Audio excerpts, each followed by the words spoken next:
Check.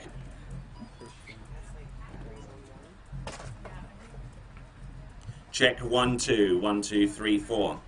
Well, ladies and gentlemen, for those of you who are tuning in via SwissProSlalom.com and on other sources on the internet to where this YouTube player is embedded, welcome, good morning to all of you ski fans out there from across the world. This is the Swiss Pro Slalom right here on Lake Caroline at the Swiss Water Ski Resort. My name is Tony Lightfoot, and we'll be bringing to you live action from about 8 a.m., which should be in about 5 or so minutes, all the way through to the event's natural conclusion, which will be both the women's and men's final. So, check. Are you good, Ricky? So we got a lot of great skiing on tap. We'll get to see a lot of unique camera views. Let's explore some of them, shall we? We have a boat cam. We have a dockside cam where we have a steady cam operator. We'll get right up and closer to some of our competitors on the dock.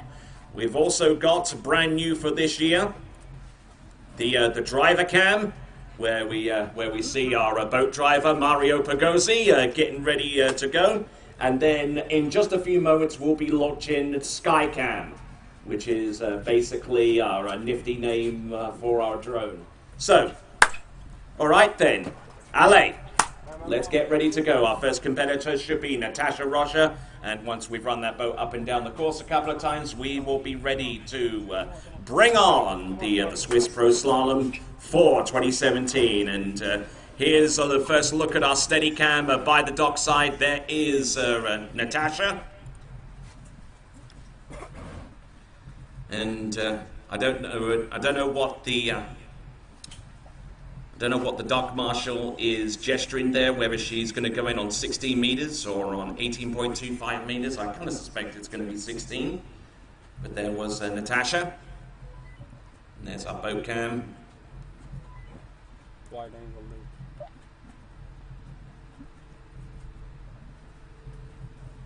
Ricky, wide angle loop.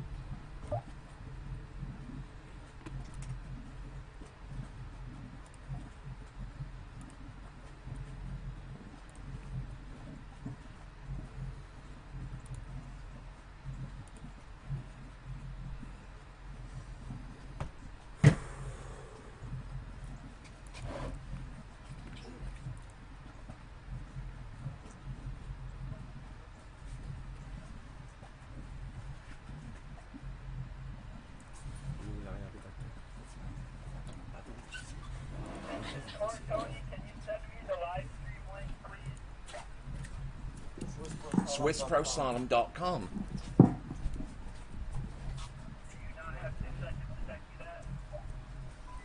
Okay, for those of you that are wanting to check in on the YouTube live stream, it's SwissProSlalom.com, SwissProSlalom.com, and you'll see it there, right up there, front and center.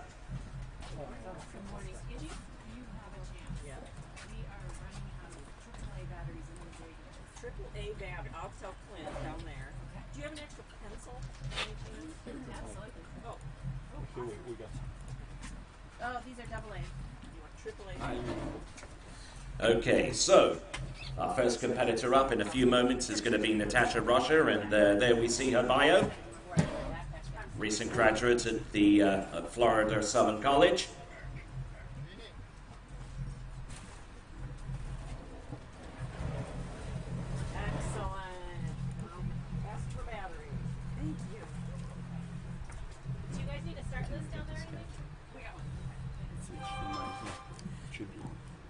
Where is it? Is it flying? No, it's here, but we have a video signal that should be on. Okay, we'll find what. HDMI.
Okay, well, it's just froze for a second, okay, but it's still streaming, alright? Just give me a moment. Okay. Give me a moment, alright?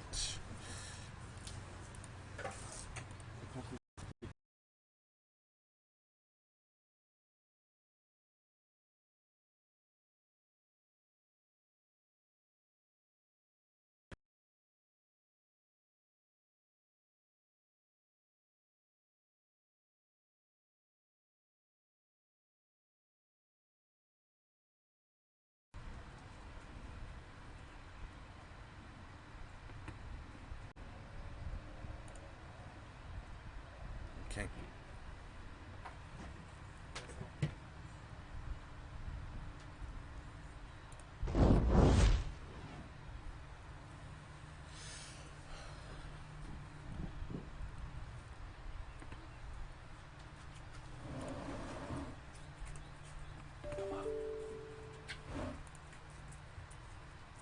Quand je te dis, ça va être quand je te dis, tourne. Vas-y.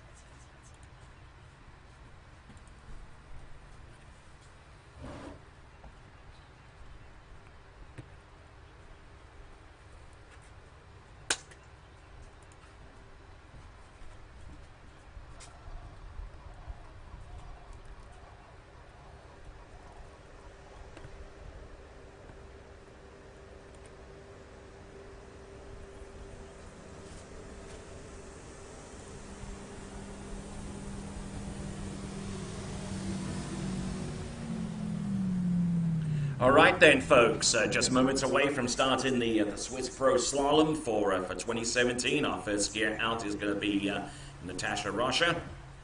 She's there, right there on the dock, and she will get set for our opening pass, which I believe is going to be at 22 off, unless I hear confirmation from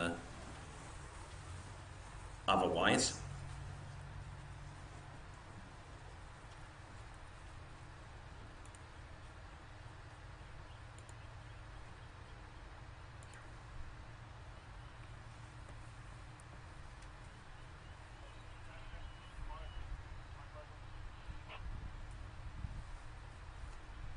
Natasha, 55-16, 1-6. Ricky, get a shot of the skier. Ricky, skier, Ricky. All right then, folks. First skier out on the water, Natasha Rocha.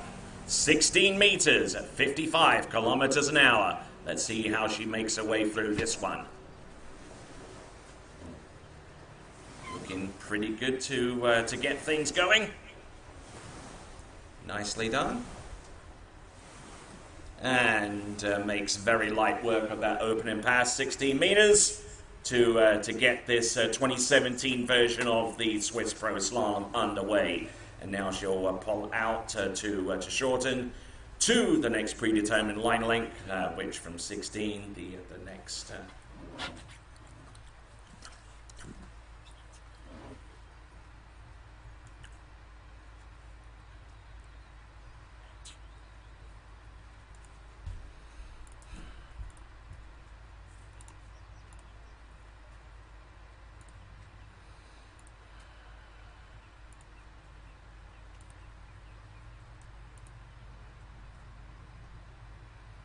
Confirm 55-16, coming back at 14, 1-4.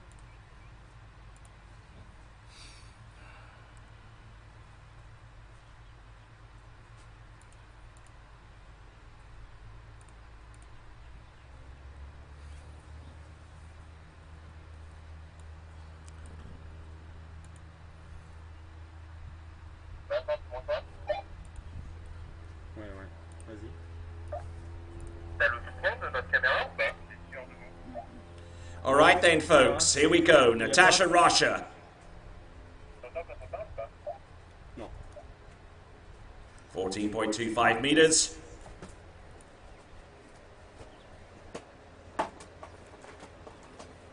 And making that pass look very, very smooth indeed. Oh, walk in the park for her. And she's certainly very used to this particular venue, where she has trained on numerous occasions. This is a home venue. Let's have a look and see, find out a little bit of information on Natasha. Age 21, standing at 5'8". Profession, a recent graduate of Florida Southern College over there in Lakeland, not too far away, and a favorite among some of our other competitors, and riding a 65-inch Monte Carlo slalom ski. So,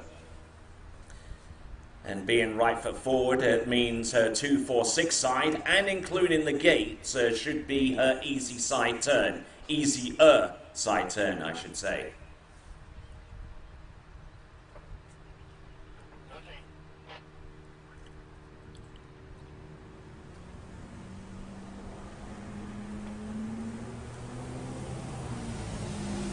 Okay, back on the water, Natasha Rasha, 16, 14, and now 30 meters. The green loop, as you can see there on the top left-hand corner of your screen.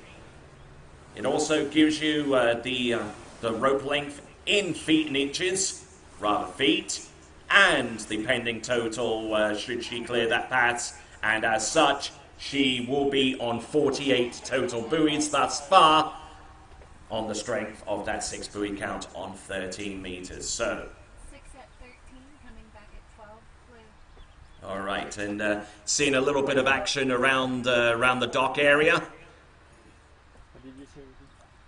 Yep, just going through some final stretches, and I believe that's Jessica Duberton about to take to the water. Hi, Jessica.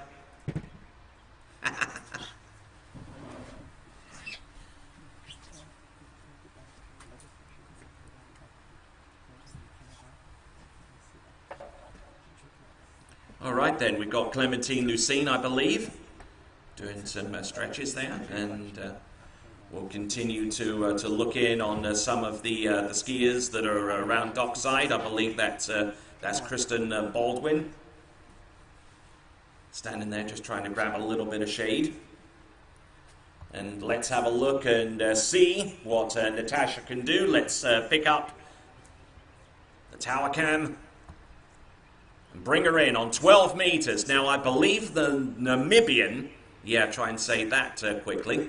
The Namibian slalom record is somewhere around about 4 buoys on this particular run. And I tell you what, she's certainly giving it a good try. She gets round number 3 to the wakes. She'll get the 3 buoy count, and she'll make her way back towards the dock. She should be relatively pleased with that, and she's got another round to come. So, a good one to get under a belt. That is Natasha Rasha from Namibia. Skiing in towards the dock, and we'll leave the way clear for one of her teammates, her former teammate from Florida Southern College, Jessica Duberton. She should be starting at 55.16, but I haven't heard yet. What's this skew? That Jessie Overton. Do you want a list? I passed. Yeah. Oh.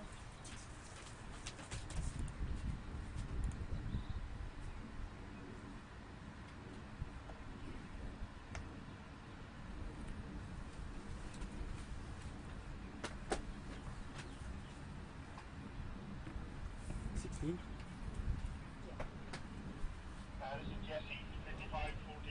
Oh, 14. It's a 14.25 meter start. Okay. All right, now we're starting to get into our heavy hitters, so to speak. Jessica coming in, 14.25 meters. That boat speed is at 55 kilometers an hour, where it must remain on average from the start to the finish of the course. Not looking too bad, just trying to stay good and stable on top of that slalom ski, which I believe is a radar vapor pro build. Loosen the tail to wider angle, and slowly we narrow down So she'll shorten down, and we'll proceed on to the next pass as we get a little bit further into the competition. We'll bring on some replays for our competitors as they get down towards the harder line lengths. Confirm Get on a leash. 14, coming back at 13 green. With 13 meters. 13 meters is going to be the next run. Now, from my own personal experience and those of many others, 13 meters is where it really starts to tell for some of these competitors. That's when you really get that feeling that you're starting to attempt passes on, really, really hardcore short line skiing from about 30 meters down from there. Now, when we get down to about 11.25 meters, that's the point where the line actually does not reach the buoy width for the skiers to turn. So, let's have a look and see what Jessica can do with this pass of 13 meters. Bear in mind that the current lead is at 3 on the next pass. So would naturally want to try and get in that area if she can possibly manage it. And I think she's done just that. So great effort there from Jessica.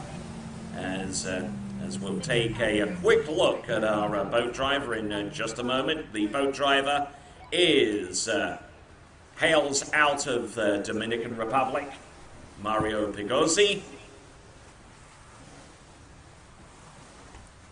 And I think it's gonna be a strange feeling for a few skiers that they are being watched, But it's good to see the boat drivers, hard at work, a little bit of counter steer, very little counter steer, we hope.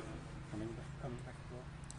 But for at least these days, throttle management has kind of been taken out of the picture. I mean, it's been years now since we've incorporated the speed control system in all tournament boats, in all tournament environments.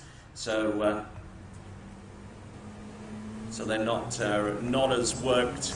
I wouldn't say work now as they were back in the past, but that means that the one thing they can concentrate on, they can do it to perfection. Here we go. This is Jessica, and this is 12 meters, round number 1. A little loose coming into number 3 and a little bit too loose apparently.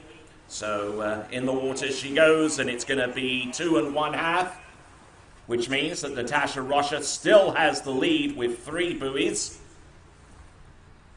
So in that little mini battle, between two students from Florida Southern College, Natasha Rocha has the upper hand at this point. So.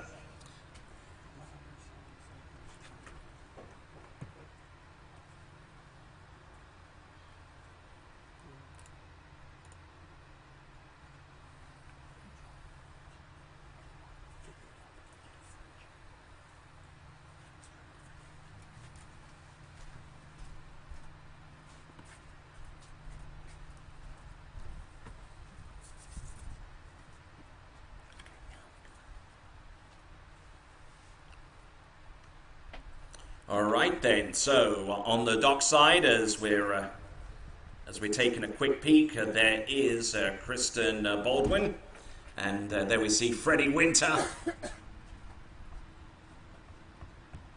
What are you doing back there?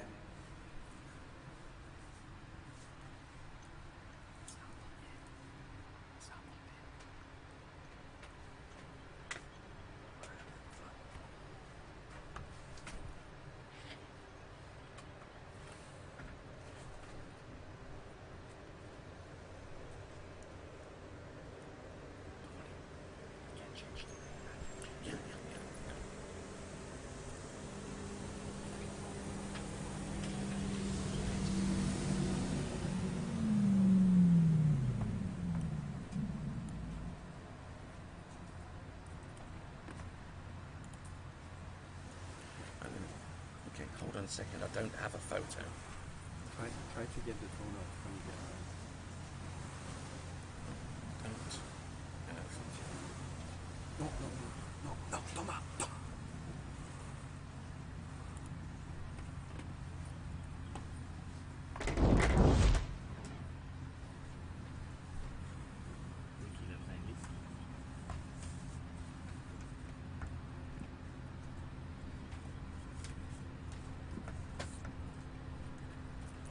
Okay, skier up next. It's going to be Kristen Baldwin. This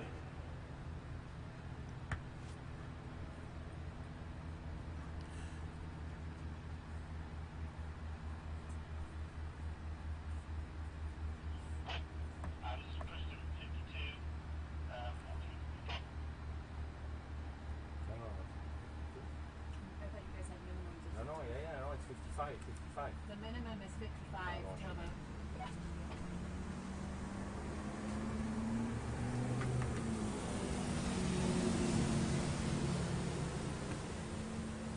Okay, here comes Kristen Baldwin. Opening pass. This is going to be 14.25 meters. However, the speed that she'll be bringing into the course will be at 52K. I can't even score.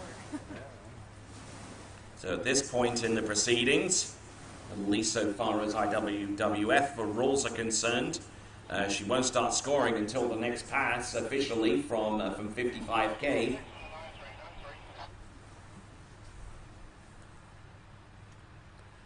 As she runs that opening pass, Coming back at 55.14. we see our next competitor to take to the water. There's Anna Gay. Dana?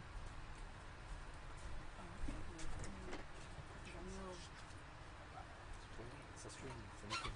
Stream.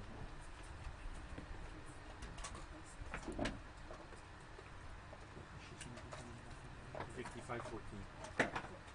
14, 55.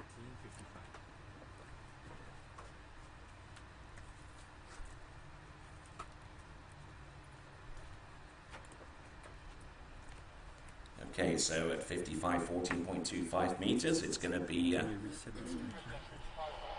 Reset.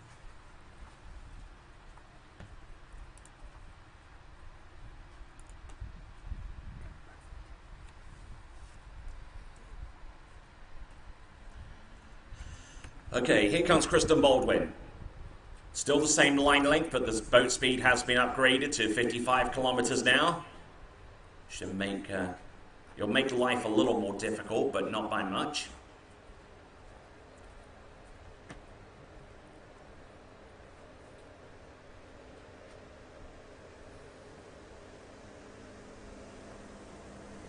And there you go. There is Kristen Baldwin, safe as houses.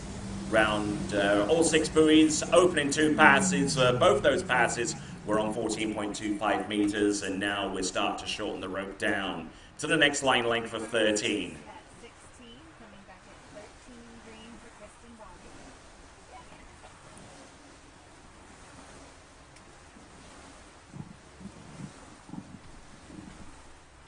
Can you get the train?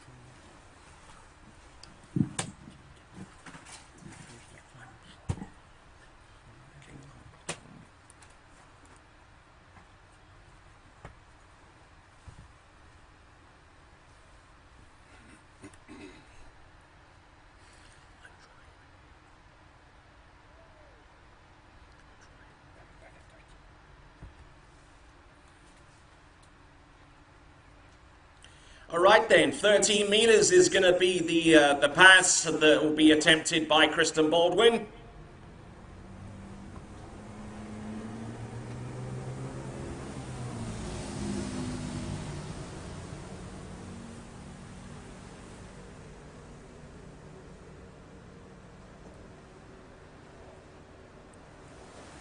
Not looking too bad to start off with. Getting a little bit open into number 3, but manages to hold on to everything she could off that buoy into 4, and has enough room to spare to get around all 6 buoys. So Kristen Baldwin, a 15-year-old from Windermere in Florida, For Kristen Baldwin. currently skiing on a good of about 64 inches in length, and currently stands right foot forward. Now, as we'll see a little bit later on when we introduce her elder sister, Brooke Baldwin, there is a major difference in between those 2 skiers in terms of where they stand on the slalom ski, and what we'll do is we'll expand upon that in a few moments the closer we get to Brooke Baldwin. But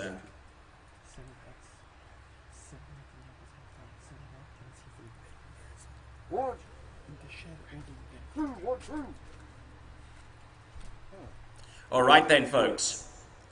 Still on the starting dock in the final phases of getting ready for her go. That is Anna Gay, and now we're switching over to Kristen Baldwin. It's going to be 12 meters. The last line length in which the handle is capable of extending outside buoy width. But look at this. Seems to be handling her business. She is already in the lead.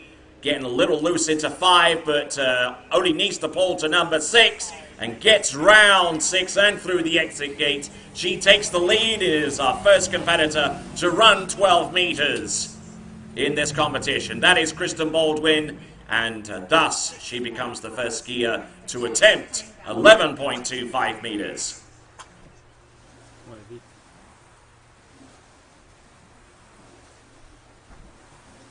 Je sais pas. Il n'y a pas. Non, je crois qu'il n'y a pas. Is there someone on the camera at the dock? Non. Ok. Non.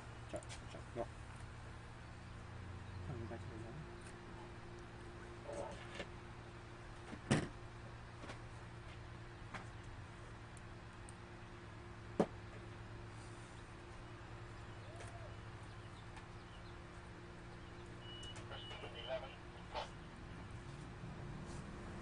Okay, 11.25 meters now for Kristen Baldwin.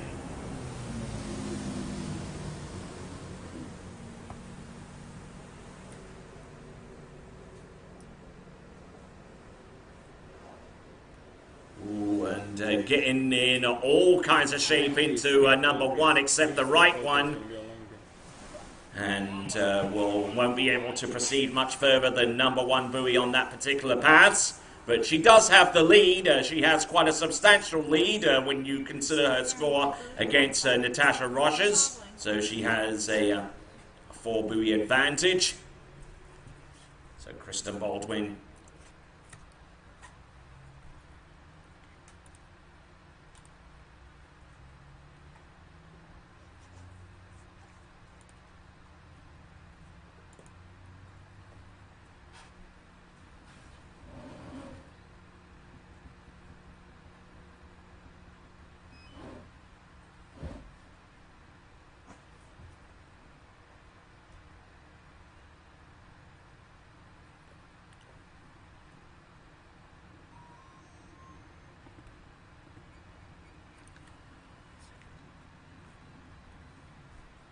Get the ball, Ricky. Get the ball.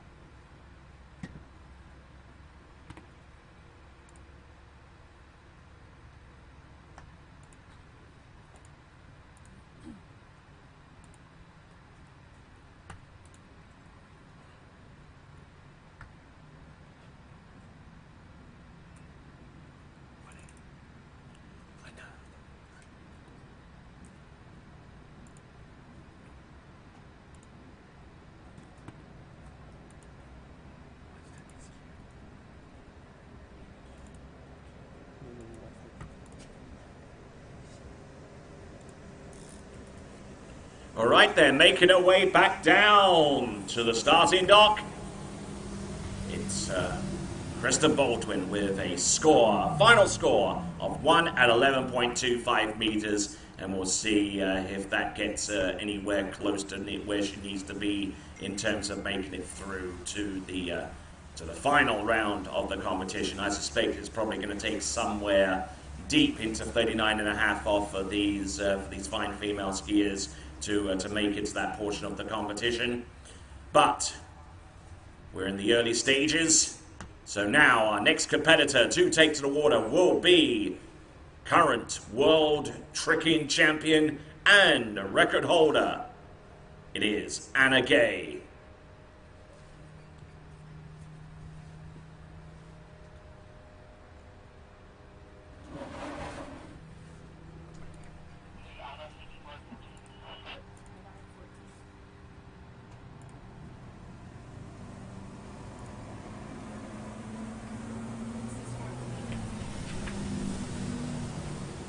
Okay, 14.25 meters.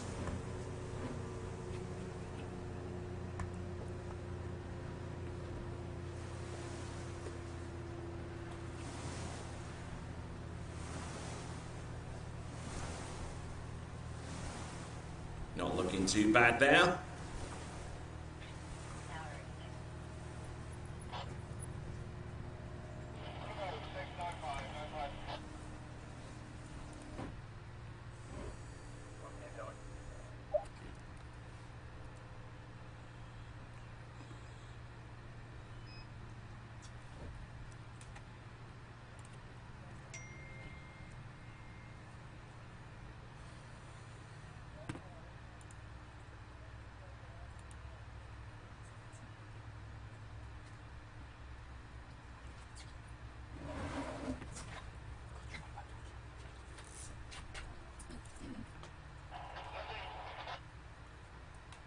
Okay, so now it's going to be 13 meters, the next line length for Anna Gay.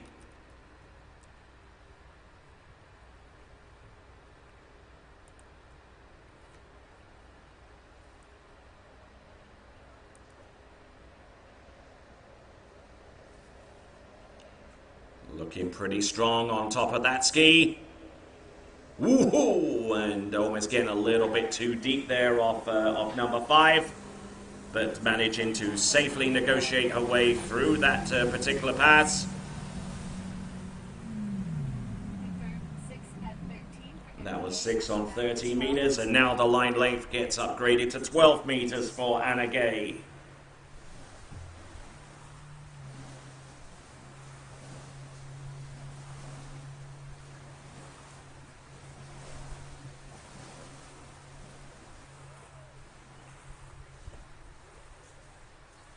Okay, waiting on dockside now and looking out towards the lake is our next competitor from Italia, Alice Bagnoli. No doubt trying to mentally prepare herself for the task at hand.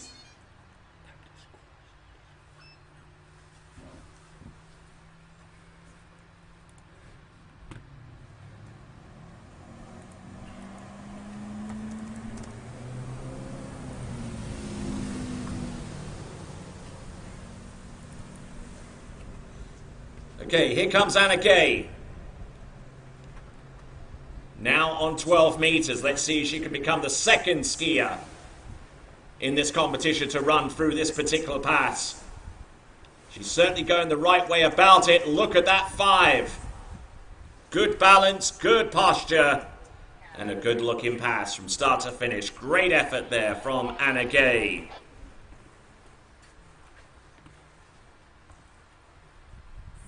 12 for Anna, coming back at 11.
So now 11.25 meters. Ooh, and it gets around number 2. She's in the lead, but won't get any more than 2. So a good effort there from Anna Gay, which currently puts her in the driving seat in the slalom competition as it stands right now. Anna Gay with a total of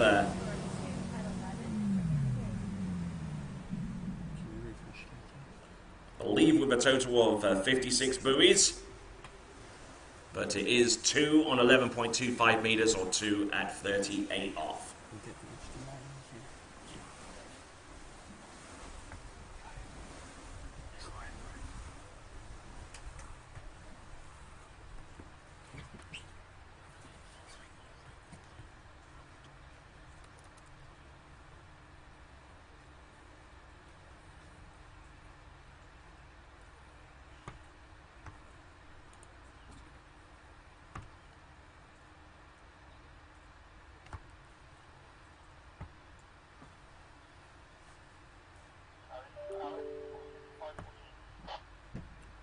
Ricky skier. Ricky skier. Okay, coming in on 14.25 meters.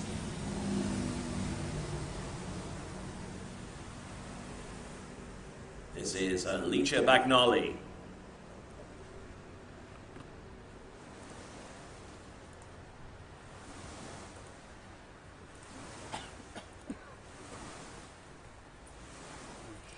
Getting a little bit deep on this early stage of the game, but managing to recover well and continue to get through that opening pass. Confirm 6 at 14 for Alicia, coming back at 13 green. Okay, as Oh, no, no. Did you refresh the no? as we watch Neely Ross on the dock getting ready, let's have a quick look at the bio information on Alicia, age 19, standing at 5'5" tall, standing also left foot forward and skiing on a good Nano 1 XT, and not looking too bad on it. Ouais, ça c'est normal. As we get ready for the next pass of Alicia.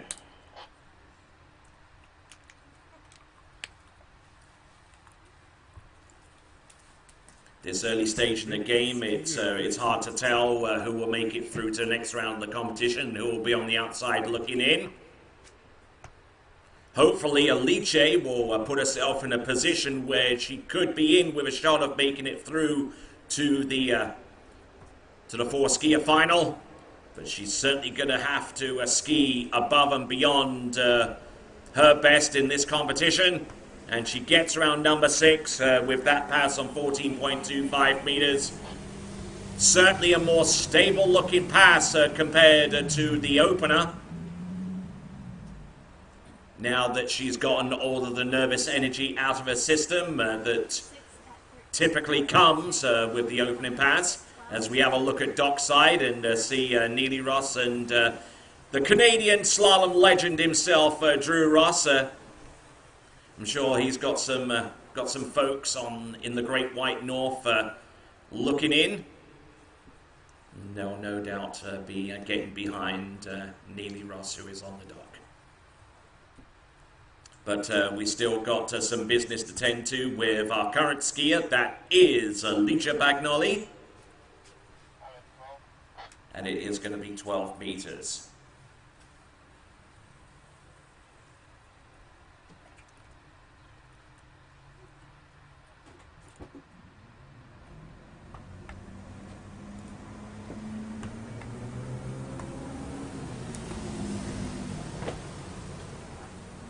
Here comes Alicia Bagnoli. Entrance gates number 1. Oh, takes a good snap of the line there. Keeps the line tight on number 2. Works her way across to number 3. Driving hard off that number 4. Oh, takes a big hit off number 5, but manages to hold it down and make that pass. So now she's in a position to attack 11.25 meters.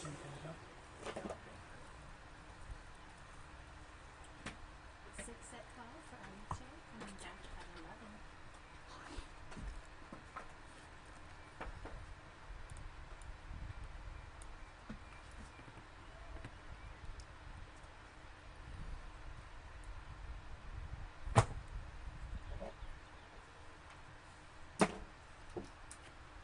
two. We need to get 1, 2.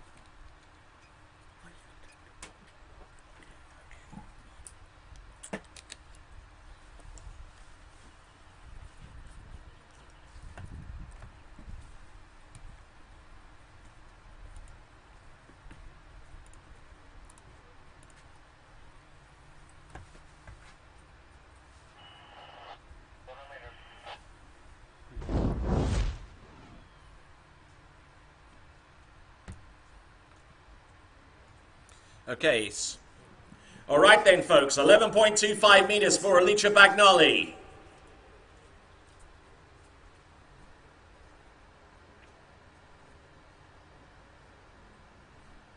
Ooh, big hit off number 1. Can she control it into number 2?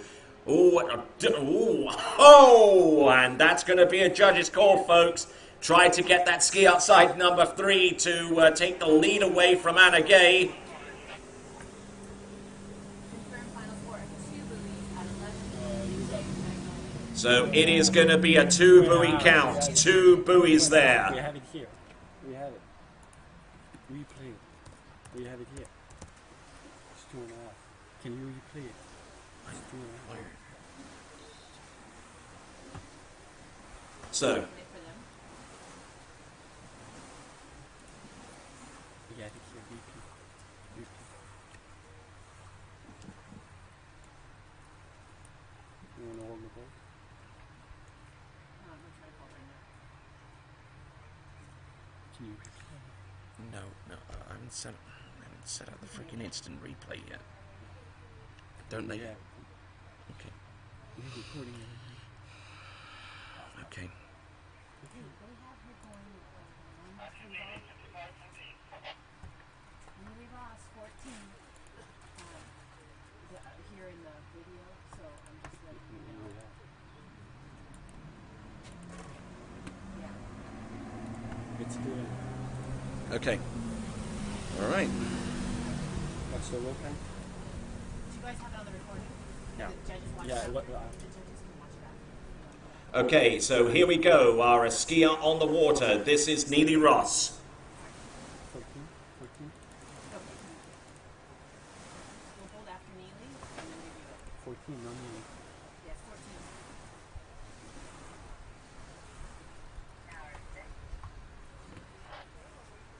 Make sure we're recording it. Yeah. If they don't just stream it, they can just go back and live stream it. And then watch it. Stop after Neely, Yeah, before, sure. and you can switch it. Balai, c'est ton phone, balai.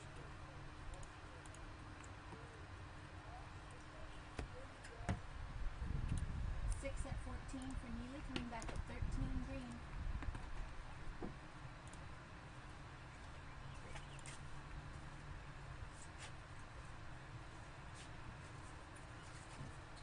Retourne sur la défi. Sur la hausse de défi.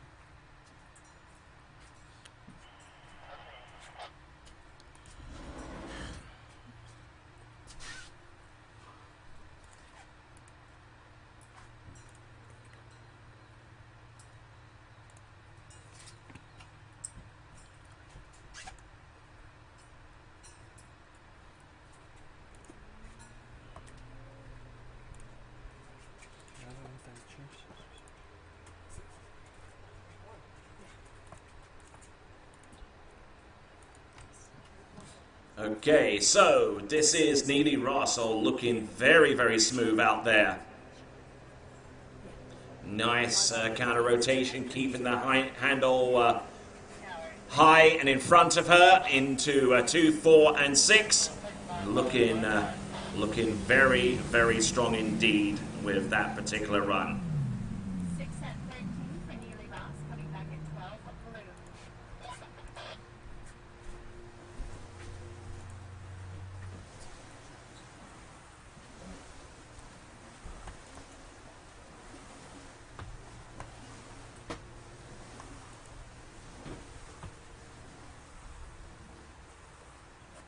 Holy shit.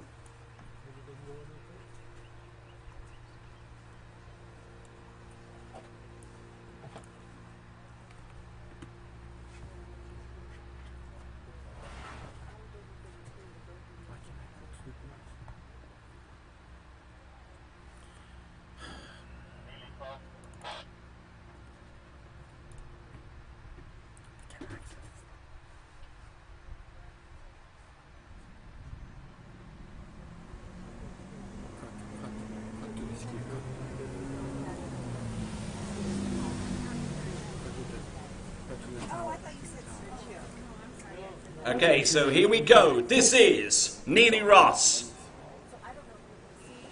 Already, I believe, on 12 meters. Is watching the same thing. So Man, roping this one and making it look stylish to boot. Look at that. Great skiing there from Neely Ross. Round all 6.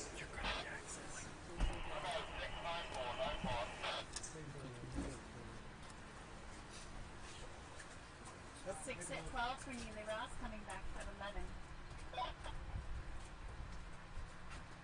11. Okay, so coming back in at 11.25 meters for the next run is going to be Neely Ross. Currently in the lead at this moment. It's actually a two-way tie for the lead. We've got Anna Gay and Alice Bagnoli. Kristen Baldwin in third with 11.25 meters. Fourth is currently Natasha Rocha with 3 on 12. And fifth out of 5 skiers is going to be Jessica Dobberton with 2 1/2 on 12 meters. Sorry. No, I was just wanting to. I wanted to get it right. But it was. I'll go back to the doc.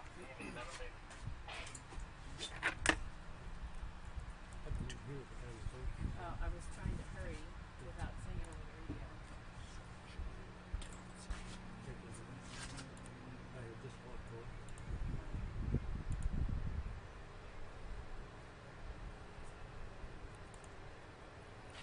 All right, there is Neely. Oh, getting buckled off number 1 and will not make it outside number 2 as the line gets shorter. The margin of error allowed in order to run that pass or even get a good deep way into that pass is reduced significantly, and she found that out to her cost. So that was Neely Ross, and that was an effort of 1 buoy at 11.25 meters, 11.25 meters. The final score for Neely Ross in round 1. Hitting the button harder will not make it work.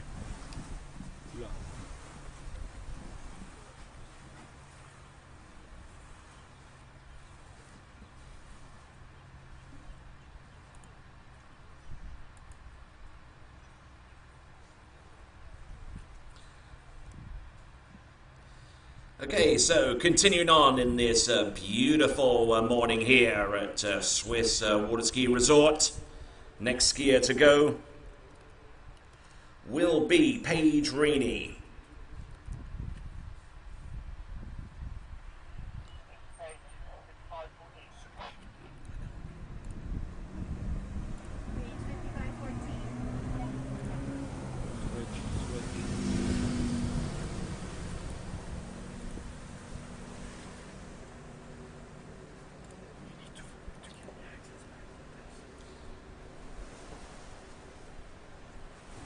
Can I unplug it?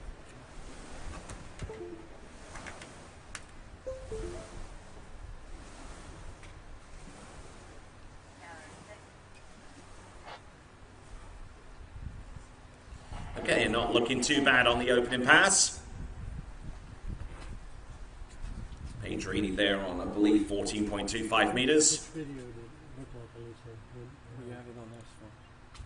Which video was it? Confirmed Tower. 6 at 14 for Paige, coming back The one on at top of the tower? 13.3.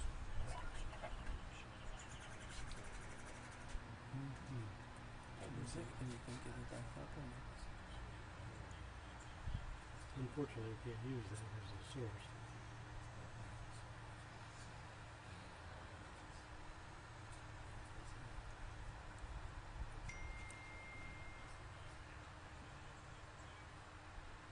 No, she didn't go around it.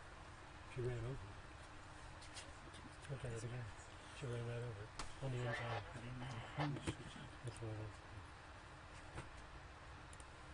Look real close about where the ski is in relationship to the pile. If it's on the inside head, it's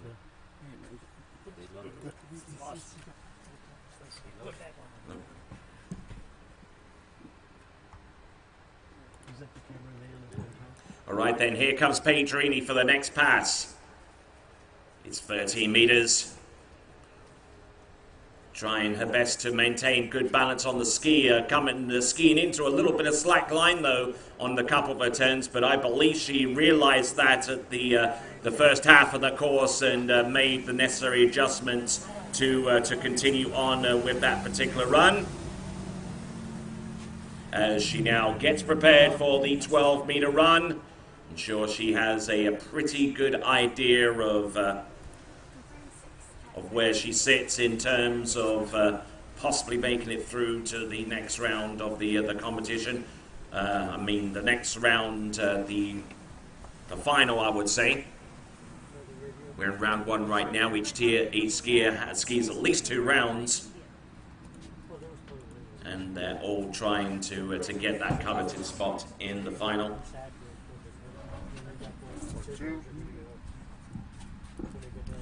No, look. Okay, look. Okay, look. Look, okay. Let me.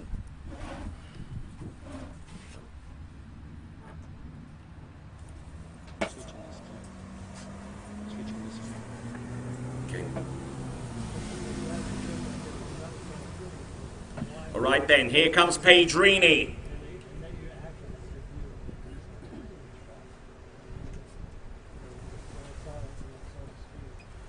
Oh, jumping all over that ski to try and get it to get some good angle off each turn and go cross course, especially that one on number 5. A great effort there from Pedrini on that particular run.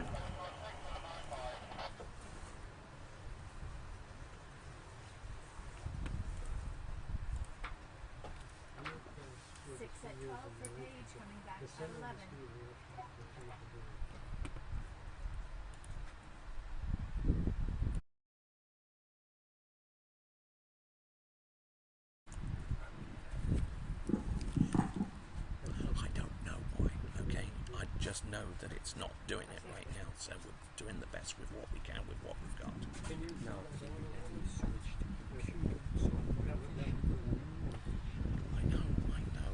know. That was the plan. Okay.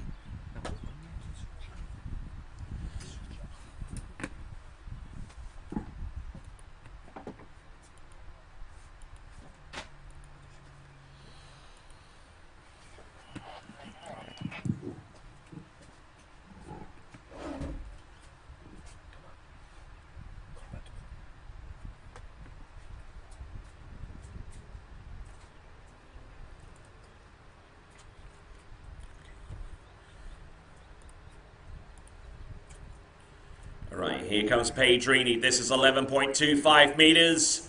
And getting out of sorts there on number 1, much like Neely did the previous skier. So we have now have a series of skiers that have all skied at 1 and 11.25 meters.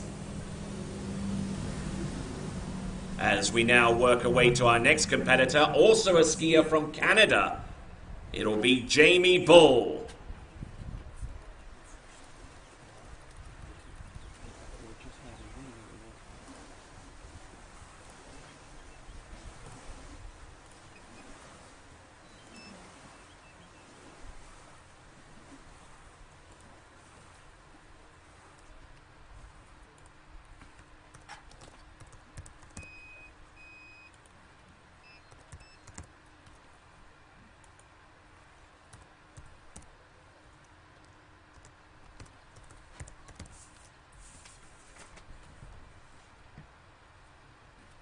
So in terms of the leaderboard, this is how they stack up. A 2-way tie between Anna Gay and Alicia Bagnoli with 2 at 11.25 meters. A 3-way tie for third exists between Kristen Baldwin, Neely Ross and Pedrini with 1 at 11.25 meters. Now let's get back onto the action on the water. This is Jamie Bull.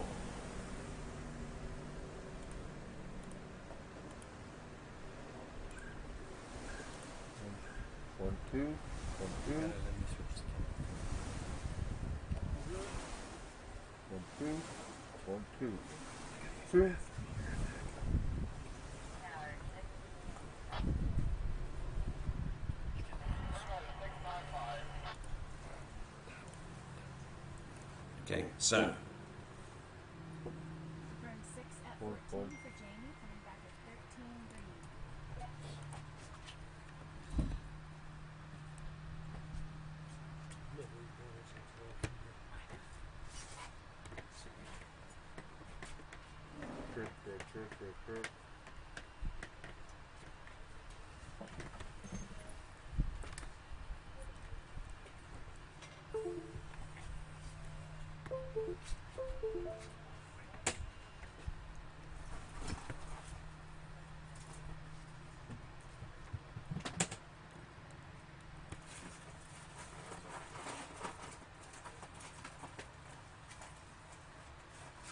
Should have been after you back.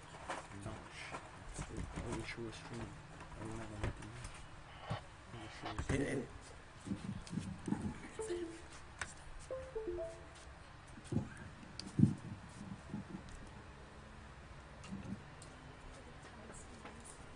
okay, rejoining the action on the slalom course right now. This is Jamie Bull. Started in on 14.25 meters. Let's see how she fares on 13 meters. Maintaining good stability on her slalom ski from one side of the course to the other, and the turns don't look half bad either. So there we go. That's a 6 buoy count. That's 13 meters. That is Jamie Bull, and she is on a pretty good run right now. 14 and 13 successfully run back to back, and now we'll go on to 12. Forward. Forward.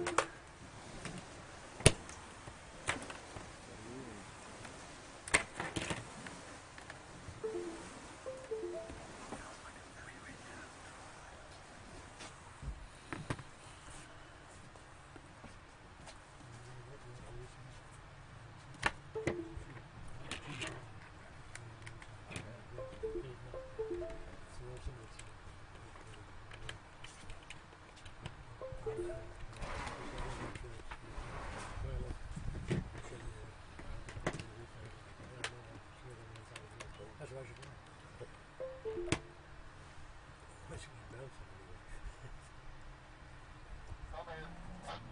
They need launching back.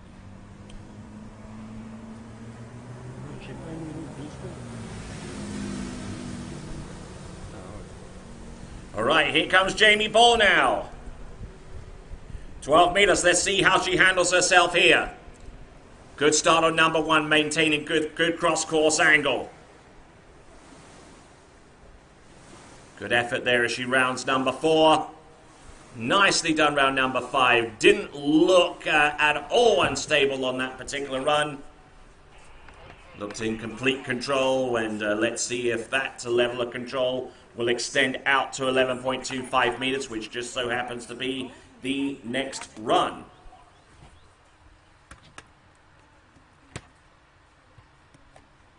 Walking by dockside now, we've got a few of our slalom celebrities. We see there Whitney McClintock. I don't know who we see back there. It's a little hard to make out, but oh yes, we got Chris Parrish there. I think we got Ryan Dodd.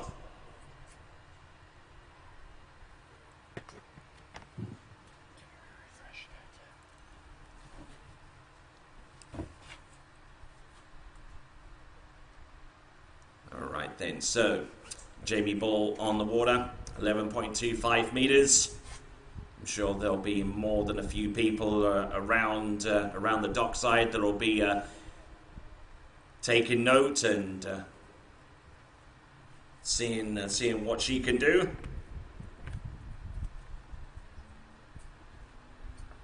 All right then, revving up that boat to 55 kilometers an hour. Here comes Jamie Bull. 11.25 round number 1, looking steady. Good to go round number 2 and 3.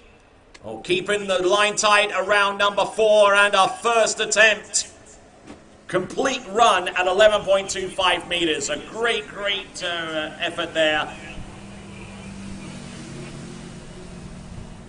from Jamie Bull as she makes her way back towards the dock, but she will not She will not exit there, not at least not at this point, because 11.25 meters. I believe she's made it through. And now 10.75 meters, 39.5 off is going to be the run that she'll attempt next.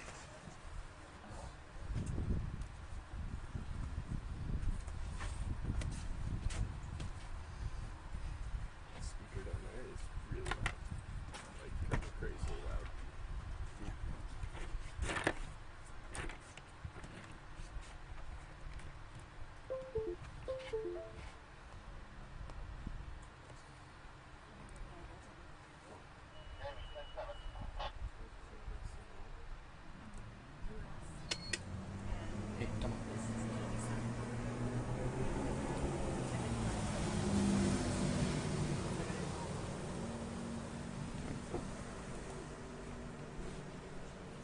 Okay, here we go. Jamie Bull, 10.75 meters, 39.5 off. Ooh, and tried to get outside number 2. Her best effort there, but unfortunately, I believe one buoy is going to be her lot out there. Towers, I'm sorry, I didn't hear you. You said one?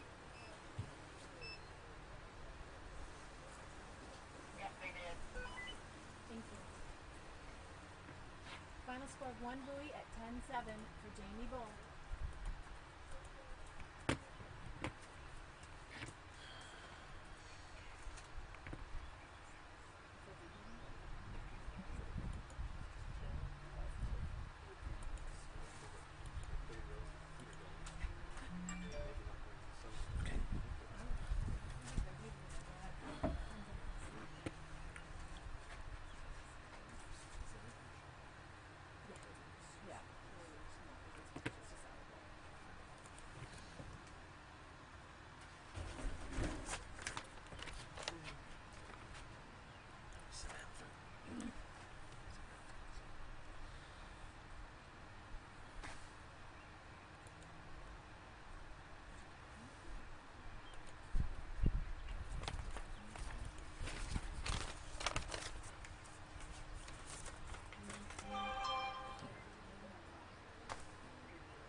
Okay.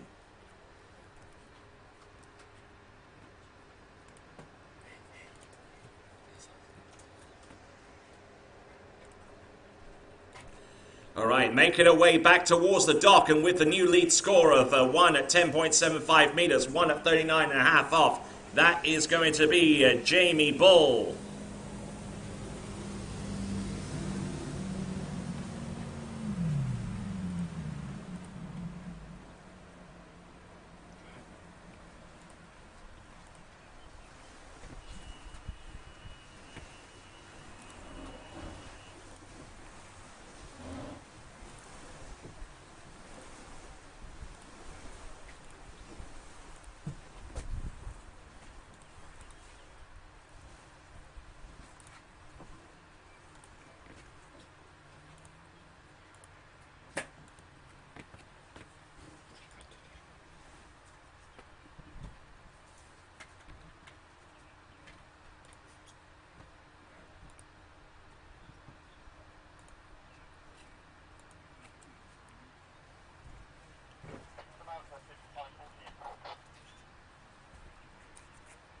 Samantha,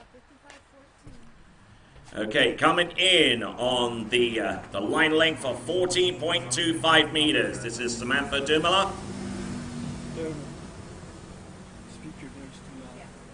They say Down you there? speak your voice too loud. Okay, I'm going to there now. 14.25 meter start. Should have a pretty good handle on this. Former two-time world junior slalom champion. So she has plenty of pedigree coming into this event as she works her way down towards the other end of the lake, and will shorten to the next line length of 13 meters.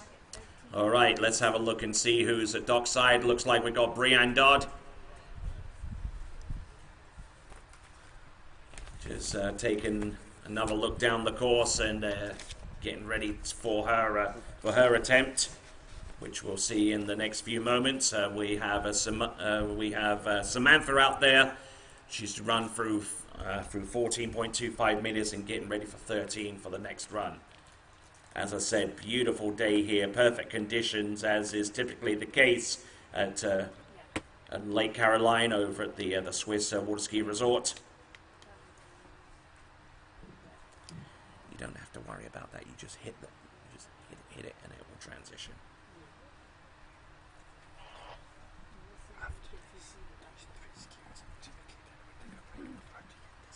All right. Otherwise, we won't do that. All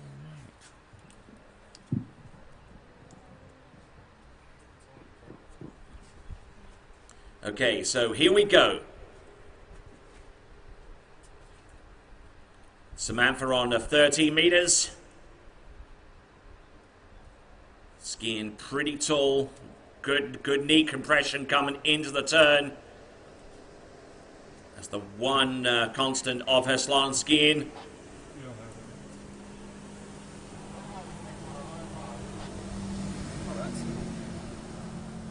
I like that rubber band. Chad, we're gonna get to see you the whole time. Back at 12, blue. And there we go. Samantha, having run the opening two passes, now gets to attempt 12 meters. We're gonna close up Chad's face, too. Makes you smile. Yeah, we gotta wave. Yeah, give him a thumbs up.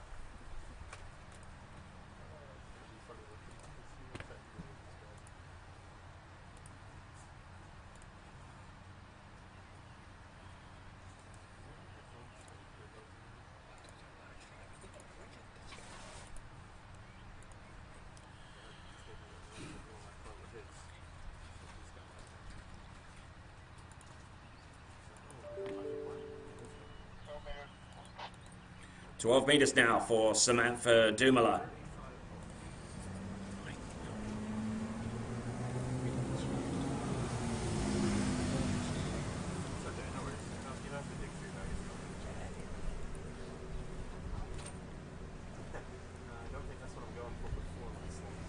Entrance round number 1 on 12 meters. A pass that she's cleared before on many occasions prior to this, but she knows that she cannot be complacent, not one little bit. And she takes that experience all the way through from start to finish, and will ski all the way through that particular pass on 12 meters. Now eyeing up 11.25 meters, and we've seen one skier that's made it through 11.25 meters, and that is Jamie Bull.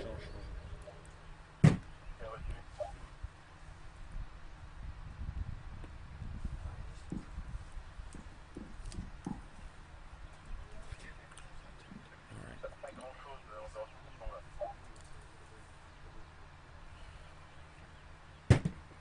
I don't know why. I don't know why we're not getting anything from the drone. I don't know why that we're not getting anything from that. I don't know why we're getting a lot of stuff. You're hurling a lot of questions at me right now that I'm in no position to answer. Let's just get through this and let's.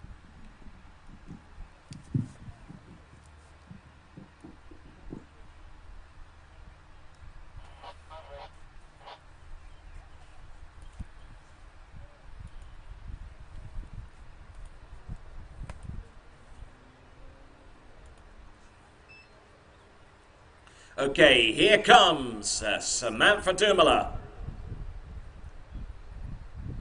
Ooh, round number 1, taking a big old hit.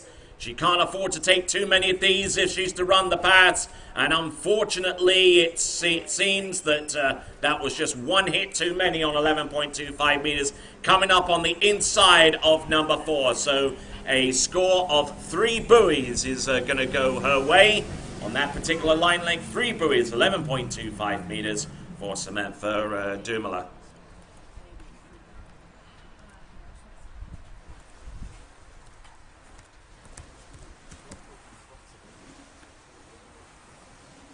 Send me down so I can at least have that.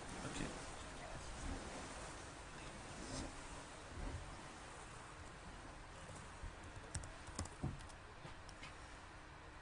Okay, so the leaderboard as it shapes up right now has Jamie Bull in the lead with 1 at 10.75 meters.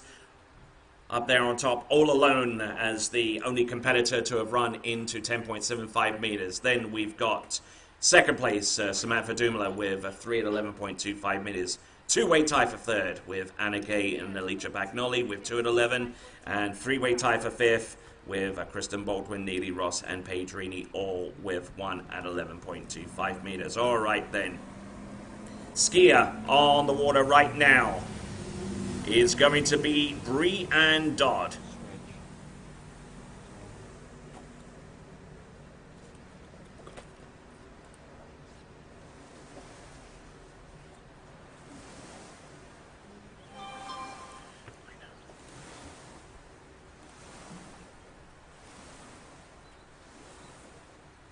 And not looking bad at all on the opening pass, looking pretty strong.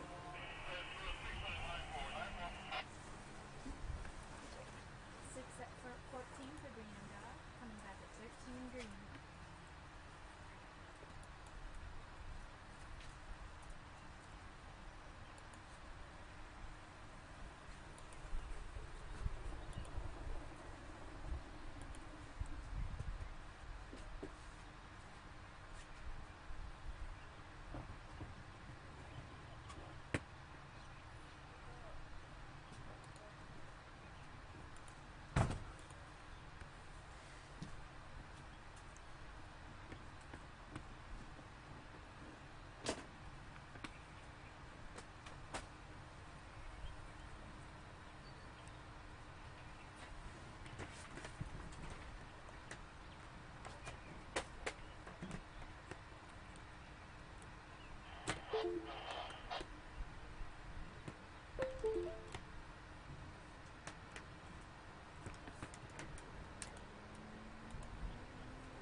All right, here comes Bree-Ann Dodd.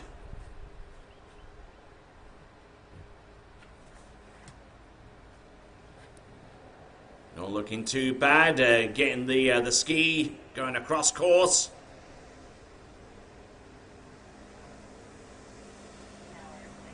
Oh, nicely done, I say.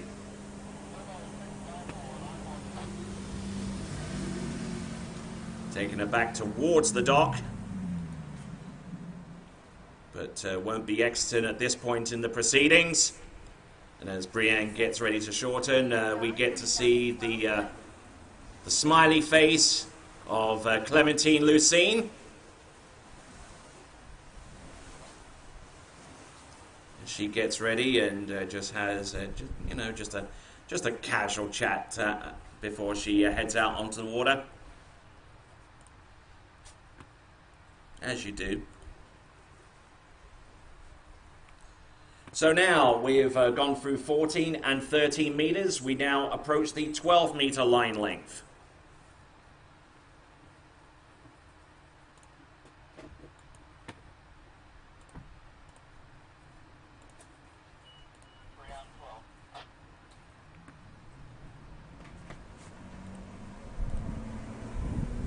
Okay, so now 12 meters for Bree-Ann Dodd.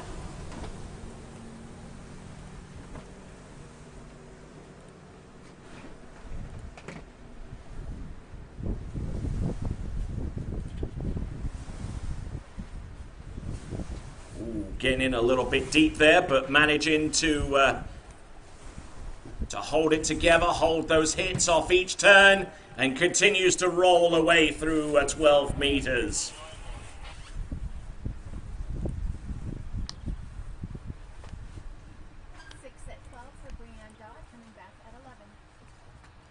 So she'll be coming in on 11.25 meters, knowing full well that it's going to take at least making it way through the pass to challenge the lead of Jamie Bull. And I think when it comes to getting sponsors and stuff like that, I think Clementine Lucene needs a longer ski.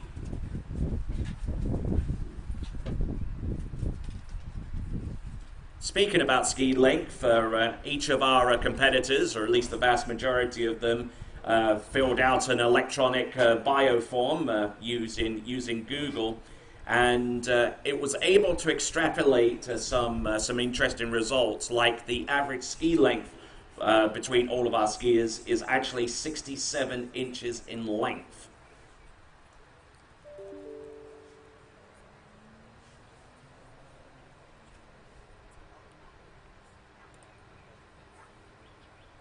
So here we go, Brienne Dodd. Entrance gates round number 1. Oh, takes the hit. And unfortunately, that was just one hit, and one hit too many for her. And that will conclude her run at 11.25 meters. And now she will head back to the dock, realizing that she's got a lot of work to do and an uphill struggle at that. So she'll make her way back to the dock. Clementine Lucine getting ready to go herself. And Mario Pagosi doing a fantastic job thus far at the helm of that Ski Nautique 200. So, Down in the middle. The code is 122331.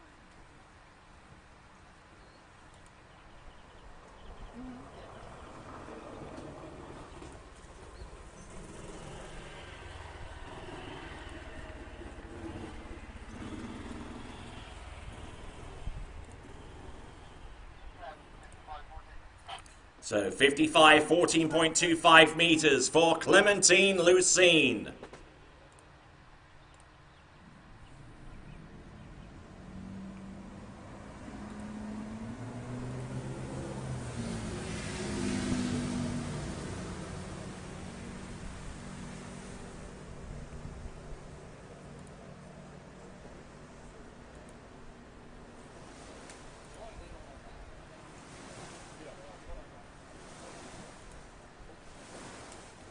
Not looking bad at all.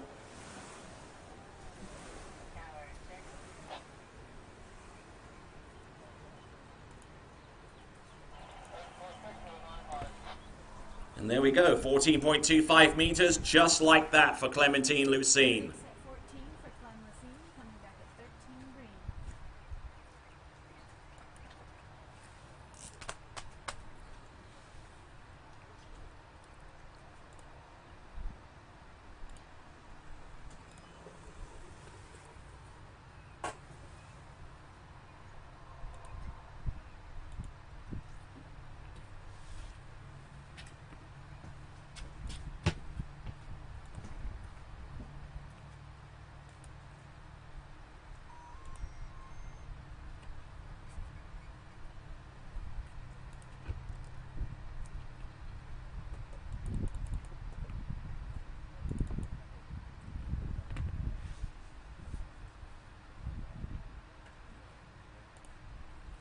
All right then, folks, continuing to roll on. Clementine Lucine.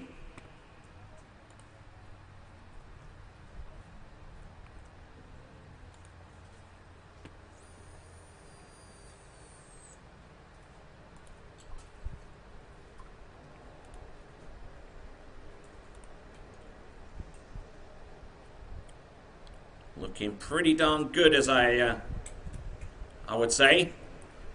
On 14.25 meters and now 13 meters, making that pass look extraordinarily easy. But the multiple-time European champion should be pretty well used to running passes of that short line length and making them look relatively straightforward.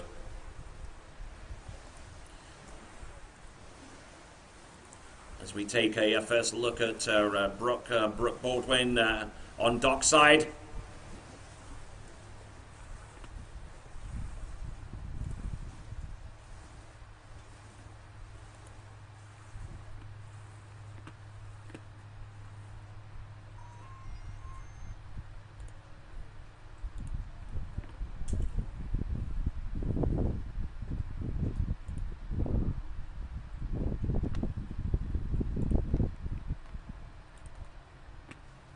So now transitioning from 14 to 13 to 12 meters now, or 35 off.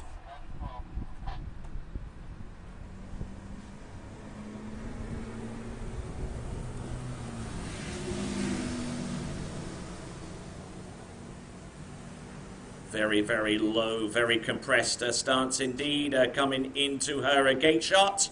Ooh, getting a little bit off balance into number one. This is 12 meters. She's really going to have to hustle to get through this run. And she's certainly not adverse to working a little harder to make it through a pass typically like that, especially when the going gets tough. And Clementine Lucine certainly comes through with the goods on that particular run. That is 12 meters, and now attempting 11.25 meters. And if she ever needed a wake-up call, I believe Clementine Lucine has gotten just that with that particular effort. That was 12 meters, and now 11.25 meters beckons.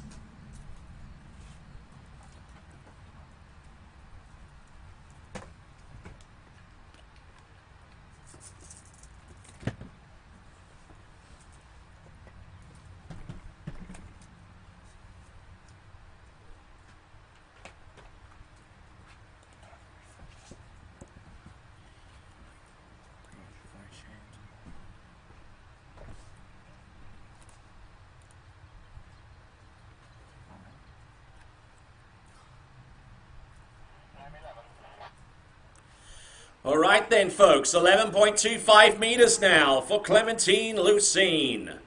11.25 meters, the violet line.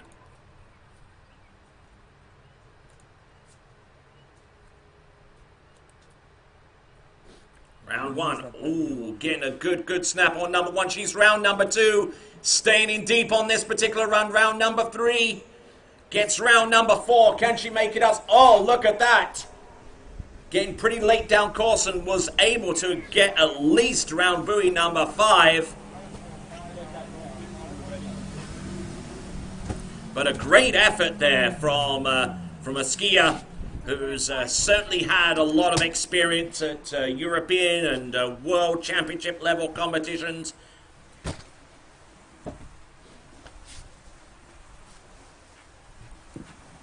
Where is the huge HDMI cable plug on the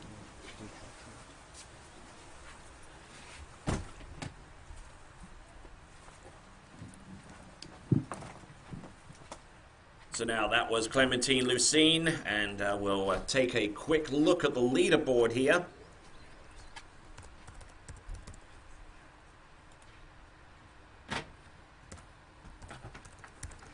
Because I believe that with that score from Clementine Lucine, that vaults her right into second place right now. That keeps her very much in the mix of things. Jamie Bull still in the lead with 1 at 10.75 meters, the only female competitor thus far to get through 11.25.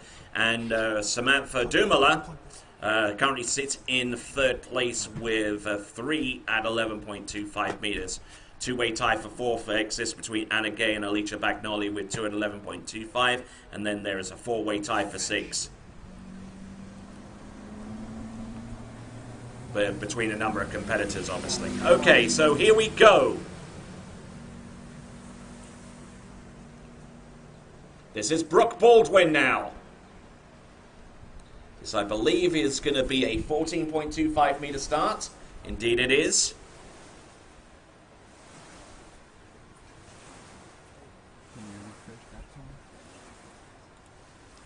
And a masterful run there on the opening pass for Brooke Baldwin.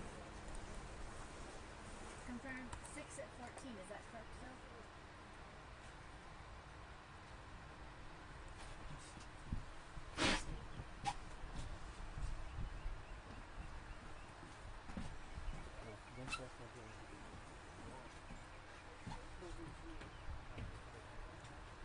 Phil just confirming she started at 14. I don't see walk in front of me.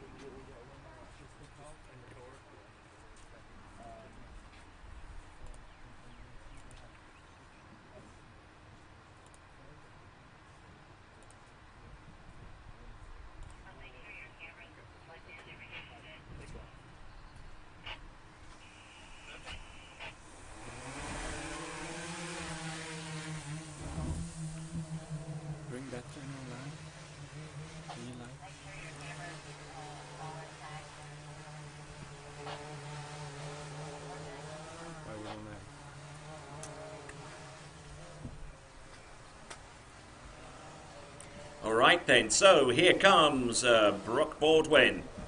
This is 13 meters.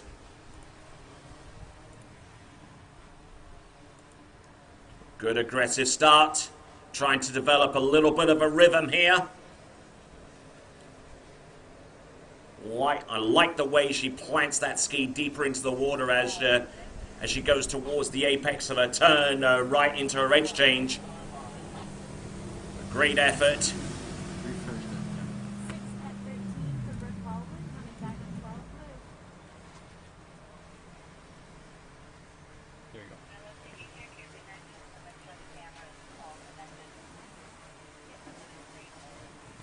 It's not giving the right.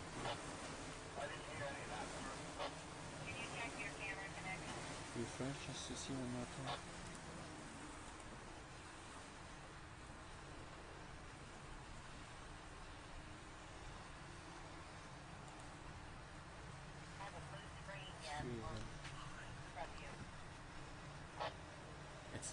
It's not a light. It's not a constant feed. Yeah, like skips. All right then, so we continue to roll here. We got Brooke Baldwin.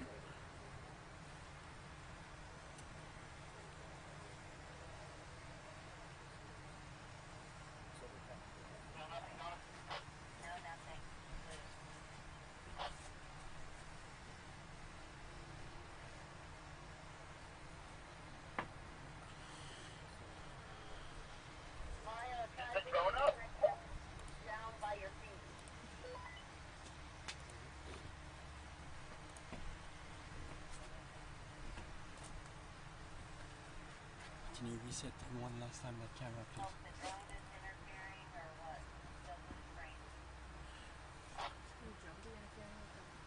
Bring the drone now. Bring the drone now. Coming down. Yeah, I wasn't sure if you're on the radio. They're having trouble when I heard the boat video.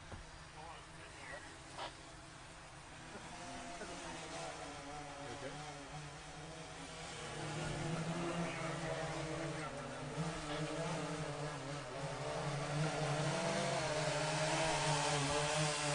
Okay, just waiting for Brooke Baldwin to come back into the course. It's going to be on the 12-meter line.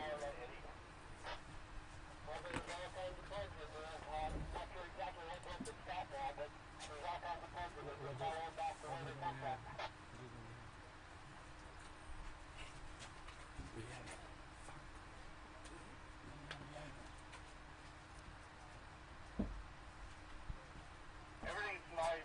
No, just come back, I think. Okay, we got power back on the camera now. Good picture. Picture. Okay.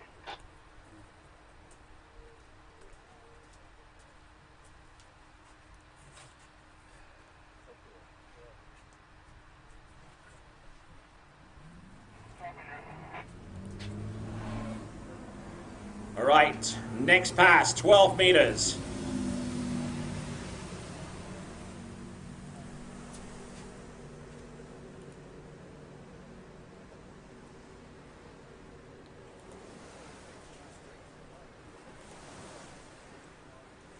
Looking pretty strong out there.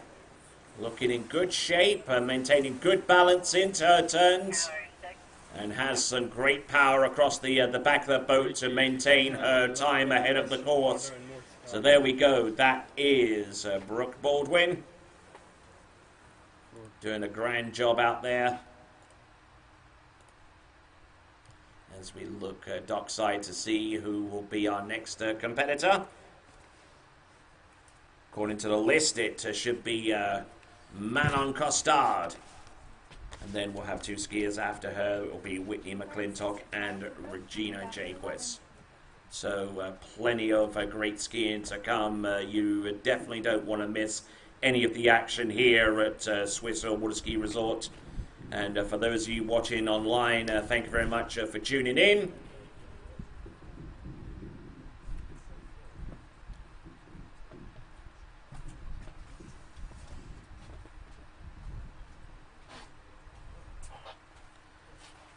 getting ready to tighten up on that line at 11.25 meters.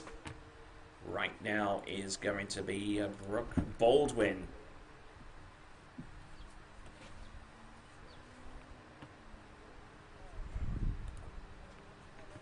Approaching the course, 55K.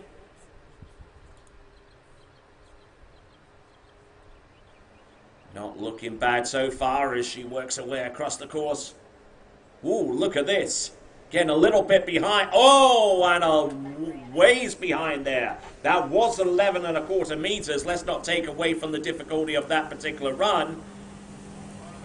But Brooke Baldwin getting in a little bit deep around number 4 and just couldn't really dig herself out. So it looks like it's going to be 3.5 prior to official confirmation. 3 1/2 at 11 for Brooke Baldwin. So 3.5 buoys there at 11.25 meters for Brooke Baldwin. Now, where does that put her in the rankings list so far? I am about to tell you. Actually puts her in 3rd. Just behind Clementine Lucine, who moments ago scored 5 at 11.25 meters. And Jamie Bull still looking impressive there with 1 at 10.75 meters. So, next competitor to go representing France, it will be Manon Costard. Manon 14, 55 14. 55 kilometers now, 14.25 meter start.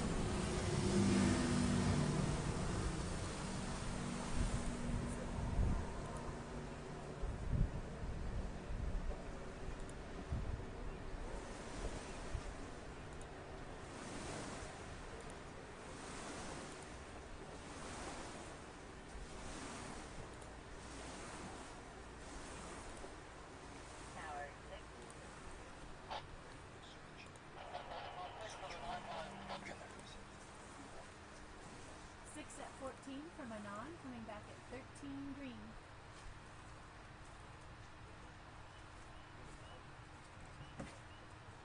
Drag, c'est quoi le point là-bas?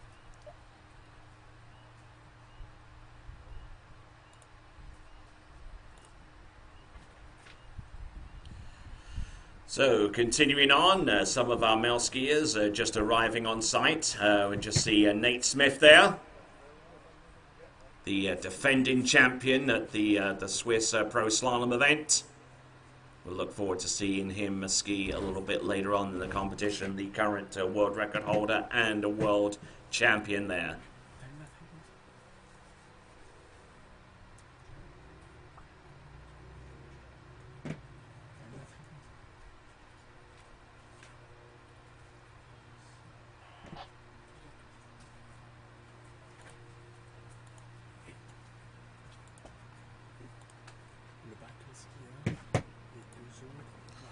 All right then, back on course. This is Manon Costard and the line length is 30 meters.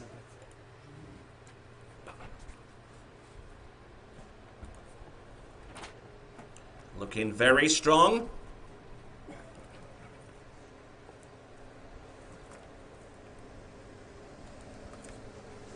And gets round 6 buoys. Now, Manon Costard.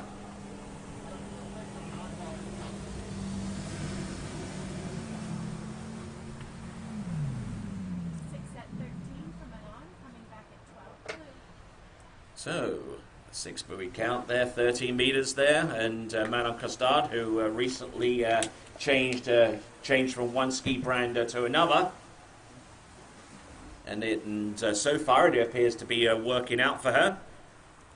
Let's try and get a little bit more information on Manon Costard.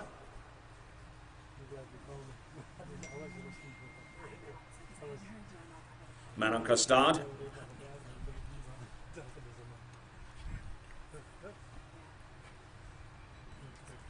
Manon Costard, age 25, stands at about 5'8", which appears to be about average so far as our slalom skiers are concerned. When you factor in the height of both the women and men's competitors. Professional athlete standing left foot forward on that Radar Vapor Pro build. as she now works her way out into the course. This is 12 meters. We'll get in a little bit deep. Still managing to stay on top of that ski. Not looking bad at all. And actually was quite early coming into number 6 on the 12-meter line. So that will definitely be an encouraging sign for her going forwards. 11.25 meters is going to be the next run. And we go dockside now with our next competitor. It's going to be Whitney McClintock.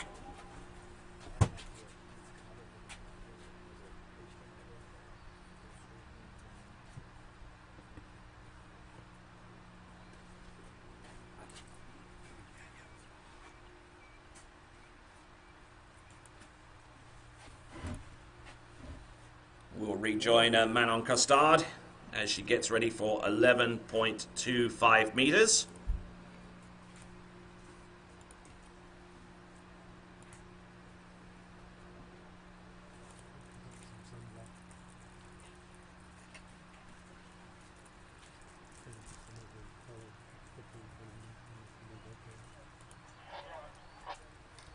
And getting set and trying to keep herself as cool as possible is Regina Jaquez on dockside.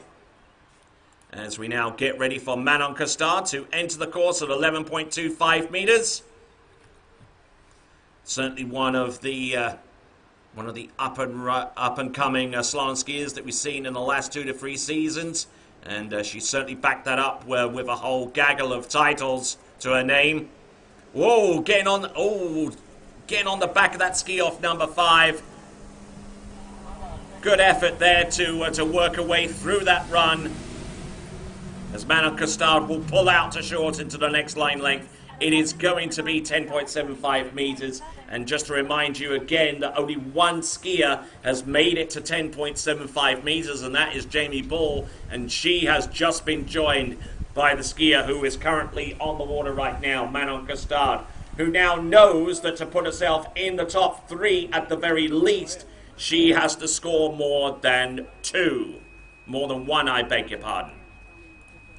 Looking dockside, we see Regina Jaquez. She's about to step out onto the dock, and she will be last to ski in this first round of the competition. Whitney McClintock is already on the dock, getting ready for her run. But I wonder how much longer she would have to wait. Because right now we have Manon Costard on the water. It is going to be at 10.75 meters.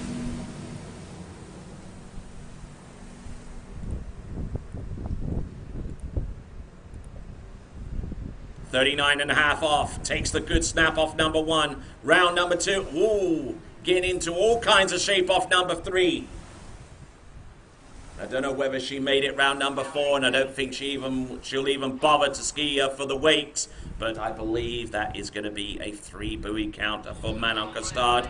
But any which way you shape it, she is currently in the lead with a 3 buoy count. 3 at 39.5 off. 3 at 10.75 meters, confirming the new leader. Manon Costard of France there. Ahead of Jamie Ball with 1 at 10.75 meters, and ahead of Clementine Lucine with 5 at 11.25 meters. Those are the top 3 scores. We only take 4 competitors through to the final round of the competition. Each of our competitors will ski at least 1 more round of this competition. As we take a look dockside and see Whitney McClintock in the final phase of her preparation before hitting that water, and we'll see how she gets along.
No, really.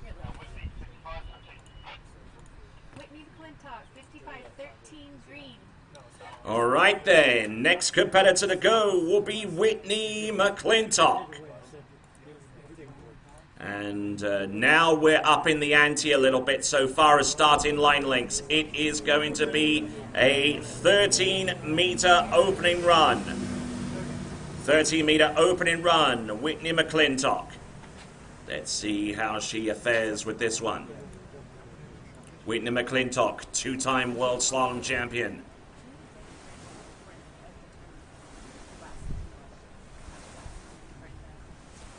Not looking bad at all. Oh, nicely done. Good effort there from Whitney McClintock as she cruises on through that opener, making it look exceptionally smooth. 6-13 for Whitney McClintock coming Back on the dock there is Regina Jaquist getting ready to rock and roll out there on the slalom course. Not well, you'll find it, but I just pulled it in order. I just kept looking at Brandon. One of your slides right there, it doesn't make any sense.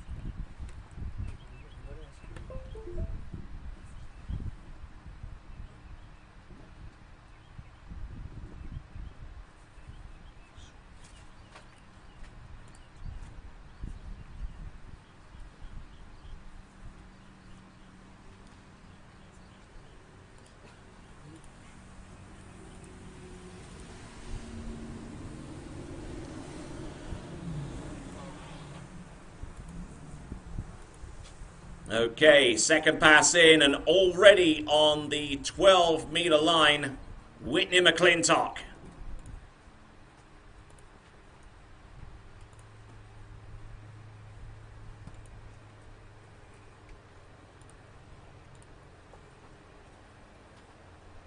Good to go around the first couple of buoys.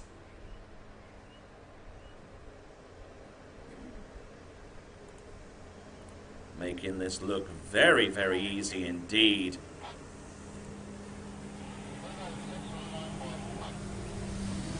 Second pass in already with 13 and 12 meters under her belt. So 11.25 meters comes to us a little bit quicker than what we've been typically accustomed to at this point in the proceedings, but no less welcome.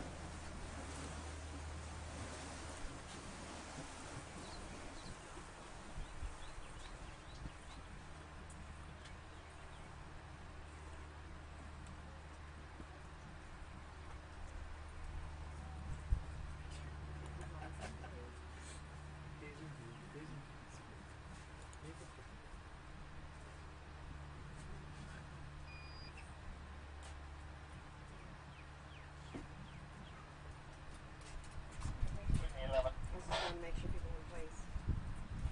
I can't have surgery on them because the boys are scared. All right then, so here we go. This now is 11.25 meters.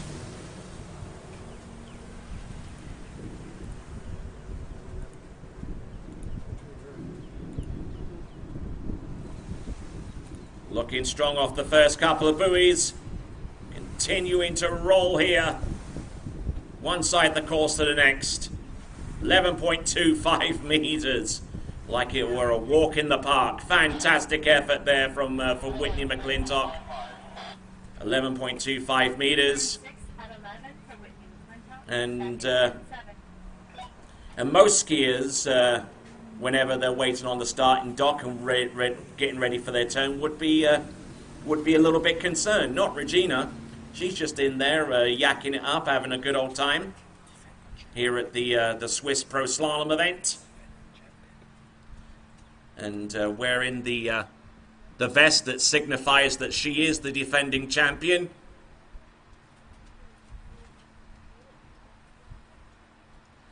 So, that is Regina Jaquist on the dock. Transferring over to our tower cam, and we will see Whitney McClintock coming next at 10.75 meters.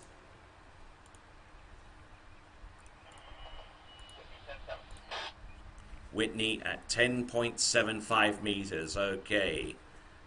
Game on.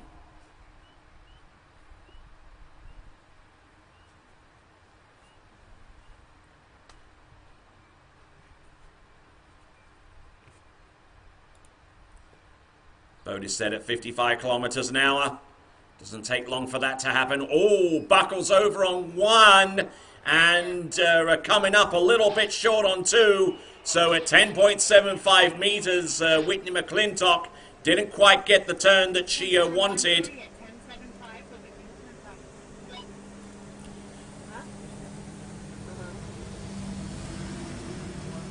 So one buoy at 10.75 meters is going to be the score for Whitney McClintock. We'll take a look at the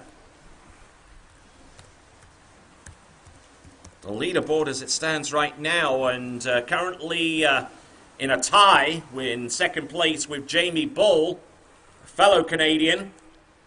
Whitney McClintock, 1 at 10.75, still in the lead. Coming into our last skier in this opening round is Manon Costard with 3 at 10.75 meters. Oh yes, and just in case you're wondering who's in fourth right now, that will be Clementine Lucine with 5 at 11.25 meters. Certainly all to play for as we continue to roll here in the Swiss Pro Slalom. Regina, 55.13, 1-3. Coming in on 13 meters will be none other than the current world champion and record holder. I like your boat judges form. I like your judges form. So that's not your form?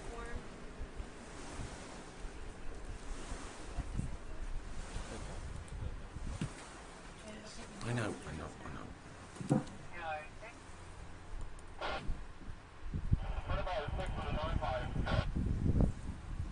Okay, so experiencing a little bit of technical difficulties. For those of you that are watching the webcast, we thank you very much indeed.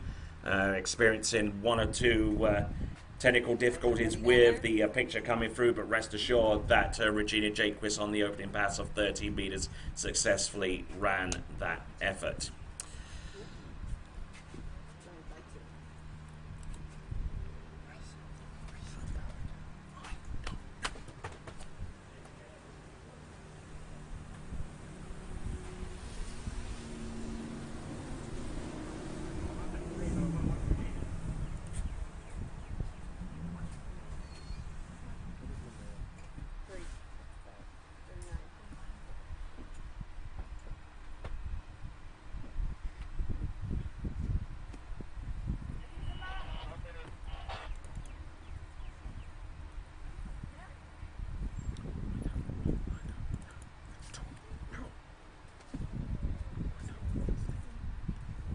All right then, so coming back in already on the 12-meter line, it is Regina Jaquist.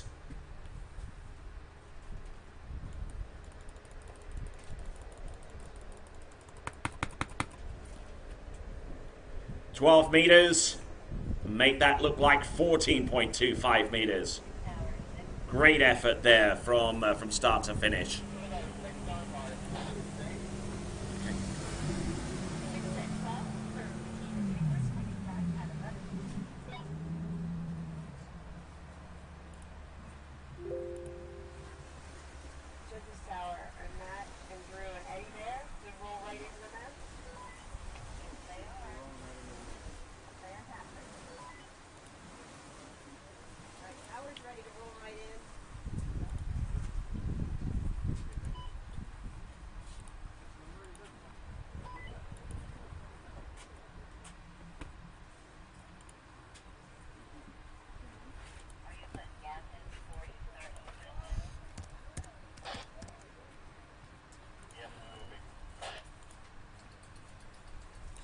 All right then, folks, continuing to roll on.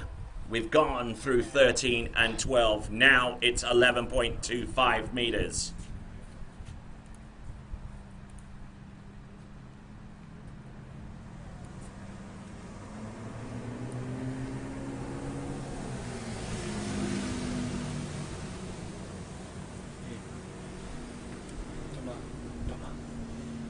Here comes Regina Jaquis.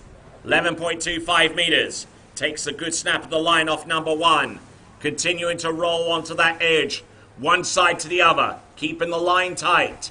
11.25 meters. Has run this so many times before in the past. And you can notch up another successful run on that particular line length for Regina Jaquis as she gets set up for 10.75 meters or 39.5 off.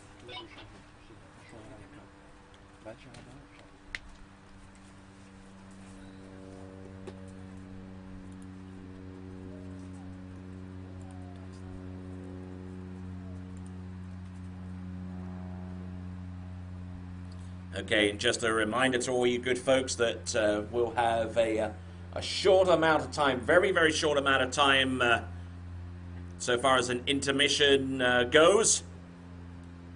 And then we will proceed on with the men's competition in the first round. But it's not going to be too long at all, so maybe just enough time for you to get a drink, maybe find some shade. Look for a good spot to watch from for the men's competition.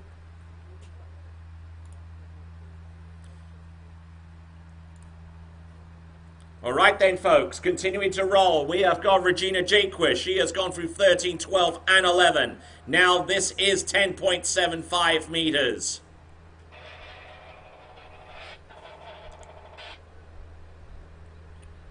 Jumping on the back of the ski, but she has been known to do that and continue on with this particular run. But look at this. How on earth does she do that consistently time after time? Wow. 10.75 meters. Superb. Great effort there.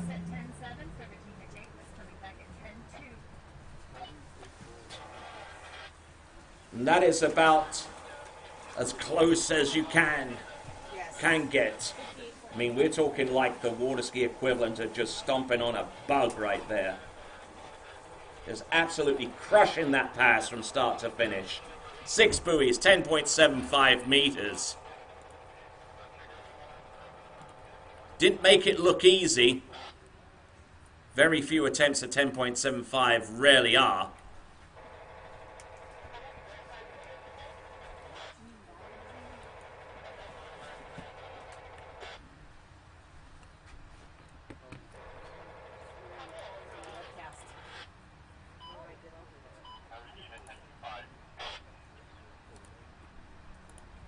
All right, first time we see this graphic. 10.25 meters for Regina Jaquis.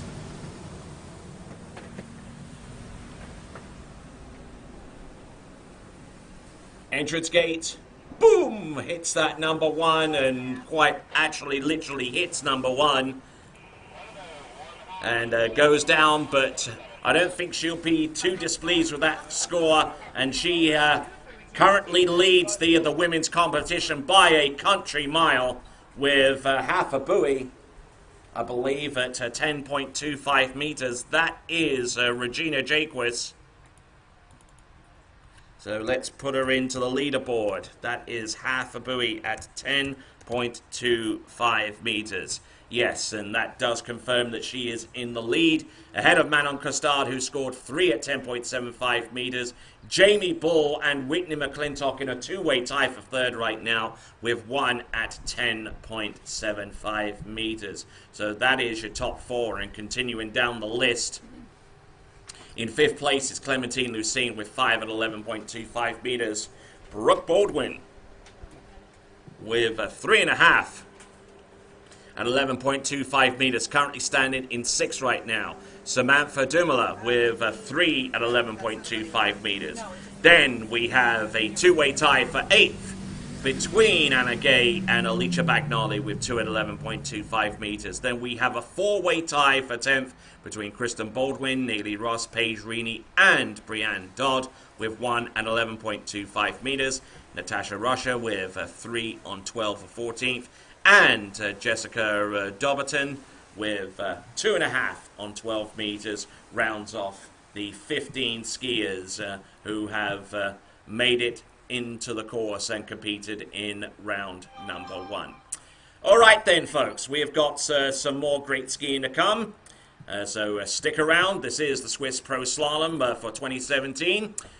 Coming up, we've got some great water ski athletes. We've got the likes of Tanguy Delion. We've got Tom Brantley, Matteo Lazzeri, Chris Parrish, Mario Pagozzi, and towards the end we'll see the likes of Will Asher and Sasha Deskin, then Freddie Winter, and the current world champion and world record holder Nate Smith.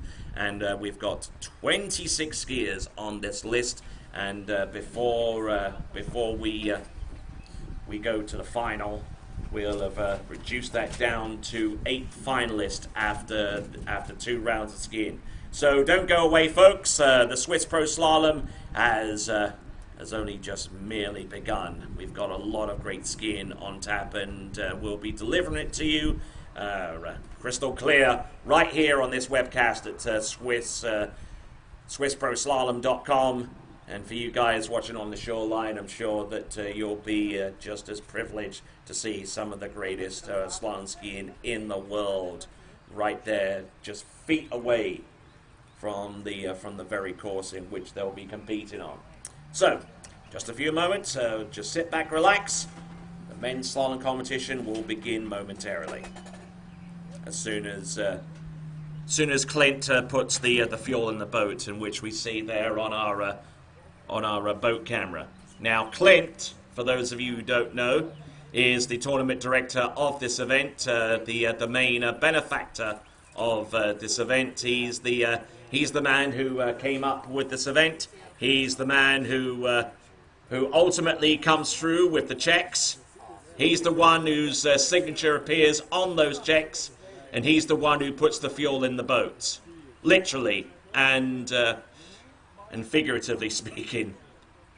So there you go, a man with many hats, Clint Stadelbauer, who himself was a pretty decent slalom skier way back in the latter 70s, early part and latter part of the 1980s. Actually appeared in the World Championship men's slalom final way back in 1987. Brenda, I need to get up and stretch my legs. Yes, and yes, you confirm that is correct. Yes, that was at Thorpe, and that was such a great event. I was actually privileged to be among the crowd there at Thorpe Ski, right outside Chertsey in Surrey, and seeing guys like Bob Lapointe and Andy Mapple and Carl Roberge and John Battleday from way back when. And the athletes that we see today is certainly just as capable, if not more so, in terms of taking it down to the short line lengths and getting all of those high scores. Tony, did you get that situation? Yeah, put the commercial on online. You make this stay. Bring the mouse on the TV so I can switch on.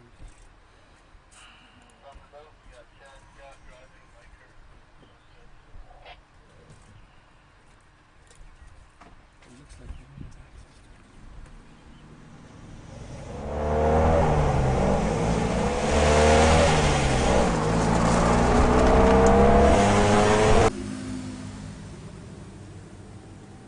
No, so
know, but every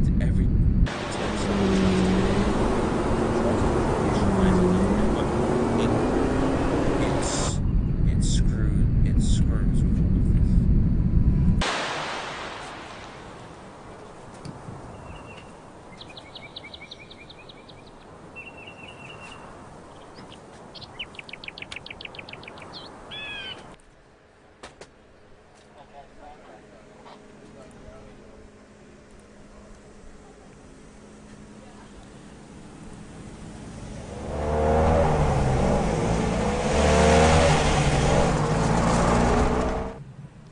Check. Okay, and the boat's made its pass up and down. For those of you that are watching the webcast, you've just seen a glimpse of the genius that is Vincent Stadelbauer with one of his video productions. We'll see a little clipping of his latest one called Color Blast once we get done with the men's first round of slalom. But we'll have a look at dockside and see the preparations that are going on. There's Freddie Winter there. Everything's fine. Right there, over at the berm behind the tent, just trying to relax in and get situated before he takes the water. Copy. Patricio Font, 5814, one flying yellow. Where's the screens?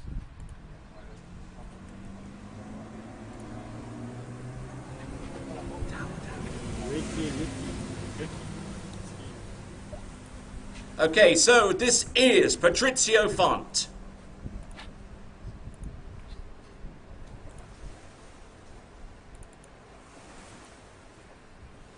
SD card for that?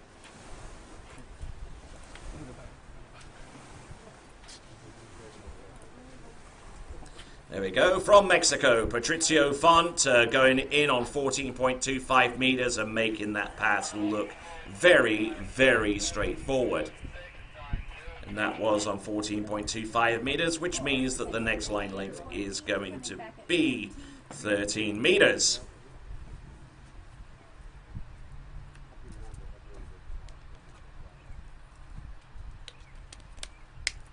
And looking at dockside, we'll see if we can try and get a closer look at some of our male skiers. There we see right there, front and center is Dr. Mike Morgan, the oldest skier in this competition.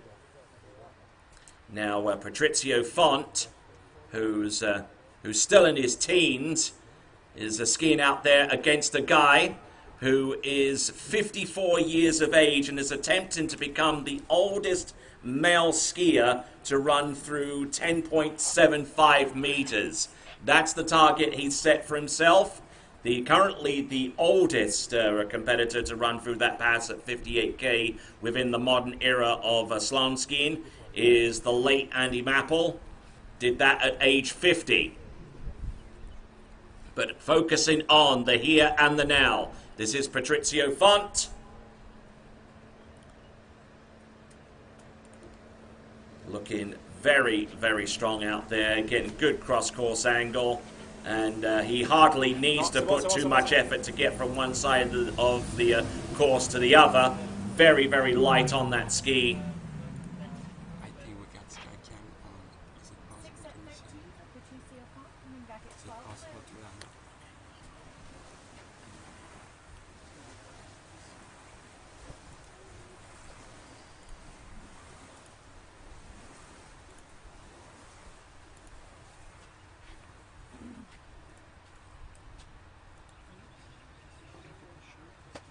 Keep moving. Look, look. Is Greg putting it? He needs to set somewhere, hold line, wait for 30 seconds.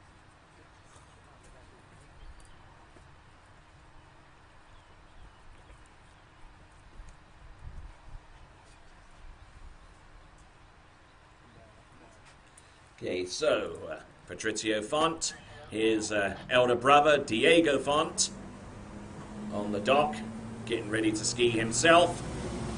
Here comes Pato.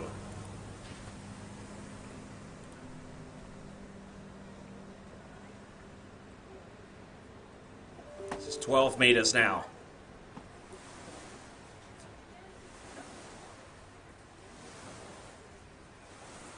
Ooh, a little bit narrow on 5, and that ultimately cost him the pass. Got a little bit complacent off number 4 and didn't maintain enough angle into his edge change to keep himself wide of that buoy.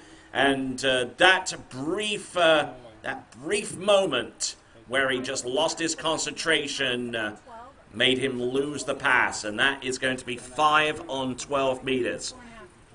Actually, 4.5 on 12 meters. I beg your pardon. So, Fabrizio Font, 4.5 on 12 meters. It's the first score that we've seen. It currently puts him in the lead, but I very much doubt whether that score will keep him there.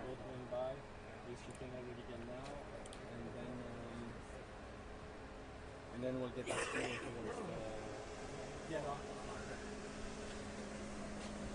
record the skill. So now, continuing on with the slalom competition, our next competitor up should be Diego Font.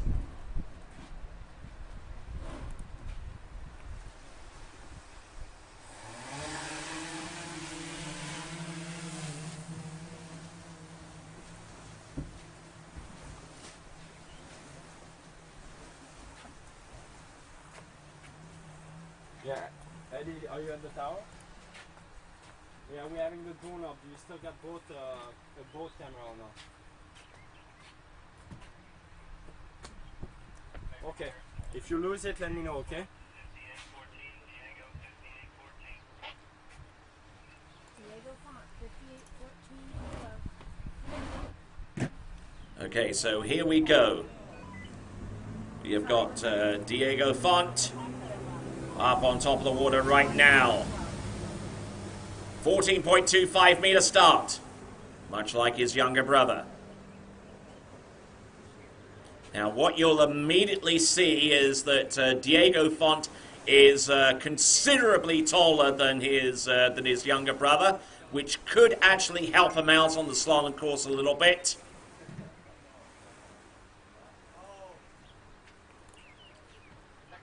The way that being taller is a little bit of a disadvantage is the fact that that by standing that much taller and having your center of gravity that much higher up on the ski, if you do get into trouble, you're least likely to fully recover. But I've seen plenty of tall skiing athletes that have gotten into some serious deep trouble on some seriously short line lengths and still able to pull out the pass. Skiers like Jeff Rogers and a number of great athletes of that ilk, and they could still run the heck out of a slalom course.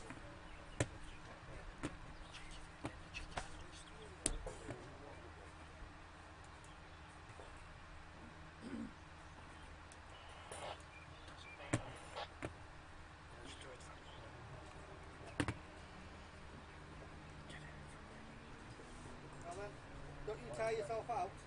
You get tired. Okay, coming in on 13 meters, this is now Diego Font.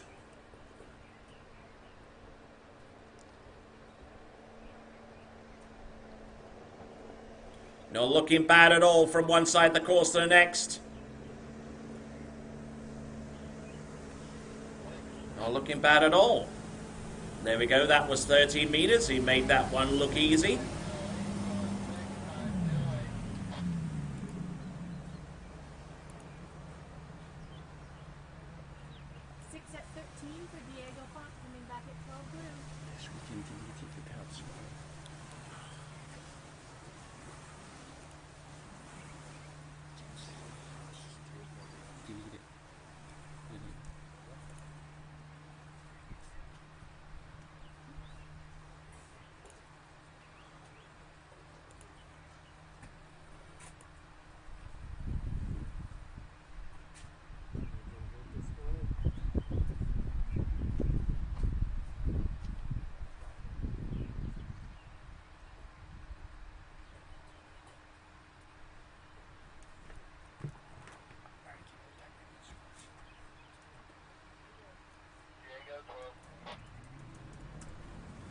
All right then, here we go. This is Diego Font.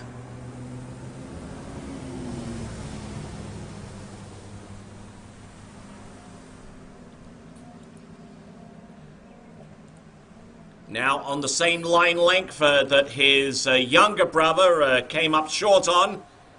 Let's see if he can come up with the goods here. Certainly a lot wider into his edge change into number 5.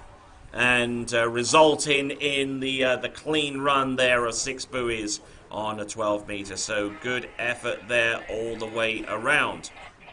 As we continue to monitor what's going on the dock there, we see Regina Jaquist trying to cool down a little bit after her effort.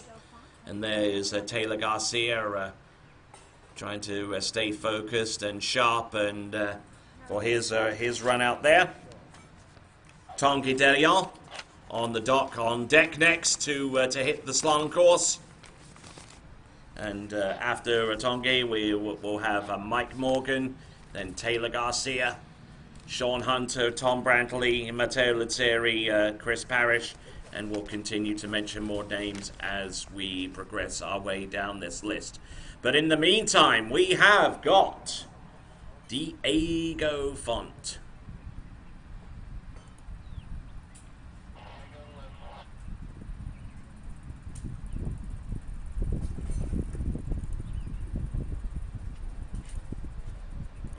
All right, boat setting up for 58 kilometers an hour. Entrance number 1. Oh, getting in a little bit deep off number 1 and unfortunately unable to continue on with that particular pass. That is Diego Font, half a buoy at 11.25 meters, 1/2 a buoy at 11.25 meters. That will give him the lead, but that, I assure you, will be temporary, considering the quality of skiers that we have yet to see in this competition. So, leaderboard stands with Diego Font in the lead with half a buoy, 11.25 meters. Patricio Font, second place with 4.5 on 12. Next skier is Tanguy Delion.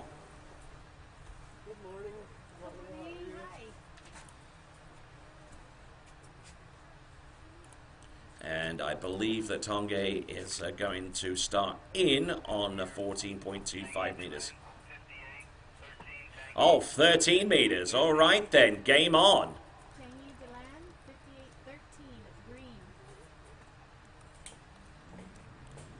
All right, so set the rope from yellow to green.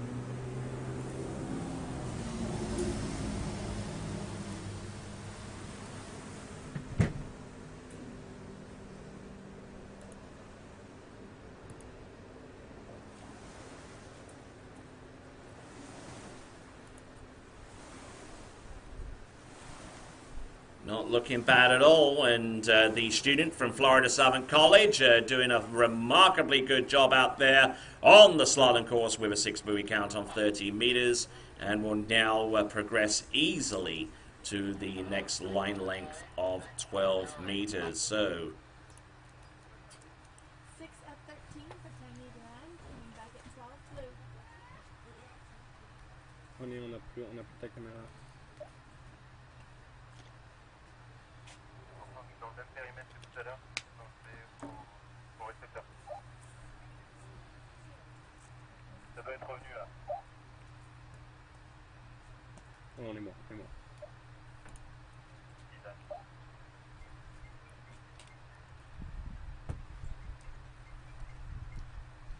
So as we work on through this event, we've got Dr. Mike Morgan on deck, getting ready for his run out there. Multiple-time U.S. men's elite team member from way back in the 1980s.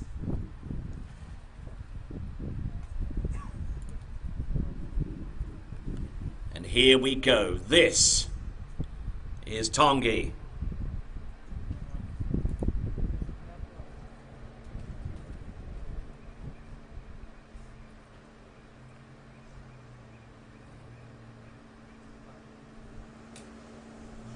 Oh, nicely done indeed. Looking good, as a matter of fact. Can't fault him on that pass whatsoever. 6 at 12 for Tangy. It's 6 on 12 meters. Making that pass look very, very smooth indeed. And Tanguy, much like his elder brother Thibaut, both are originating out of the island nation of Mauritius. Which is why whenever I throw this this graphic up, you see the Mauritian flag.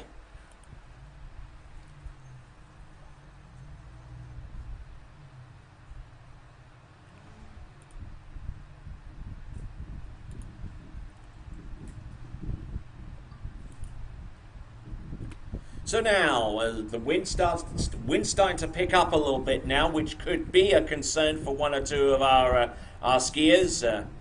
It will certainly determine wind strategy going forward. But for some of the elite skiers, at least those to the top high echelons of this event, it shouldn't pose too much of a problem, especially here on this this great venue of the Swiss water ski resort. As we continue on with the Swiss Pro Slalom, Tanguy, 11.25 meters, getting into all kinds of difficulty. And I don't know whether he was just grimacing because he was mad at himself or grimacing because he pulled something in his back, for example. But either way you cut it, it's going to be 4.5 at 11.25 meters.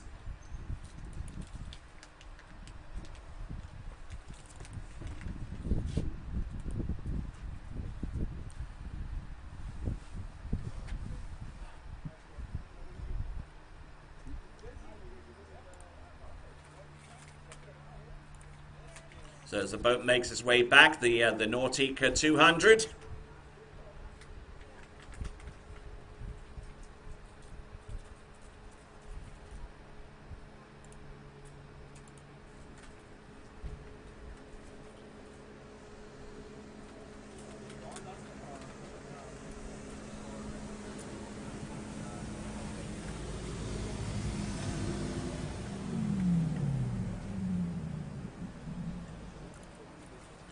All right then, getting ready to pick up Dr. Mike Morgan is Chad Scott at the helm of that Nautique 200.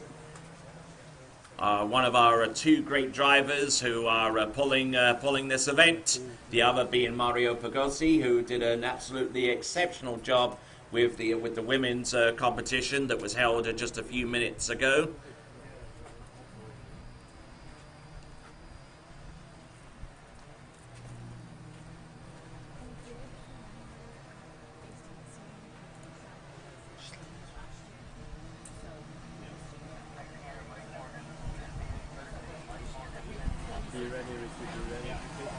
Okay, so coming in on the 13-meter line length, none other than 54 years of age, Dr. Mike Morgan.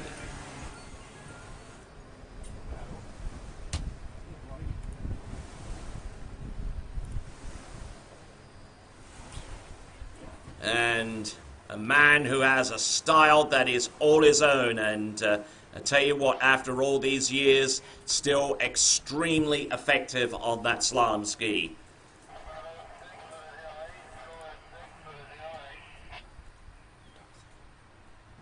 At 13 for Mike Morgan, coming back at 12 blue. And someone on the starting dock, considerably younger, is Taylor Garcia.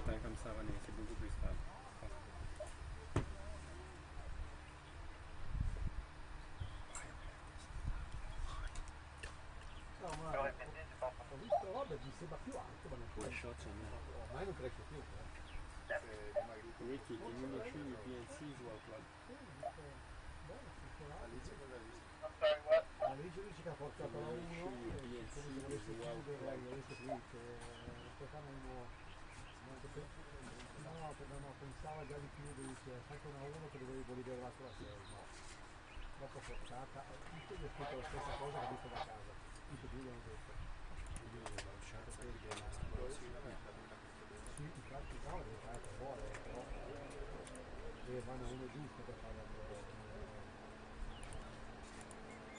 Okay, coming back in, 12 meters. This is Mike Morgan.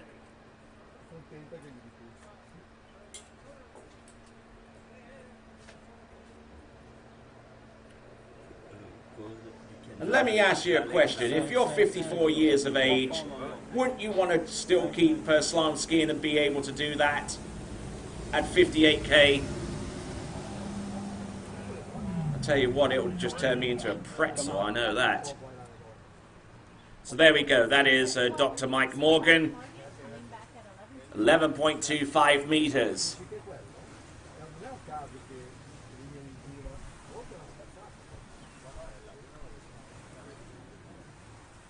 Now, Mike Morgan, way back in the early part of the 80s, was one of those skiers who was aiming to become the first person to run a 38 off in record capability competition, battling against the likes of Bob and Chris Lapointe and other great athletes of that era.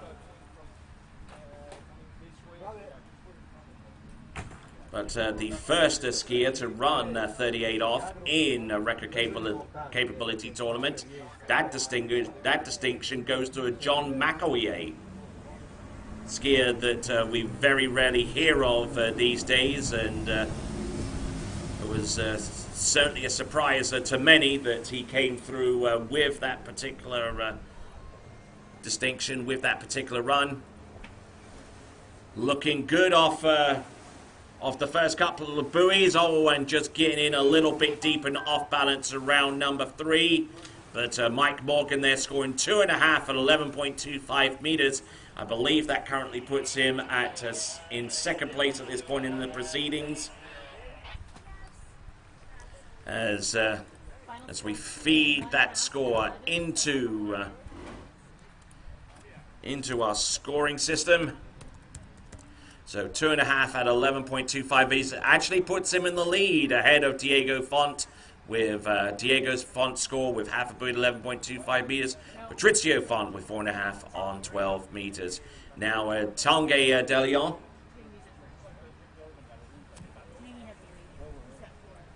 And Tanguy, yeah, I beg your pardon on that one. That is 4 on 11.25 meters, and he has the lead.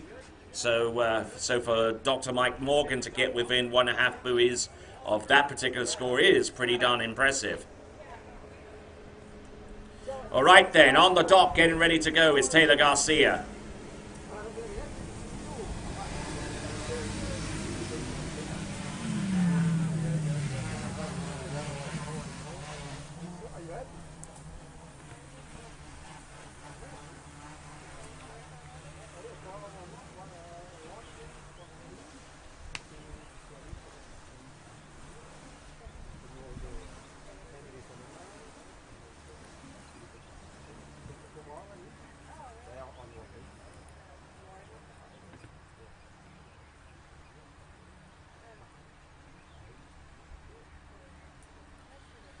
All right then, continuing to roll. This is the Swiss Pro Slalom. My name is Tony Lightfoot, presenter of the Overnight Invasion, a classic rock show in the wee small hours of the morning that plays on Eagle 98.1, the rock station for Baton Rouge in Louisiana. Thanking you for coming on out and supporting this event, and for those of you that are watching the live stream, thank you very much indeed for joining in the festivities. Now, here we go. This is Taylor Garcia.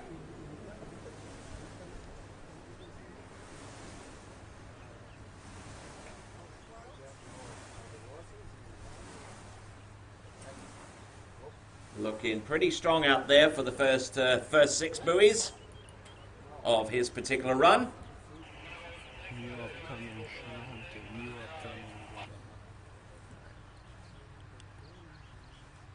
13 for Taylor Garcia, coming back at 12 at blue. Okie dokie, so 6 on 13 meters. Looks like 13 meters is the is the line length of choice now for the majority of our skiers in this type of pro event situation. And why don't we endeavour to find out a little bit more about Taylor Garcia as we go to our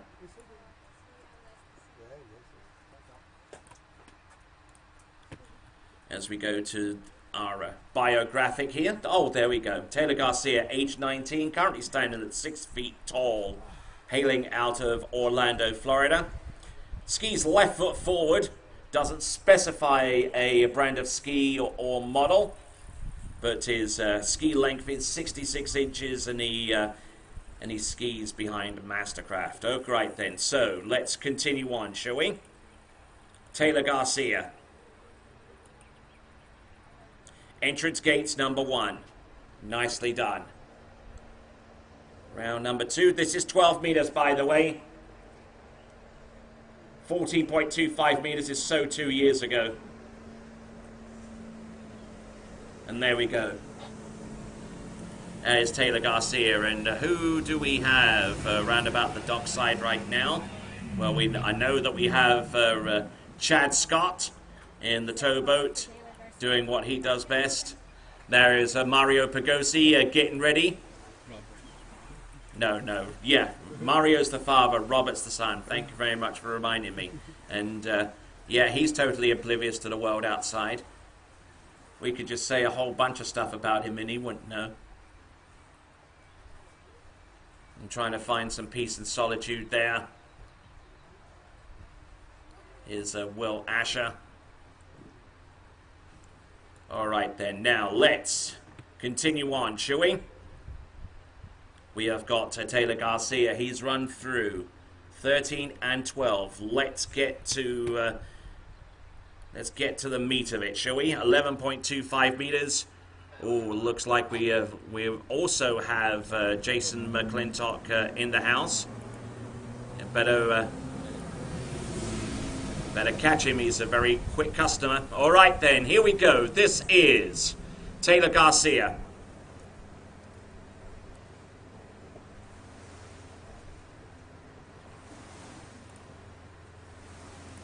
.25 meters this is. And there you go, all the way through, 11.25 meters. Now, we typically associate Taylor Garcia with the jump event more than the slalom, but he's certainly been working the slalom ski quite a bit over the last few seasons.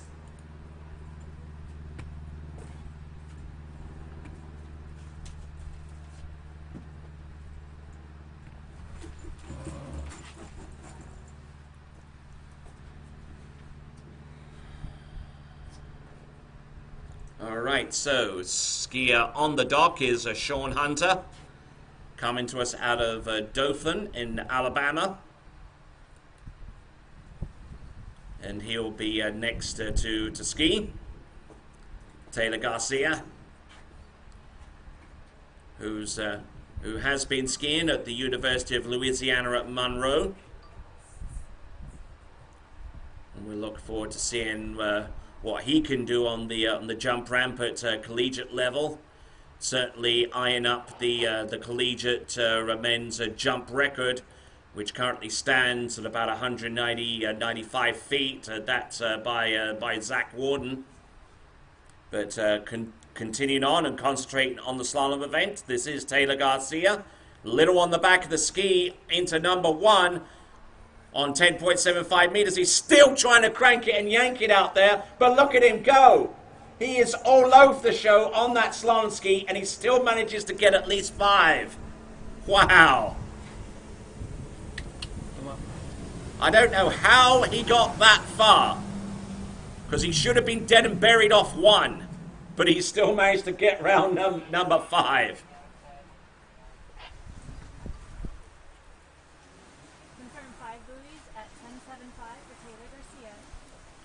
So 5 at 10.75 meters, I do believe that gives him the lead at this point in the proceedings. The only skier, as a matter of fact, to get through 11.25 meters. And he has a 7 buoy advantage on top of Tanguy Delion.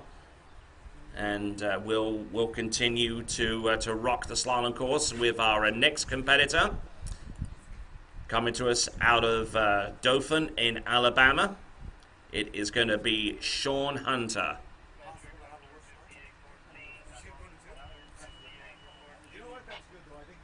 Sean Hunter, 58.14, 1-4 yellow. Okay, now coming in on 40.25 meters. Now here's a skier that I haven't seen too much of, but he's deciding to go in on 14.25 meters, proving that there is still a use for the yellow loop on that road.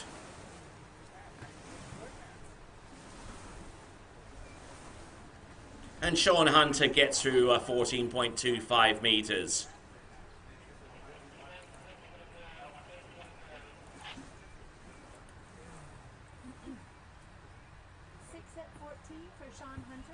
So, continuing on with this event, coming to you out of the Swiss water ski resort, and supported by Pro Gear and Nautiques.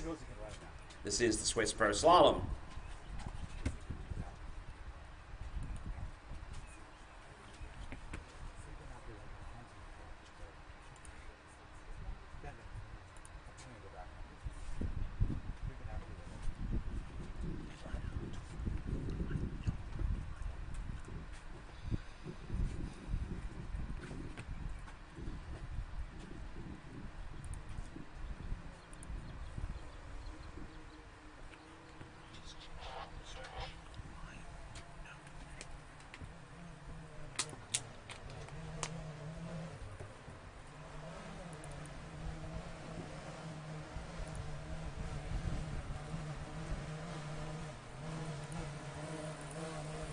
Okay, here comes Sean Hunter.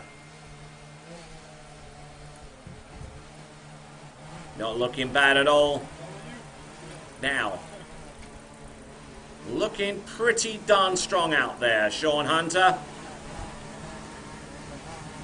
As he makes his way towards the dock. Now, because each of the skiers were required to fill an electronically based bio, there are certain pieces of information that can be extrapolated as a summary of all of the skiers. Like the fact that Sean Hunter is one of only 2 skiers in this field of skiers that will actually ride with a ski that has rubber bindings on it. Pretty much everyone else in this field of skiers will go with a hard shell. And do you want to know the name of the other skier that runs with rubber bindings? Yes. Nate Smith, on the same ski. No way.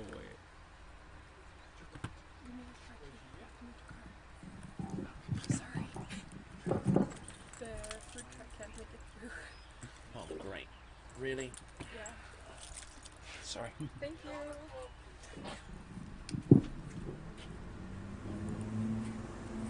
All right then, here comes Sean Hunter.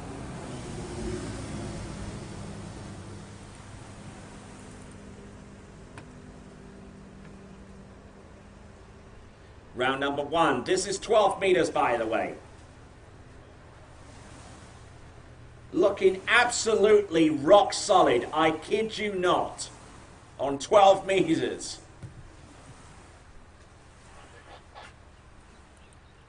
And certainly certainly exhibiting the traits of being a tall slalom skier, not moving too much at all with the upper body.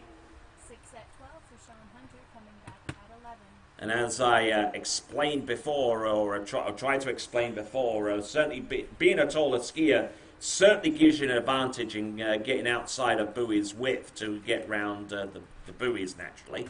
But being a taller skier actually increases the height of the center of your gravity, so to speak, which means that if you do get into trouble, you're least likely to recover. Now, at this moment in time, Sean Hunter appears to be slaloming with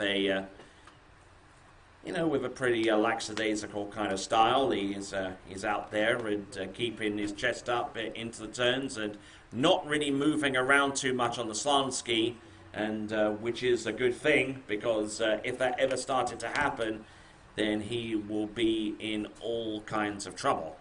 All right, then, let's continue on. Sean Hunter, 11.25 meters. Let's see what he's got. Almost a Barrett Lalin straight towards number 1. Is down course off number 2, but still manages to get outside number 3. Still rocking that slalom ski. Look at him go. And he just seemed to got better in the latter half of that slalom course, and he gets through all 6 buoys, gets around all 6 buoys, 11.25 meters, and there you go. Great effort. 10.75 meters comes next. Sean Hunter coming back at 10.7. Jouer ton battle charger pour l'Inspire Tour Non, moi je suis sur mon bureau. sur ton bureau. Là, c'est le truc rond là. Avec toute la boîte et la prise.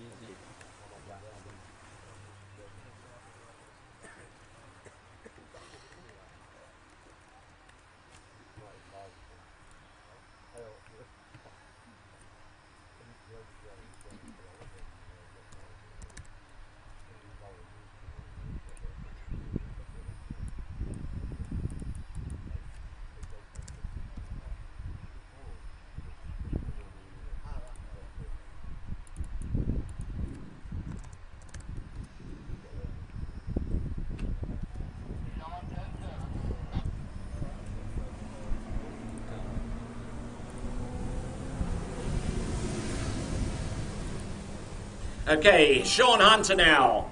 10.75 meters, and the rope has just kicked up a little bit. The wind has just kicked up a little bit, which could put a wrinkle in his plans. And to a certain extent, it just did there, as he came into that buoy with a whole bunch of speed and not too much in the way of deceleration into number 3. So it is going to be 2. It is going to be 2 1/2 buoys at 10.75 meters. Stay on him at 10.75 for Sean Hunter. So Sean Hunter, 2.5 at 10.75 meters. And that currently vaults him into second place right now. The only one of 2 people to get through 11.25 meters at this stage of the competition in the men's championship. So Taylor Garcia in the lead with 5 at 10.75 meters. Sean Hunter with 2.5 at 10.75 meters. Tanguy Dayon with 4 at 11.25 meters. Mike Morgan 2.5 at 11.25. Diego Font half a buoy at 11.25, and Patricio Font 4.5 on 12 meters. Those are the 6 skiers that have made it out there on the slalom course already.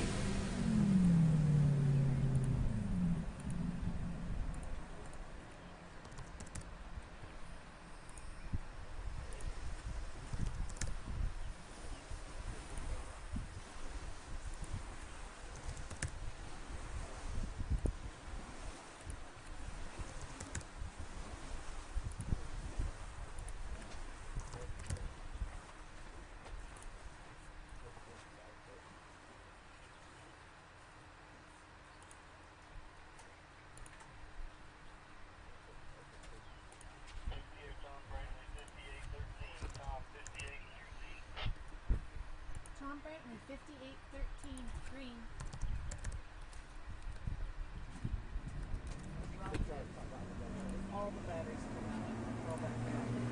Okay, coming into the course, 58.13 meters. Hailing out of Carlsbad, New Mexico, this is Tom Brantley.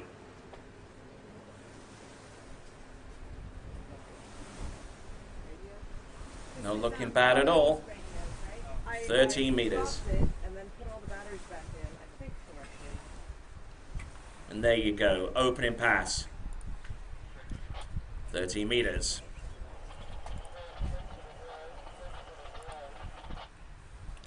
All right, and some great skiing so far. Confirmed 6. 5 buoys there from Taylor Garcia, currently holding the lead on a 10.75 meters. Allô? Oui.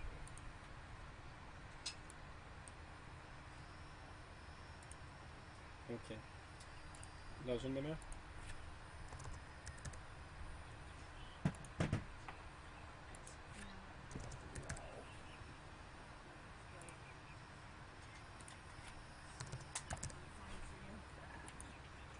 canoe. It could be a nuisance. It's actually pretty deadly.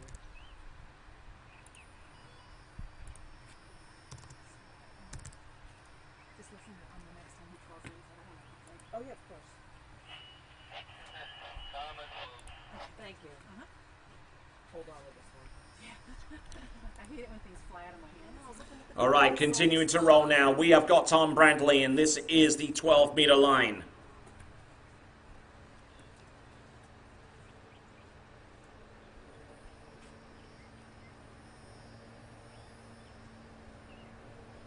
Good rotation there off number 3. Holding his composure. Look at this. Composed, powerful, and a 6-buoy count. The end result of that great effort there from Tom Brantley.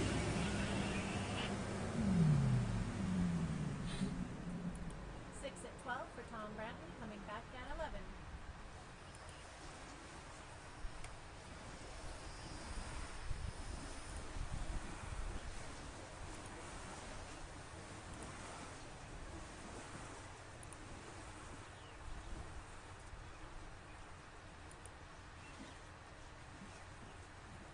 Get her adjusted. Do the girls know that Arby's down there?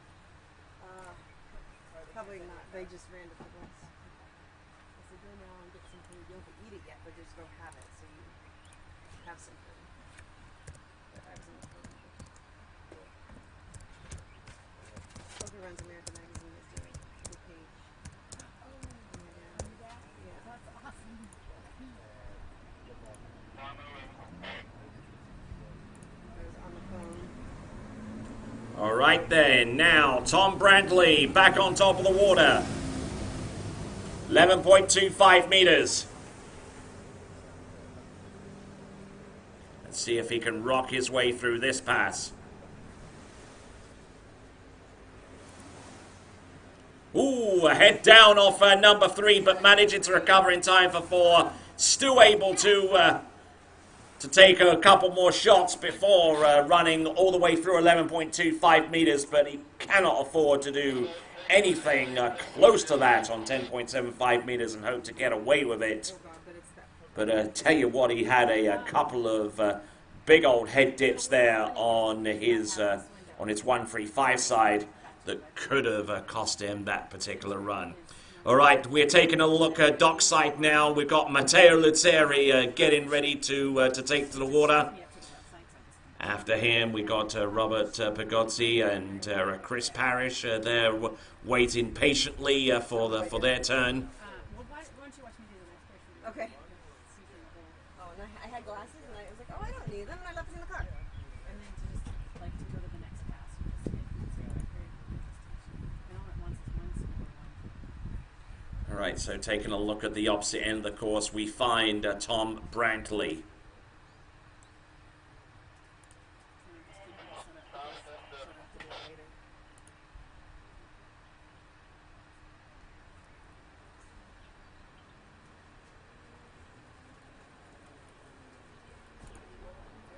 All right then, here we go. This is Tom Brantley.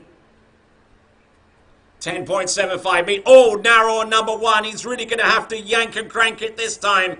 Round number 2 and number 3. How the hell does he manage to keep that ski going cross course, being that far down course and still able to run it? Oh my word. Oh. That is one of the most remarkable 10.75 meters passes I have seen in a long time.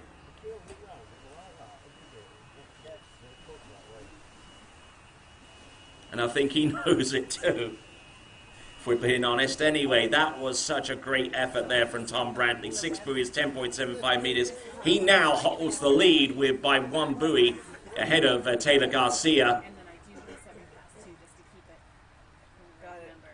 Because then that gives you this and that. Got it. So you're having to initiate each one of them every time. I think it might go as you wait a while, but I know that Yeah. yeah, I do. So, let's continue to roll. We've got Tom Brantley, and it was just one of those passes that you knew that if he just managed to maintain his composure, just kept his balance, kept his cool, that he was always in with a fighting chance to run that pass. Here we go. This is Tom Brantley. 10.25 meters, 41 off. Oh, does he get round that buoy? Does he get round 3? Not too sure, but he certainly wasn't going to take that much slack at 10.25 meters. He gets at least 2. But what will the call from the judges be?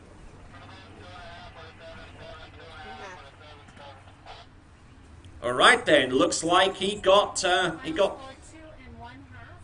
10.25 for Tom Brantley. All right, so he managed to get 2.5 out of that one, and it was very interesting to see how he did it as well, because he barely got that ski outside of the buoy now, which would have ordinarily have given him 2.25, but he managed to keep hold of the handle and to keep that ski progressing towards the wakes before he finally succumbed to the pull of the boat. Anyways, it is 2.5 at 10.25 meters. It has given him a substantial lead, a 3.5 buoy lead, and in this stage of the competition, that could give him an outside shot, put your teeth in, of making it through to the next round of the competition. Now, a skier who definitely knows a thing or two about the psychology side of the sport. He's about to take to water. His name is Matteo Luzzeri.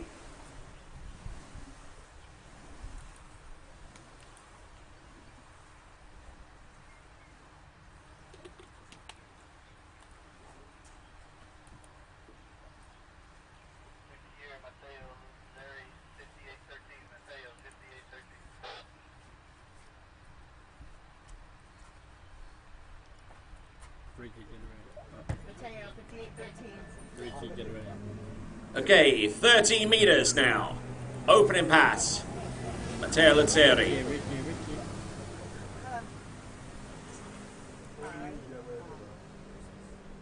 I just sat down to score and give Dana a break. So. No, I'm okay. I'm just going to have to pause between passes. We're in the steer 8 of round 1. All right then, so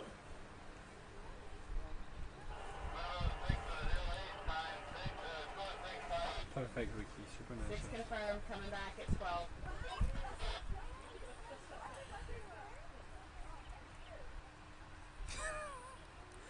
all right then, so 58k, 13 meters for Matteo Luzzeri, making very, very light work of that particular run.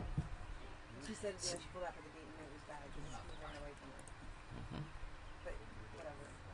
She's down at 20 passes.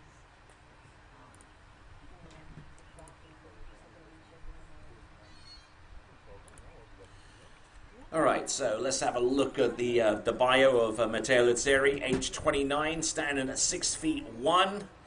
The current city of residence is Tallahassee in Florida, where he is a doctorate student at Florida State University.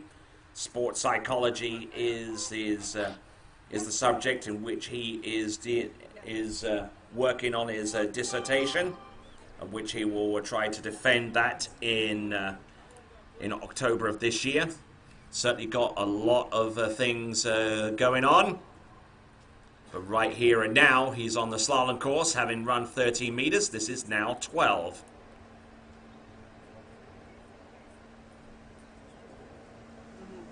Looking very, very strong. 12 meters, not a problem at all. As he works his way back towards the course. Confirmed 6 with an 07, coming back at 11. 11.25 meters beckons, and times appear to be okay, as they typically are with the zero-off speed control system. I mean, you're within like about 1 or 2 hundredths of a second of getting perfect actual times on average. So, you know, and a lot of times, you know, you're doing 16.07 every single time. Bam, bam, bam. So it's all the black and red boats winning everything. So there's no doubt about that. The boats.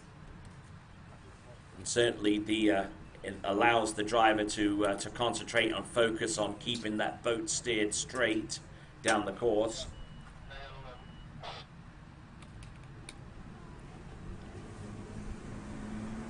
Wow. All right then, folks, here comes Matteo Luzzeri.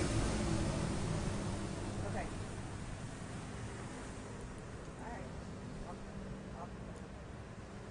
Okay, I'll tell Krista to do the same. Ooh, nice hook up on number 2. Continuing to flow on both sides of the course.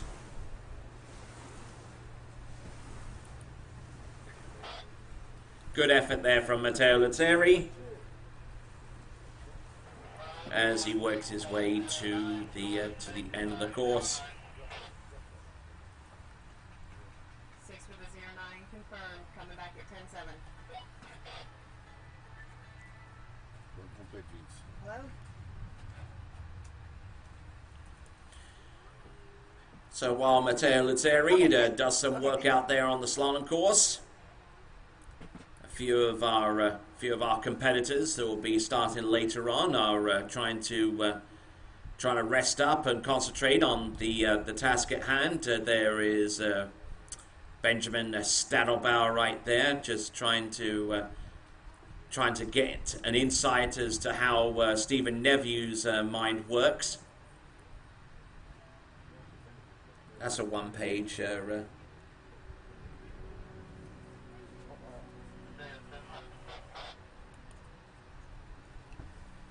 All right then, folks. This now is Matteo Luzzeri. He's run through 13, 12, 11.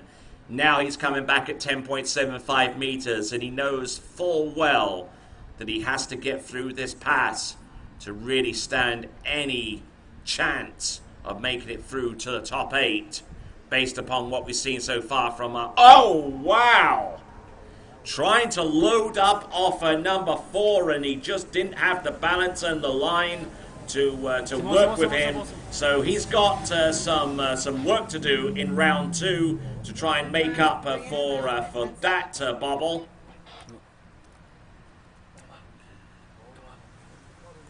So there, that is Matteo Luzzeri. That is going to be 3.5. 3.5 at 10.75 meters. Currently on the leaderboard right now, that should put him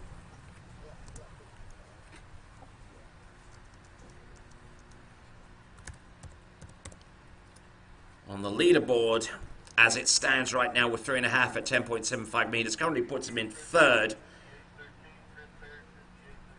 And coming into the course for his opener is going to be Chris Parrish.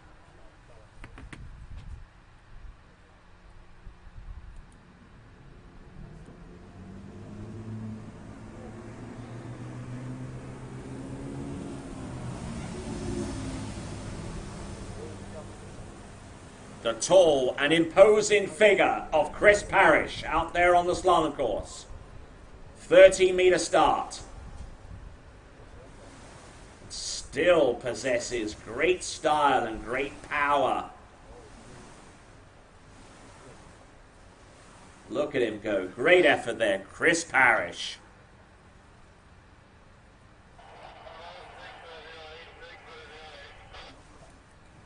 Chris Parrish, who skied his first professional season in 1997. Former junior world slalom champion, many times a world championship finalist. But Chris Parrish, despite all of his accolades, despite all of his accomplishments, still is searching for 1 or 2 titles that would really cap an exceptional career out there on the slalom course. Let's see what he can do here and now at the Swiss Pro Slalom event, having cleared through 13 meters and coming back on 12.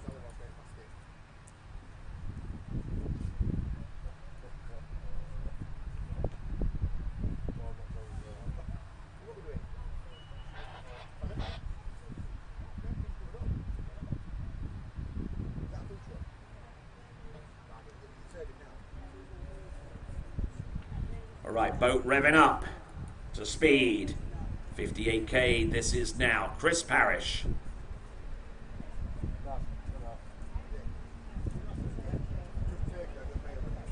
Not looking bad at all. Ah, smooth as you like. Hardly any movement in the upper part of his body as he makes his way through the pass. Certainly making that one look very, very smooth indeed. Coming back at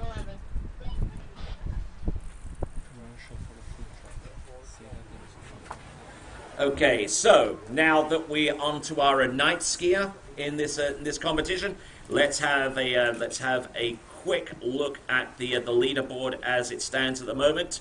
Tom Brantley in the lead with 2.5 at 10.25 meters. Taylor Garcia currently in second with 5 at 10.75 meters. Matteo Luteri in third with 3.5 at 10.75. Sean Hunter with 2.5. And there you see the remaining skiers in the top 8 as it stands at the moment. So, if I make a mistake over here, I can fix it. Yeah. Okay. there we go. There is Chad Scott just receiving the final instruction before Chris Parrish comes in. Yeah, okay. That's what I did. And then Mateo, I just closed that one. 11.25 meters it I is. opened that and I was like, new skier. I was like, okay, where was this window? Okay. Where'd that go? And the neat thing is you can actually just enter in a score. You don't even have to go through all this. Like if you want to. Such a great slalom style, so powerful. From one side of court, and 11.25 meters. Wow, that is such a great looking pass. Made that look relatively easy. From easy, I mean that it didn't look as if he was struggling. No, he certainly set his edges, knew exactly what he was doing from the turn, and knew exactly where to set the edges, with the pre-turn and the turn, and setting up for the next side.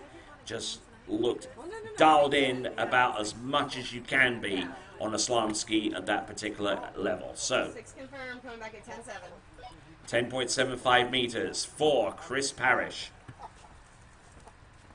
And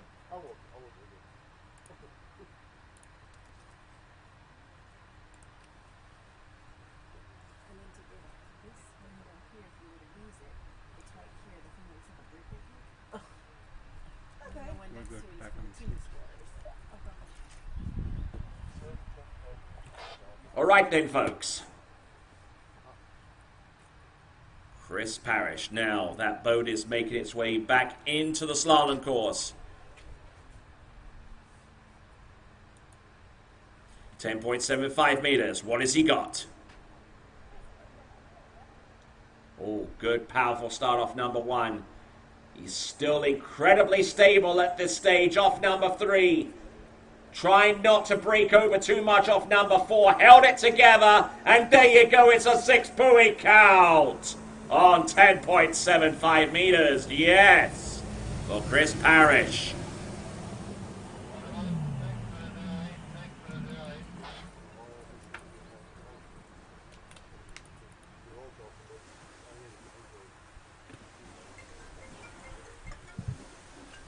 Certainly came off that number 4 and kind of broke marginally forward over that slalom ski off that particular turn, but he had such great strength and such great experience that would enable him to make his way through 10.75 meters.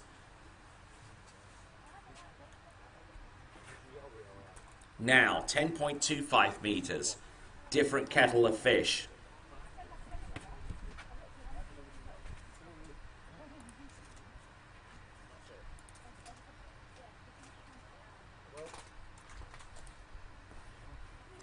waiting for that line to tighten up.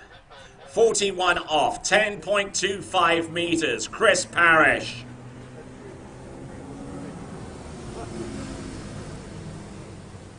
Here he comes. Setting himself up. Can't afford to do too much wrong here. Oh, look at that number one.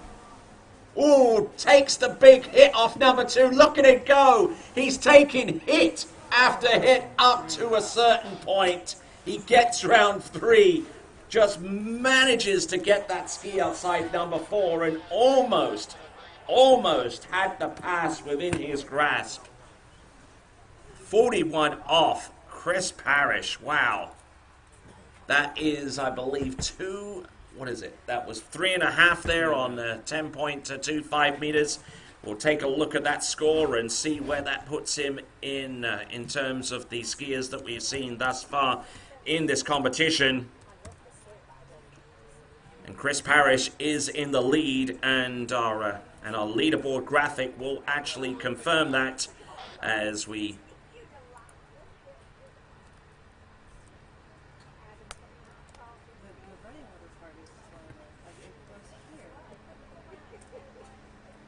So there you go. There is Chris Parrish, confirmed in the lead with 3.5 at 10.25 meters, ahead of Tom Brantley by one single buoy. His score, 2.5. Then Taylor Garcia, 5 at 10.75 meters. Matteo Luteri, 3.5 at 10.75 meters. Sean Hunter, 2.5 on that same line length. Then Tonge Deyon with 4 at 11.25 meters. Mike Morgan with 2.5 at 11. And Diego Font with half a buoy at 11.25 meters. Next skier to take to the water will be none other than Robert Pigozzi.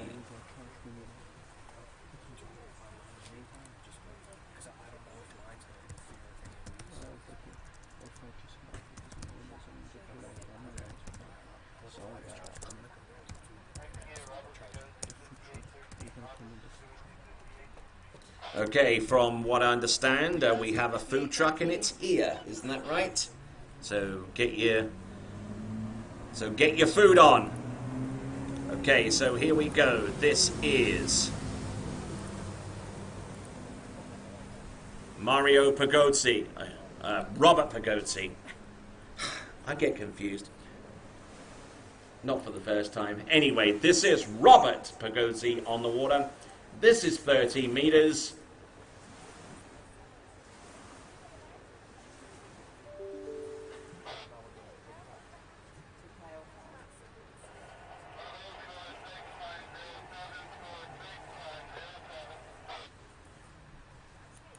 Based on what boat you get down there. This was winning.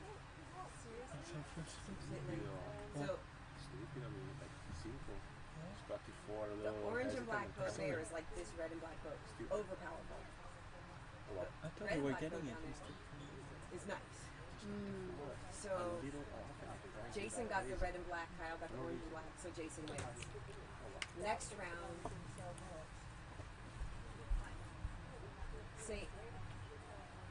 same thing. Jason had red and black. Frederick had orange and black. Jason wins.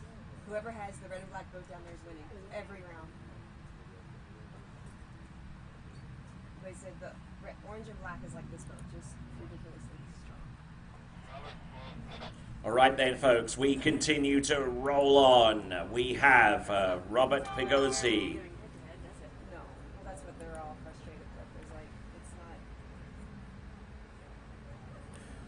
Oh, look at this style. Certainly a stark contrast to a lot of others that we've seen. Very, very deliberate with his upper body into his gate shot. Working that reflex slalom ski from one side to the course to the next. Great effort there.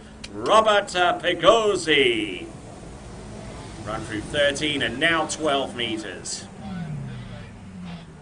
6 confirmed, coming back at 11. 11.25 meters.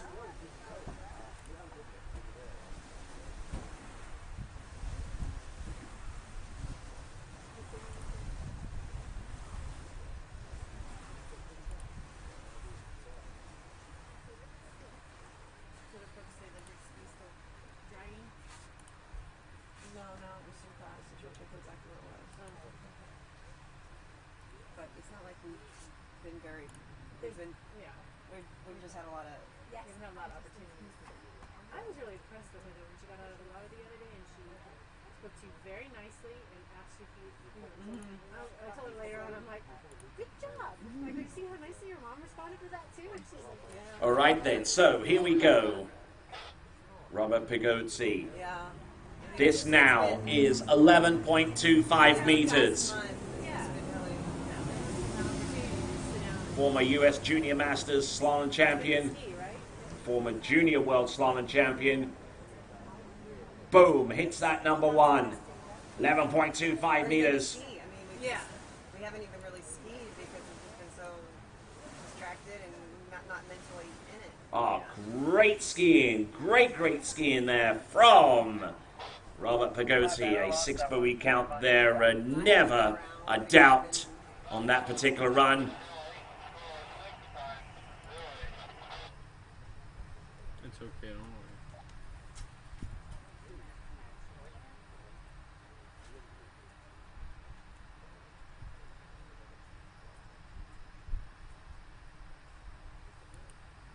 Six confirmed, come back at 10-7.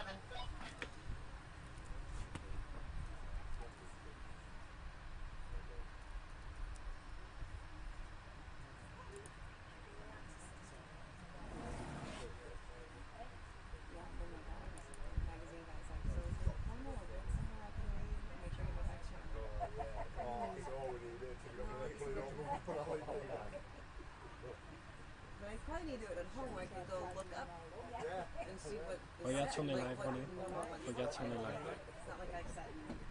Yeah. Not a lot of them, but like. All right then, folks. Here comes Robert Pigozzi.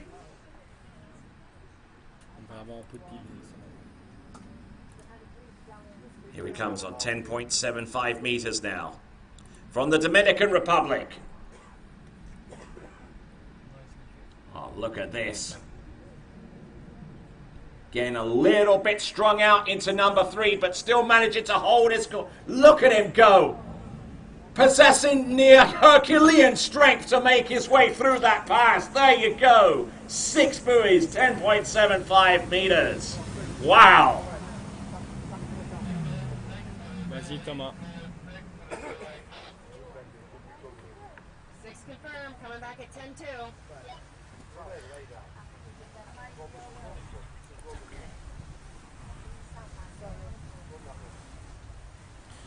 So there we go, Robert Pigozzi. Wow. You can definitely tell when a skier is in the kind of rhythm that that makes for complete passes on shorter line lengths.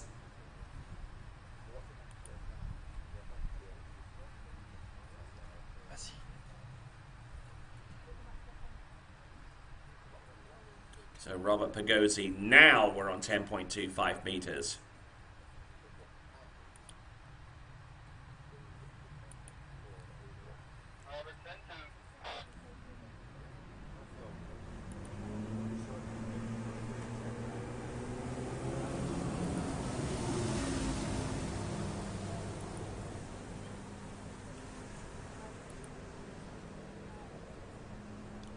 Here he comes, number 1, 10.25 meters. Ooh, continuing to roll. Look at him go. Oh, and he gets just marginally inside number 4, but he certainly had the start, at least off the first couple of buoys, to be able to run that particular pass. But I don't know whether it's fatigue or just maybe just wasn't particularly lucky on that particular run. But a decent effort there from Robert Pigozzi. That gives him a score of 3. We'll get confirmation of that. 3 buoys. 3 at 10-2. 3 at 10.25 meters. 3 at 10.25 meters. And that puts him just half a buoy behind Chris Parrish in this competition. So nip and tuck towards the top portion of the order, with Chris Parrish having getting a superior score with a 3.5 3.5 at 10.25 meters. Vas-y. On est bon, on est bon, on est bon, on est bon.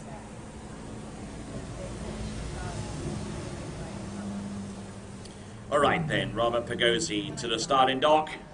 You should be relatively pleased, getting halfway down that pass of 10.25 meters or 41 off. Great skiing there from that young athlete from the Dominican Republic.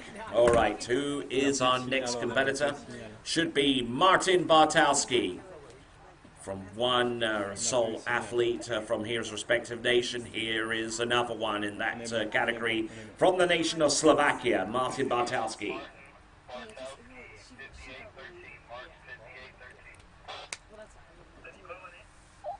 C'est bon, on est bon, on avait perdu le signal, on est bon.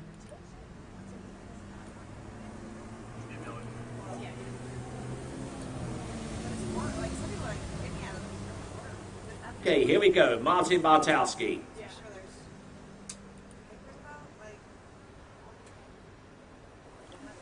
Martin Bartowski. We'll find out a little bit about him in just a moment or so.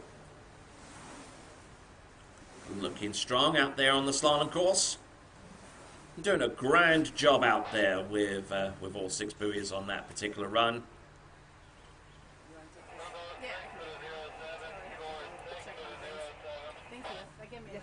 Well, at least now I can run back and relieve you if you need. Yeah. If you just say, come get me. Yeah. I was able to get here early enough to get my school. I was a little worried getting in there.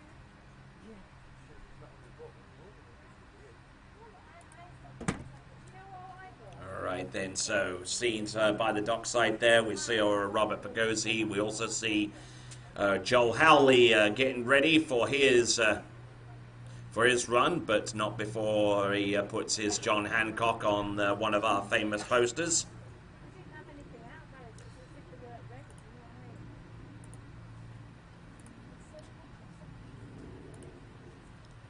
Quick look at Martin Bartowski's bio. Brings us this information. Age 28. Comes out of Ogden in Utah. He reps for Good.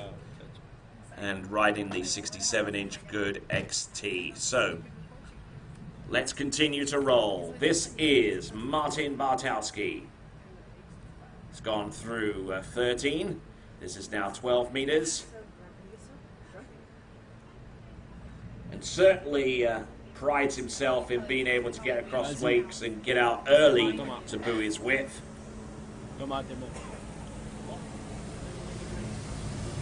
That was certainly the case there with 12 meters. 6 at 12 for Martin Bartowski, coming back at 11.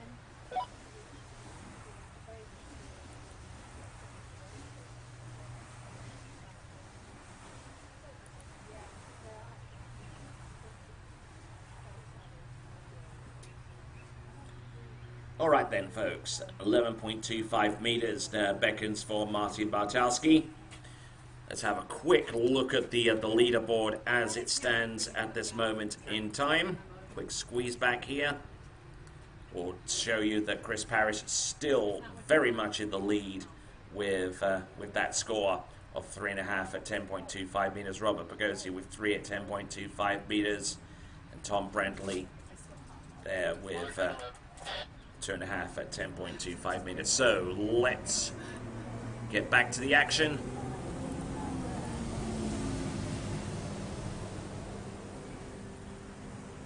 Martin Bartowski.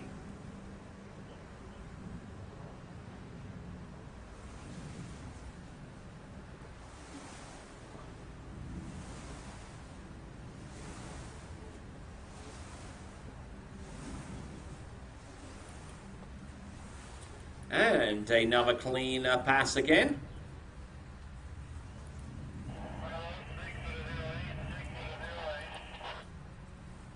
At 11 for Martin Bartowski, coming back at 10.7.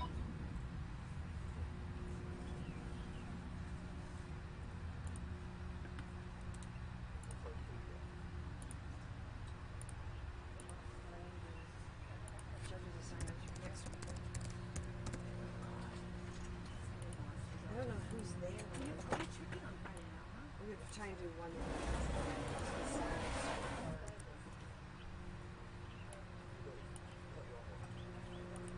Not one, I'm sorry, just set. Like 15.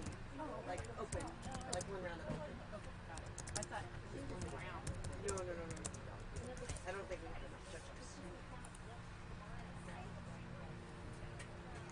I don't know.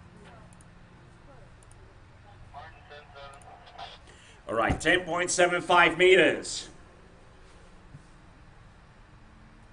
Realizing that in order to get into the top three, he has to make his way through this pass and get at least halfway down 10.25 meters. The next one to come. First things first, he's got to get through this one. Oh, good one. Nice. Round number 4. Good extension, round 5. Does he make it round 6? Oh, yes. Certainly left it late to make it round the final buoy, but make it round the final buoy he does.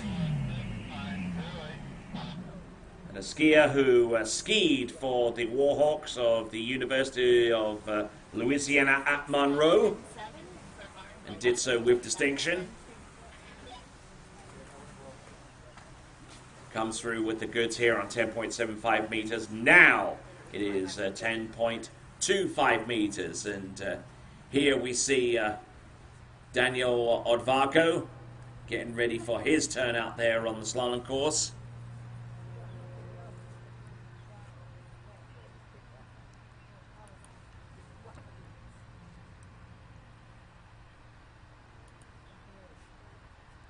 Happy Mother's Day to you too. Focus sur ton... Parfait, bouge pas. Yeah, I'm down at Swiss, chief judging.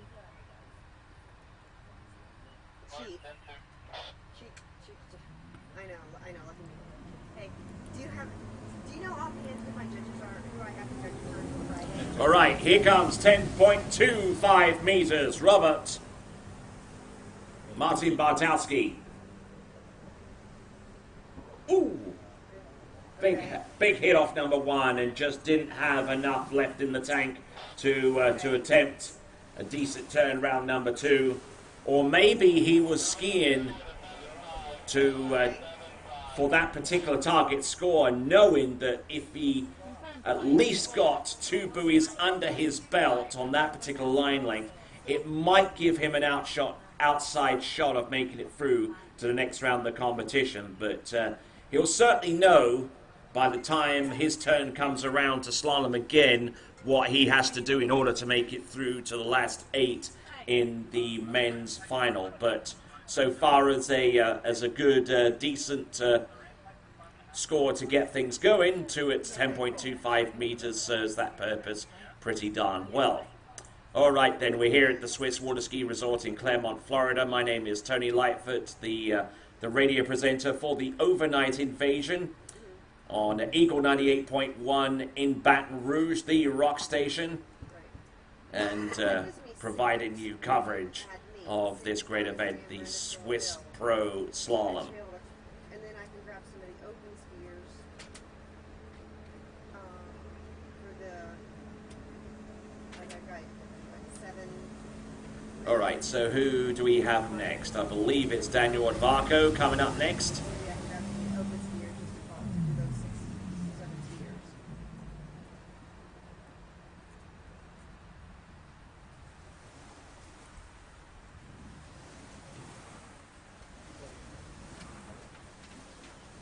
Wait, who?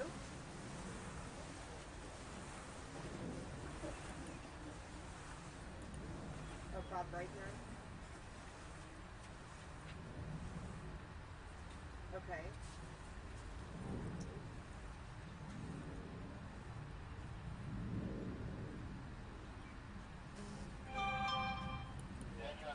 Well, I know I haven't formatted it yet properly. I was trying. Yeah, I know because I. 13 green. No, just wait. I'll do it.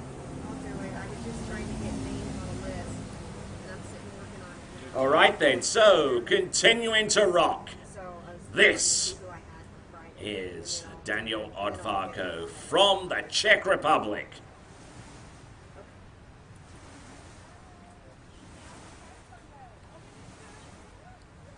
professional skier and also runs a pro shop out of Santa Rosa Beach in Florida. We'll find out a little bit more about him in just a moment, as we continue to rock and roll here in the Swiss Pro Slalom event. We're barely in the opening stages of this event, and we'll find out some more information about our skiers as we continue to roll along. Okay. Alright, cool. Okay, well, I'll sit and work on it. So Daniel Dvarko, age 30, standing at 6 feet 1. Right. And his ski of choice is the Good XTT. He'll be around, and maybe he can just do that. 67 inches in length, which tends to be the ski length of choice for the majority of our skiers. In fact, when I pulled down the statistics from each of the information, from each piece of information that was given by our skiers via the electronic biography form, it reveals that 67 inches was the most common length of slalom ski. Okay. I'll ask her. And here we go. It's like, it's after the men, before the women. Coming but she's in. still got like 10 years before she skis. So On this next pass, this is Daniel Dvarko.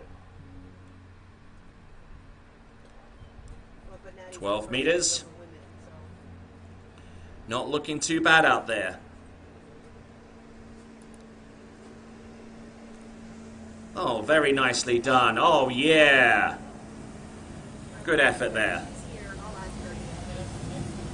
Okay. And there we go. And Chad Scott doing a fine job there with that particular pass. 6 at 12 for Daniel continue. Dvarko, coming back at 11. Non, c'est bon, désolé. So where do you want me? 11.25 meters has been called, and that'll be the next pass coming right up for Daniel Dvarko. And here again for this group. And Vicky grabbed one. Awesome. Thank you. So at some point today, like whenever I try and send her Amici, something, t'as mis tes sandwichs? I don't know how to merge that Eddie's file into the file before I zip it. So I need you guys to show me that. I think what you're doing is you're trying to use that first button. You just take his HP file and put it in your file. Okay, continuing to roll on with the slalom event. You'll have to show me exactly what's in it. And coming out the water, this is Daniel Dvarko on 11.25 meters. When he sends it to you, just do save as That's what I in your tournament folder. Right in your folder and then you run your tournament package. Physically turning away with his shoulders prior to the gate shot. Still managing to hold his line, hold his composure, taking a big old hit there off 3, recovers well off number 4, good to go round number 5, and settles down well into running that particular pass. Good effort there from Daniel Dvarko from the Czech Republic. All right, our next skiers are already on the dock. We see Carlo Alais of Italy, and we also see Thibaut Delion, Gave her a break. She who said, comes to us out of Mauritius. Confirm 6 and 11 for Daniel, coming back at 10-7. Okay, don't forget, folks, we've got a food truck situated here at the Swiss Pro Slalom. So if you are feeling a little bit peckish and hungry, then you know where to go. Well, just let me know. Okay, thanks. But how's your triathlon? That's good. I was well, first in my age group, first in masters women, and 5th overall. Nice.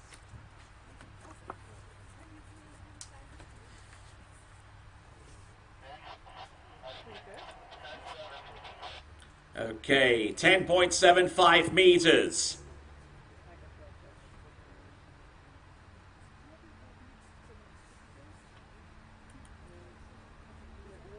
Okay, 10.75 meters. Daniel Dvarko gets the good start that he needs off number 1.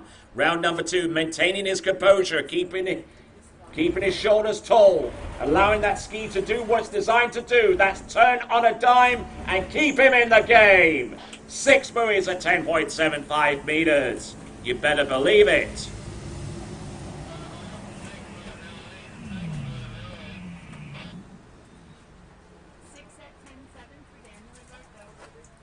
Okay, so 6 buoys at 10.75 meters.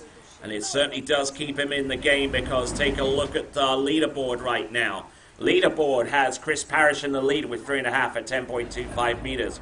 Robert Pagozzi with 3 at 10.25 meters. Tom Brantley with 2.5 on that same line length. So by virtue of him actually clearing 6 at 10.75 meters, that puts him currently in the top 4 right now. Right there, smack bang in 4th place right now. Relegated to 5th is Taylor Garcia with 5 on 10.75 meters. But we'll see what he can do by way of a recovery in round number 2. All right then, let's have a look and see what Daniel Odvarko can do to raise his stock in this slalom competition. 10.25 meters. Need more than 2.5 to ascend the leaderboard from 4th. Here he comes. Boom, hits that number 1. Is early for number 2. And is going to be inside number 3, which means he's going to stay at 4th place, but only marginally behind Tom Brantley, who scored 2.5 with his particular effort out there at 10.25 meters. Almost left 2 buoys at 10.25 for Daniel Odvarko. And I think that we're seeing a trend here where we're potentially looking at skiers needing to get at least into 10.25 meters to stand any chance at all of making it through to the next round of the competition. And we're even speculating it this early in this competition. So a lot to play for. Oh, okay. I was like, I'm thinking, what is it? It's like, And with Daniel Odvarko skiing, we're going to take a little bit of an intermission here whilst we put some fuel in the boat and maybe change out an official or two. But we'll continue to roll on. And while we take a brief break,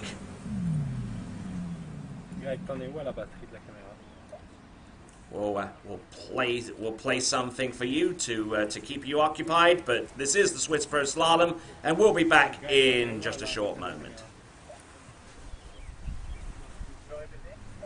La batterie de la caméra, t'es bon?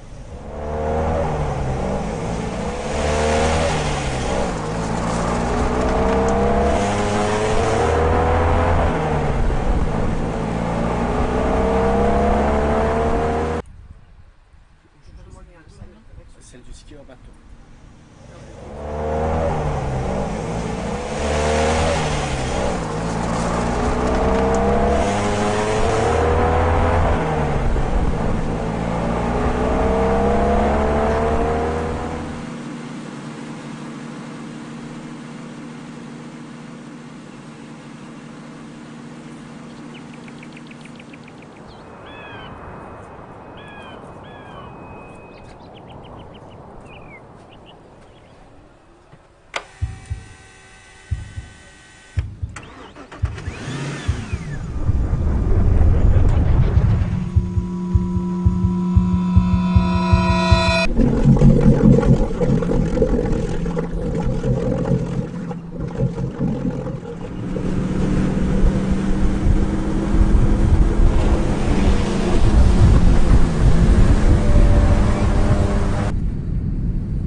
second half of the running order in the men's slalom round 1.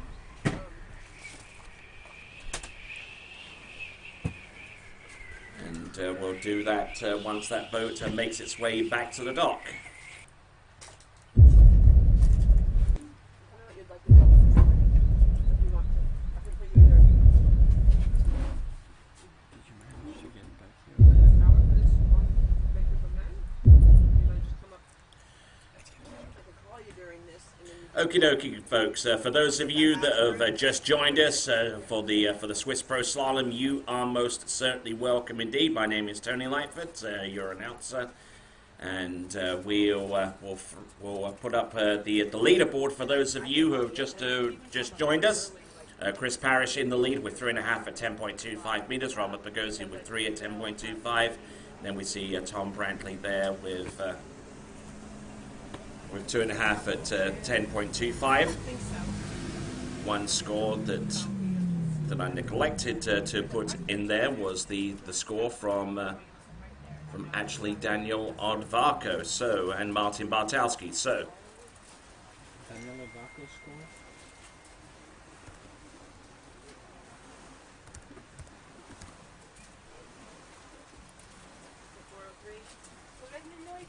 Daniel Odvarko that score? was really good. No, Daniel Martin Bartowski and Daniel Odvarko. Yeah, Daniel Odvarko. 2 at 10-2. 2 at 10 to Daniel, Martin. Martin Bartowski 2 at 10-2. The 2 to 10 to. Let's get it. Let's get it. Carlo Lai 13. okay, coming in, Carlo Elias at 13 meters.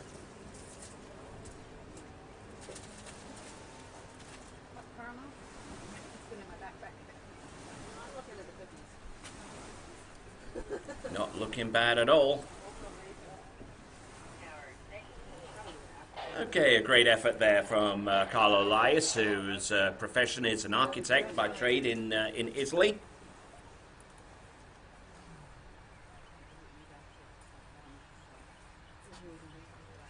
6 at 13 for Carlo Eli, coming back at 12 blue. So 6 buoys on 13 meters to get his run situated in the right way. I bet Mike Morgan is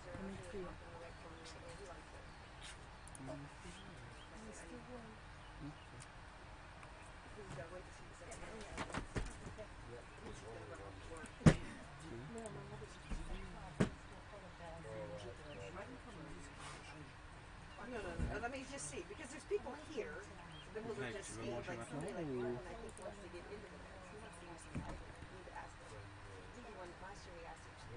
He was a good driver. À la fin des mecs, on est pas pour la caméra. Ok, je peux l'avoir à la fin des mecs. À la fin des mecs. Tout ça. J'ai bien fini ça après la ligne, ça va être calme. If he's sticking around, maybe he would get the boat.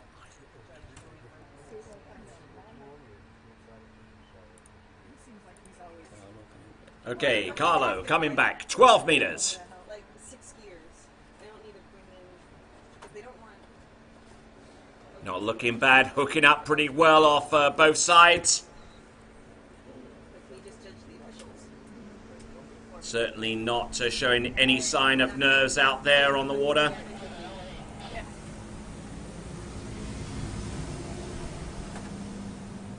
Especially if I just don't ask them to go through them. Just one group. They do 6 gears.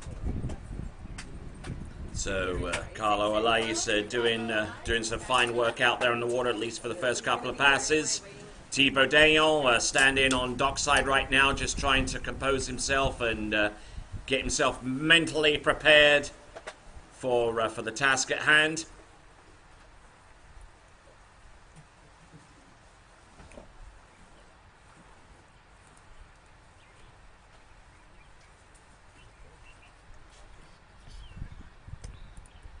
And one of our next skiers, also Benjamin Stadelbauer, doing likewise. Benjamin Stadelbauer registering one of his best pro performances within the last few months, scoring a top finish, third place in the Moomba Masters in Melbourne, Australia.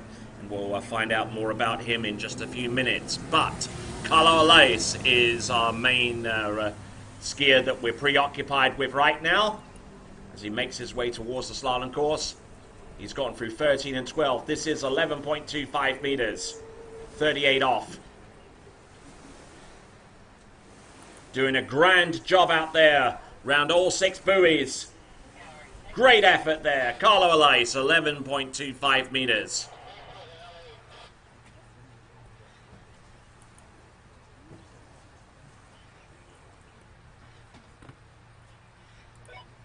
What is that? 6 and 11 for Carlo Alais, coming back at 10-7.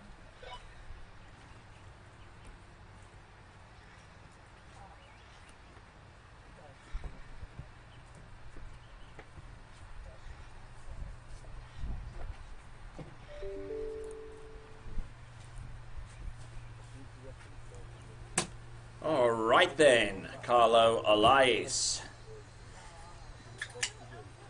with 13, 12 and 11 under his belt.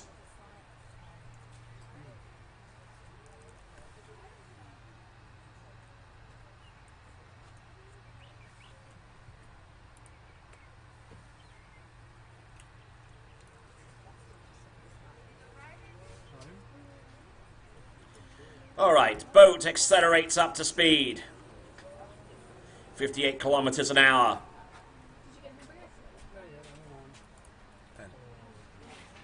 This is 10.75 meters now, 39 and a half off. Oh, getting almost hyperextended into number 1, but still managing to keep the flow going. A little bit of a delay off number 3, keeps it going off number 4. Drops everything in towards number 6 and just holds on for dear life. There you go. That is Carlo Alais. 6 at 10-7 for Carlo Alais, coming back at 10-2. If you need a break, I can always run down there and watch. But I Okay. no worries. Fantastic skiing there from Carlo Give you a break. as he Thanks, Eddie. does what he needs to do to put himself in a position to make it into the last 8 of the competition. We've still got another round of skiing to come, granted, but he certainly puts himself in a decent position to achieve the ultimate aim of being in that number, so to speak. All right, then, let's have a quick look at the leaderboard as it stands right now. We have a 2-way tie for 4th place with Martin Bartowski and Daniel Odvarko. In 3rd place right now, Tom Brantley. 2nd place, Robert Pagozzi and Chris Parrish currently holding the lead as it stands right now. So let's go back to live pictures of Carlo Alais right now. 10.25. Oh, and absolutely collapses on buoy number 1. Tries his hardest to extend out as much as he could, but he just crumples on buoy number 1, and now he's now in the unenviable position of knowing that just getting into 10.25 meters may not do the trick. He has to score at least a third the way into the pass, if not halfway through, to give himself a fighting chance of being among the 8 skiers in the final. Reminder once again, we have 2 rounds of elimination. Each skier will ski 2 rounds, and it is the top score from either of those rounds that goes towards the skier's final score. So, another attempt beckons for Carlo Alais, and we'll see how he does with that in the fullness of time. All right then, let's turn our attention to the starting dock. And our skier about to take to the water will be Thibaut Derion.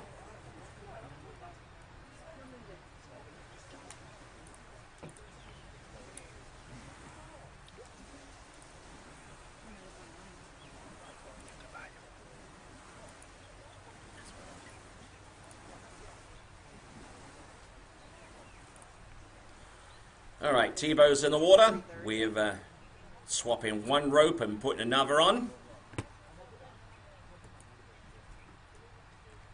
The reason we do that is because each skier has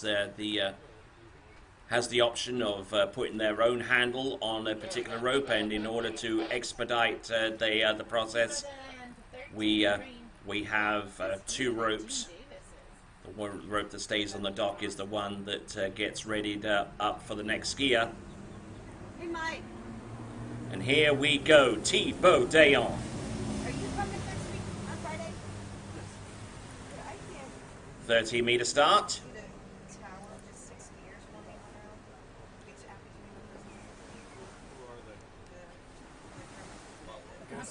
Not looking too bad. Looking very, very aggressive out there. I know. Getting the job done, and he's a skier that skis here occasionally. I know. More than occasionally. But I just need someone to help me with the. I need to like find. You got it. Set No 13 problem. for Tebow coming back at 12 blue. Check. He's good with it. I like that. Yeah. Windows are all open. Got it. What you got?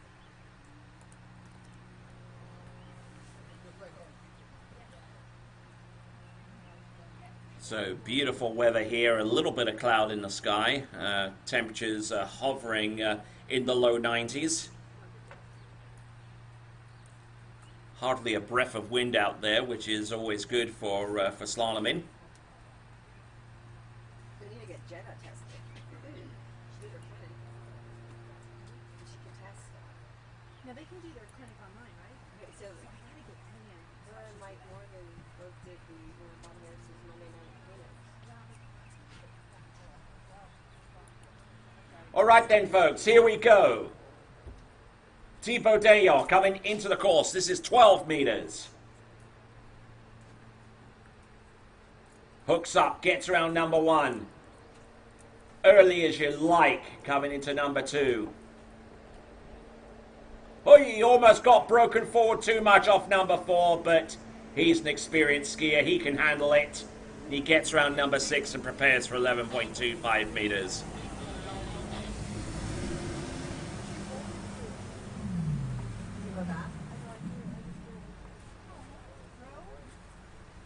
Lightly tossed. Confirmed 6 at 12 for Tebow Dayan coming back at 11. All right, so. Right, Thibaut getting ready for 11.25 meters or 38 off. I know you have to be 18 to be senior though. Yeah. So like the fast track, it was like working in a cave and Neely and one of the kid there, yeah.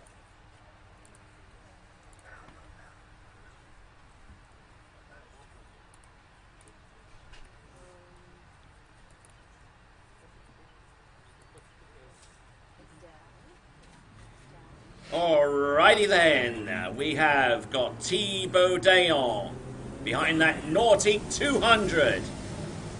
Making a beeline towards the slalom course. Let's see what he's got.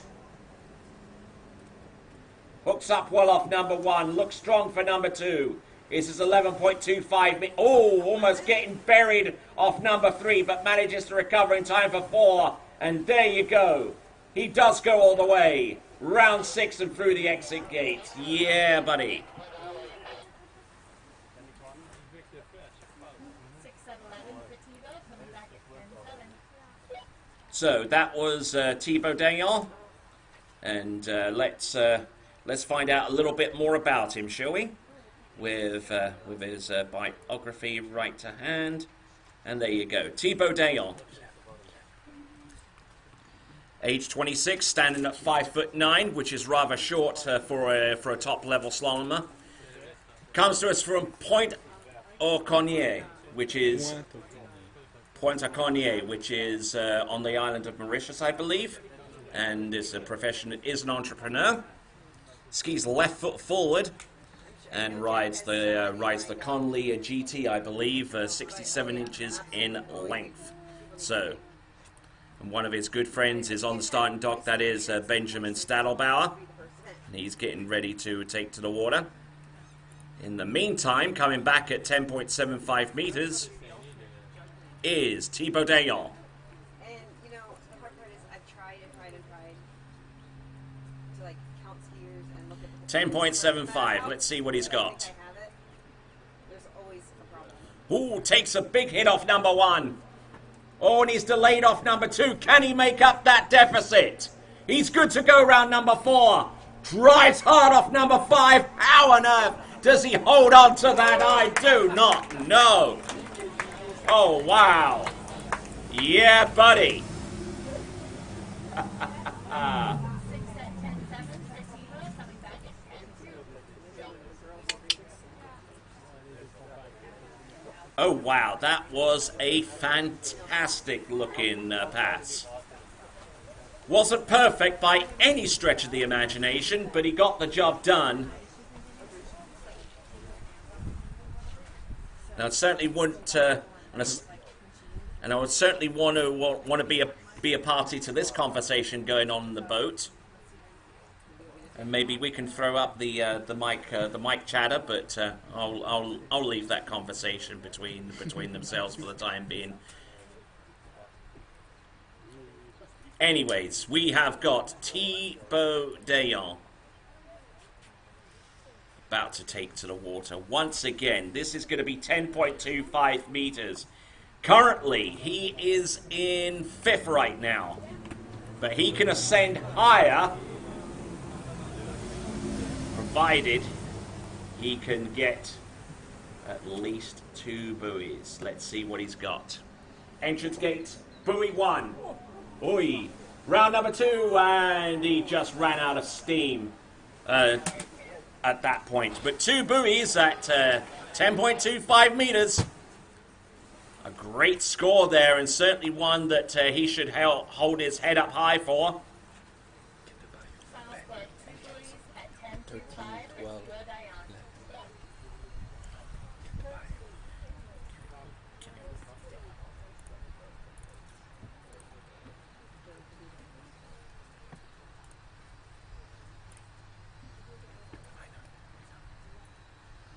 Start with all the people that have conflicts first. Put them where you can. All right then. I'm going to be there anyway, so if you want me to do that. No, those are overlays, okay?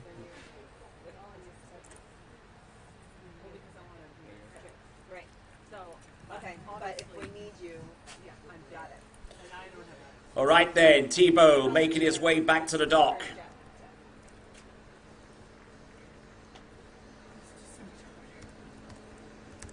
What's the score for Carlo? Wait, who? Carlo? Half.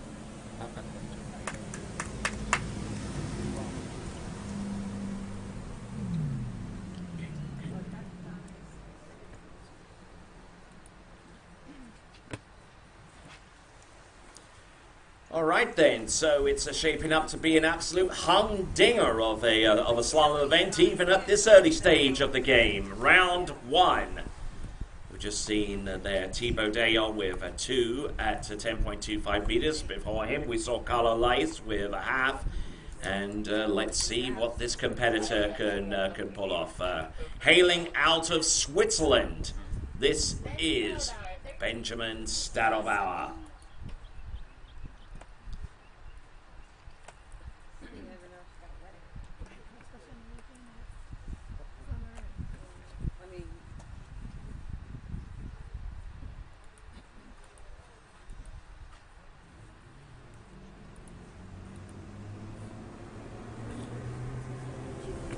Okay, here we go. Benjamin Stadelbauer. With a podium finish in the most recent edition of the Moomba Masters tournament on the Yarra River in Melbourne, Australia. Let's see if he can continue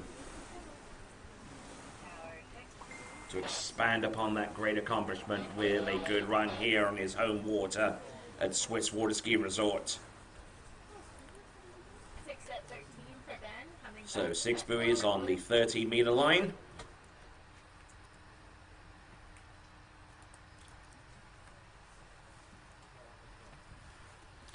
All right, so Benjamin Stadelbauer getting ready and getting ready on the starting dock, I believe. That is Adam Sadelmeyer from the Czech Republic. And we'll see him in just a few moments, but not until we get done with Benjamin Stadelbauer, who's readying himself for his next pass. That pass is going to be 12 meters.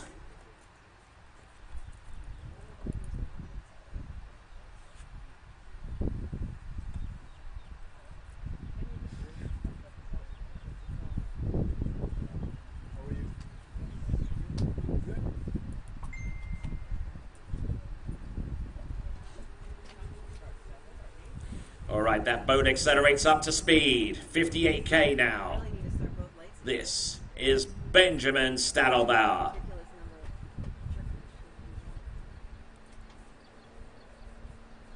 of Trying to keep his shoulders back into 246 and a little bit of a shoulder dip on 135 to hold that ski deeper in the water in his pre-turn. And he's able to get his way through that particular run. That is 12 meters. Come on.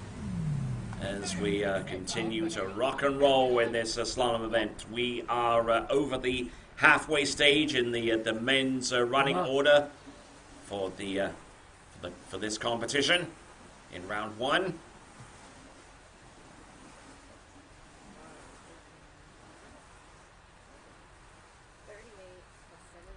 So 11.25 meters is the line length that he has within his gun sights right now. She's gonna try.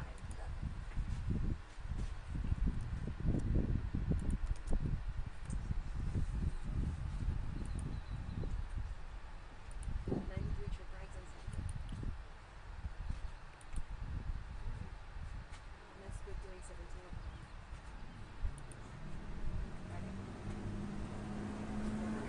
All right then, 11.25 meters.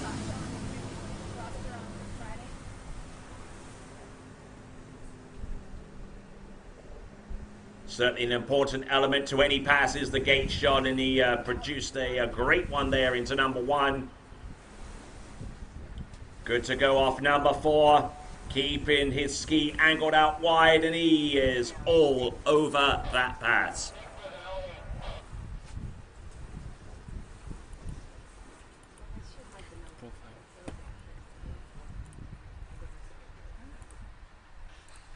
So let's find out a little bit more about Benjamin Stadelbauer, age 24, standing at 6'2", resident of Clermont in Florida. He is a right foot forward skier, which puts him in the minority out of all of the skiers that are in this competition. Riding a good XTT, is 67 inches.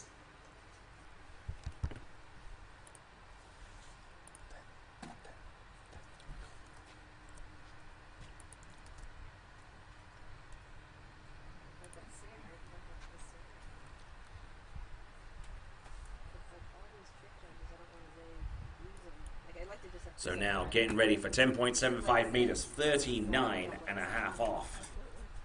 So people aren't going back and forth.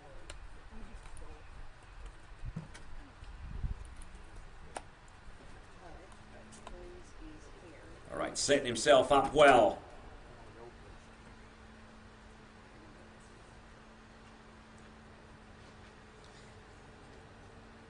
Entrance number, Ward. Ski almost going airborne off number 1, but managing to hold it down long enough for him to keep going. Little late into number 4. Not getting much angle off number 4, and definitely not getting much help on 5, but it's still able to hang on in there.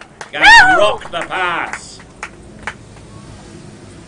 All right, so that is Benjamin Stadelbauer. 6 buoys to the good on 10.75 meters.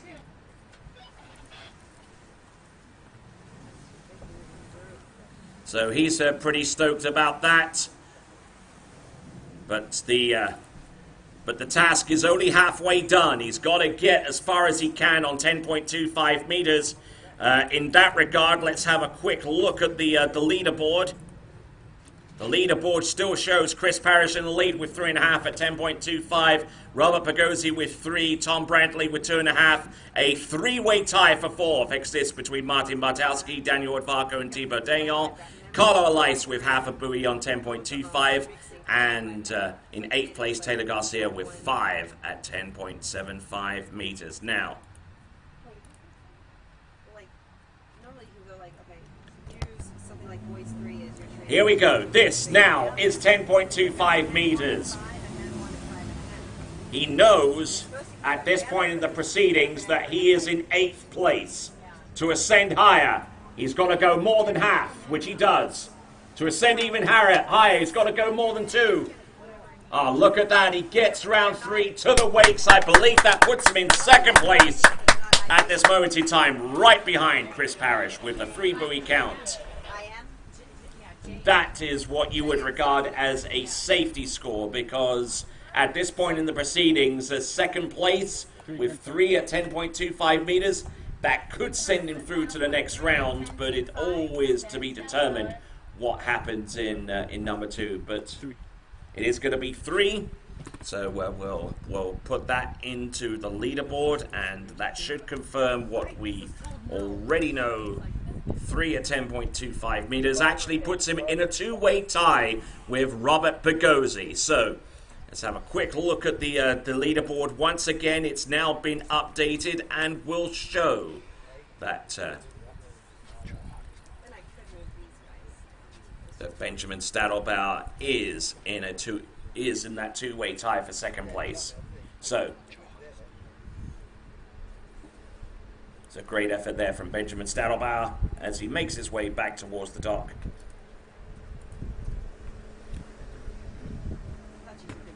Should be pretty pleased with that effort.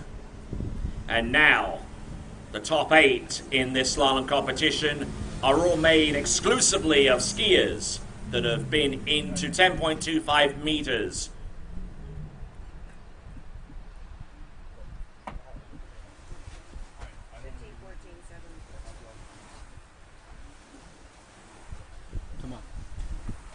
Come on.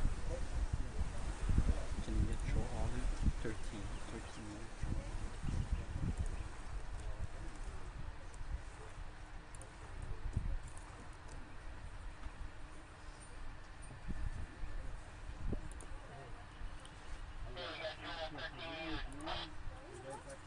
Joel Halley, 58-13 green.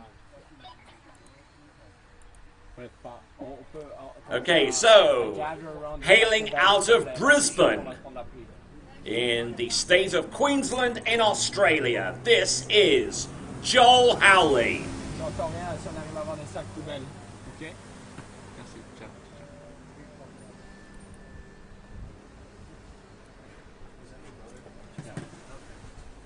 And on 13 meters,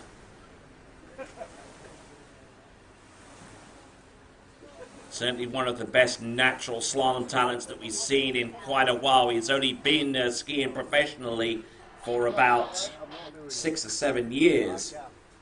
And he's already gotten to the point where he's challenging the top slalom talent in all the world. Okay, skier on the water, skier about to take to the water is Adam Saddlemeyer, getting ready, cycling himself up and for the task at hand. As Joel Howley comes back in on 12 meters. We'll take a quick look at the bio for Joel Howley. 25 years of age, 6'1" out of Brisbane, Australia. Stance, left foot forward, riding the Conley GT slalom ski and on a 67-inch slalom ski, which tends to be the average ski length out of our competitors. In fact, if I was to look here,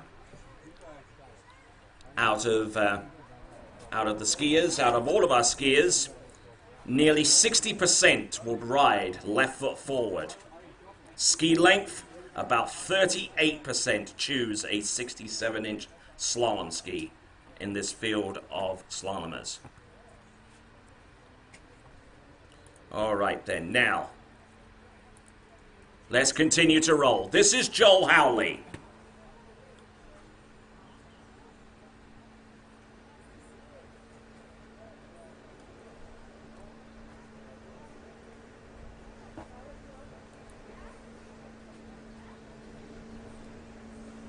And not looking bad at all, despite the fact that his mind and his body are still about 18 hours ahead of this time zone. He's looking pretty good, as a matter of fact.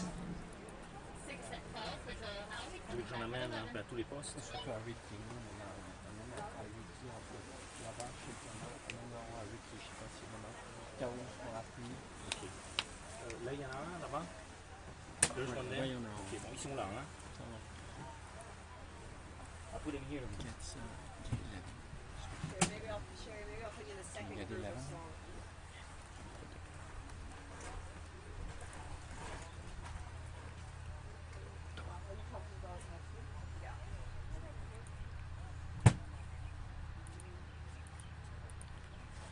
All right then, continuing to rock out here at Swiss Water Ski Resort on Lake Caroline. 11.25 meters backwards for Joel Howley.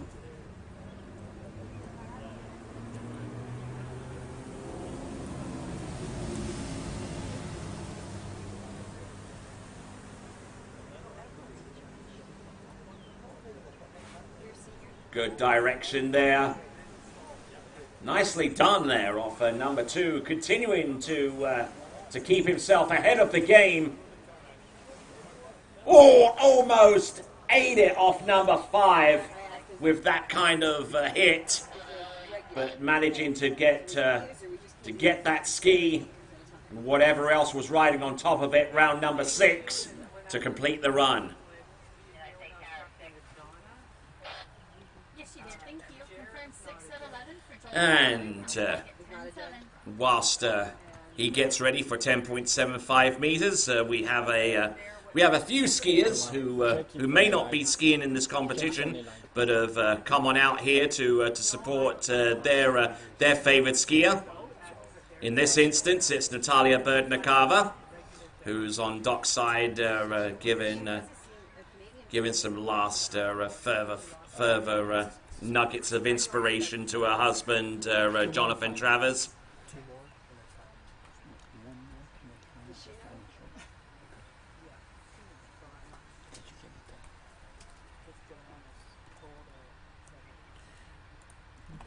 So now, 10.75 meters. Let's see if he can get this to go. He knows that he's got to get through this pass to even break into the top 8. Hooks up well off number 1. Oh, man alive, how far back was he on that slalom ski? He's still struggling to recover, but as he does so, he's still making up time, getting around for it. Oh my word! Oh my! Oh.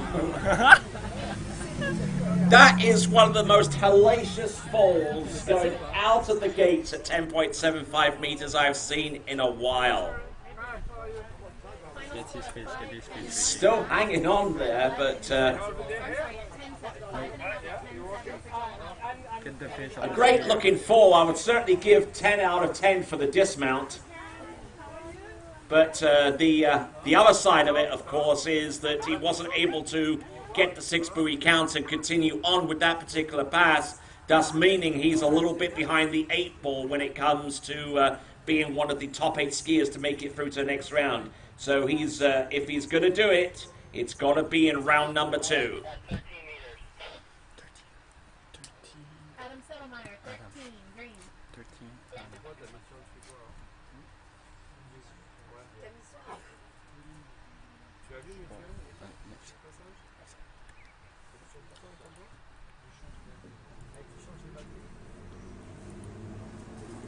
All right then, here comes current world overall champion, Adam Settlemeyer. Adam Settlemeyer, who recently set a new world overall record that's still in the process of being ratified by the International Water Ski and Wakeboard Federation's Tournament Committee. We should get that confirmation relatively soon, but that's the furthest thing on Adam Saddlemeyer's mind at this point. He gets through 13 meters and sets himself up for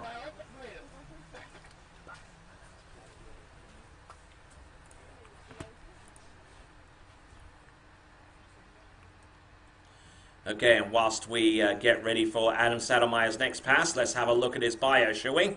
Age 30, standing at 5'11", just a shade under 6 feet.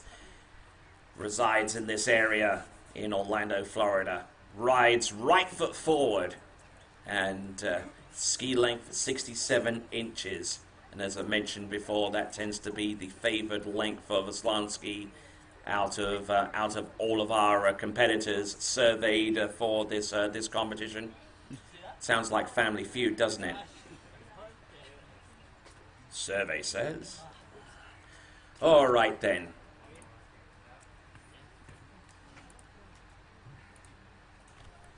Okay, this is Adam Saddlemeyer.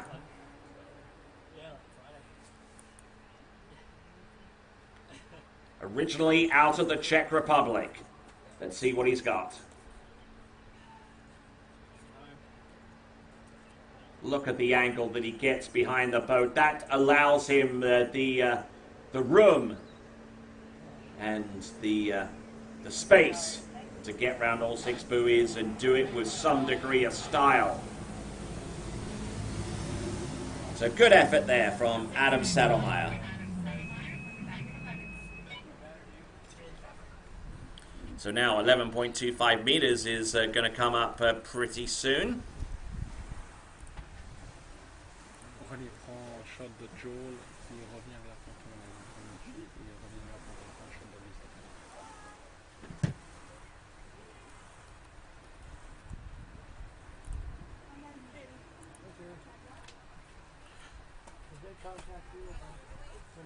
What was Joel's final score? Was Joel's final score 5.5? Joel's final score 5.5. Are you slaloming next on Friday? I'm gonna get Joel's final score is on. Any score, whoever. Will you judge I just like I'm 6, already like the something wrong, so judges? Got You know, it? the small group of judges. Joel's final score? Okay. 5.5. Got it. Let's go back to 10.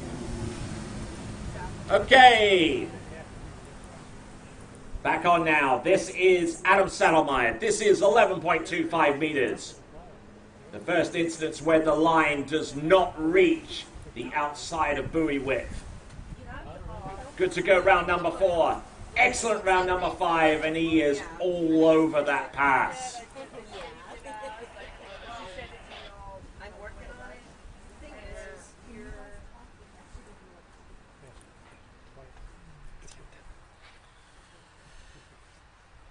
All right then, continuing to flow, Adam Saddlemeyer, 10.75 meters beckons and on the starting dock. Right now getting ready for his turn is Jonathan Travers.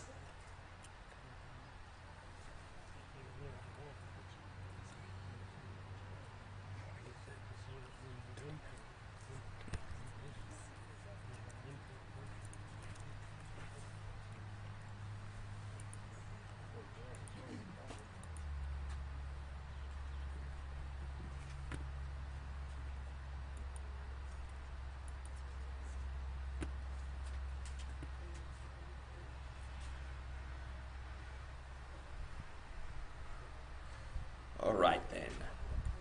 Not only is Jonathan Travers getting ready, but also Jason McClintock as well, along with Stephen Neville. They're all chomping at the bit to get up there on the slalom course and show us what they're made of. But right out there on the slalom course at the moment, trying to do likewise, is Adam Saddlemeyer. Off number 1, decent number 2. Good cross-course angle, as early as you like into 3. Number 4.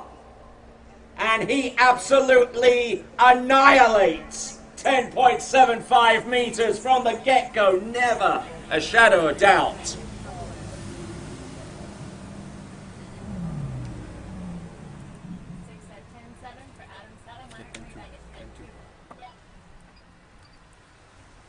So 10.25 meters coming up, and that is about as good a 10.75 meter pass as you'll ever see run.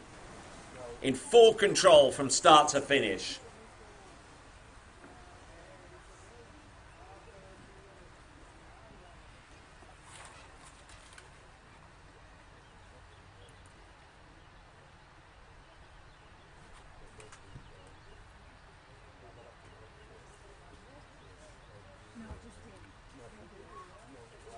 Can twist up.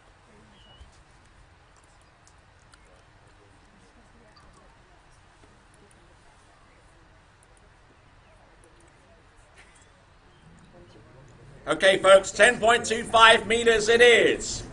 So I should really put you in or something. Yeah.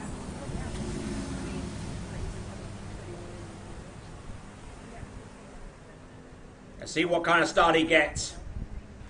Oh, hyperextending into number one. Gets round. Oh, and tries to get the ski round and hooked up to go cross course to 3, but it wasn't happening after that start on number 1. It is going to be 1 1/2. 1 1/2 there for Adam Saddlemeyer. John Travers profile.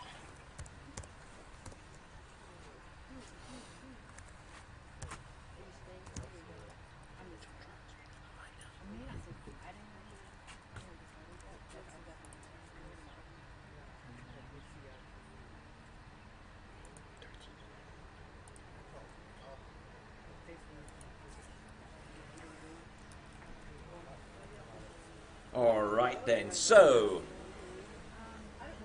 a lot has changed now with the leaderboard, and before we bring our next skier into the course, Jonathan Travers, let's take a quick look at that leaderboard, shall we?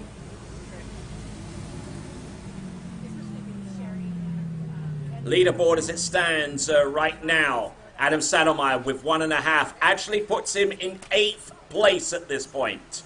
There is a 3-way tie for 5th existing between Martin Bartowski, Daniel Odvarko, and Thibaut Daniel. In 4th place, Tom Brantley.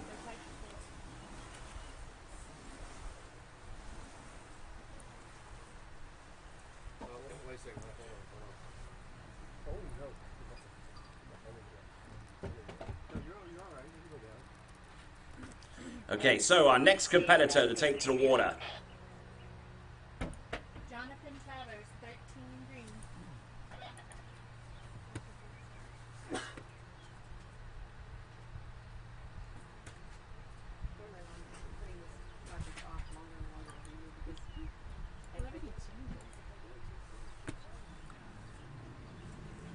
Pretty skiers here.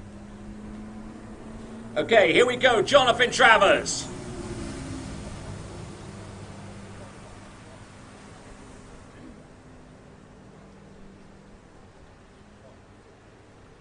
Nicely done off number 1 on 13.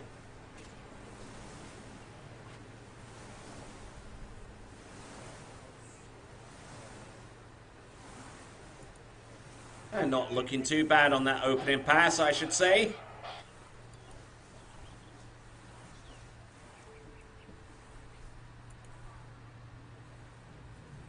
At 13 for Jonathan, coming back at 12 blue. Okay. Did Tom Brantley score 2 1/2 at 10-2? 2 at 10-2. He scored 2 at 10-2. Okay, then. And let's get to 2 12. 1/2. Like 2 1/2. 2 1/2. Over here. Okay. 2 or 2 It 1/2. says, the machine says 2. No, you looked at it. That was when I got it. Yeah. Let's get to 12. That was when we were in transition. So what's Yeah. the score? 2 2 1/2? Brantley 2 1/2. 2 1/2. Okay, back into the time. Okay, so now.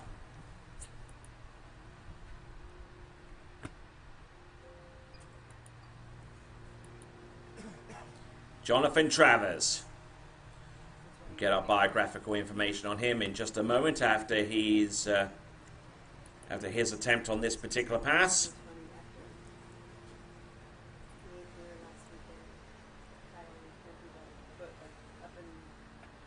exhibiting a rather unorthodox slalom style. But he's consistent with it. He's certainly powerful and knows his way around the slalom course.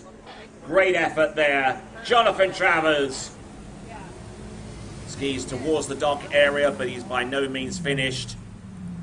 That was 12 meters, now getting ready for 11.25 meters. For Jonathan, coming back at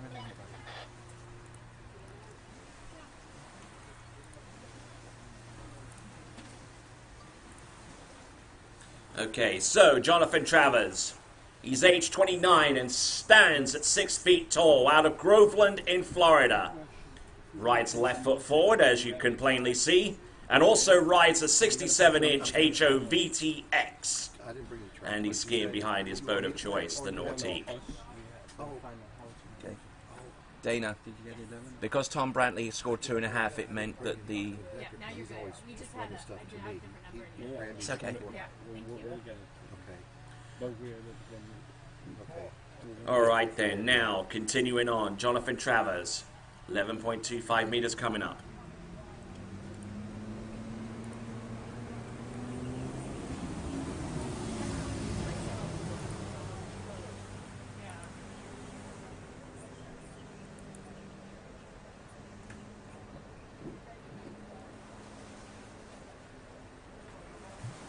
Good cross-course action there, decent turns, keeping his balance.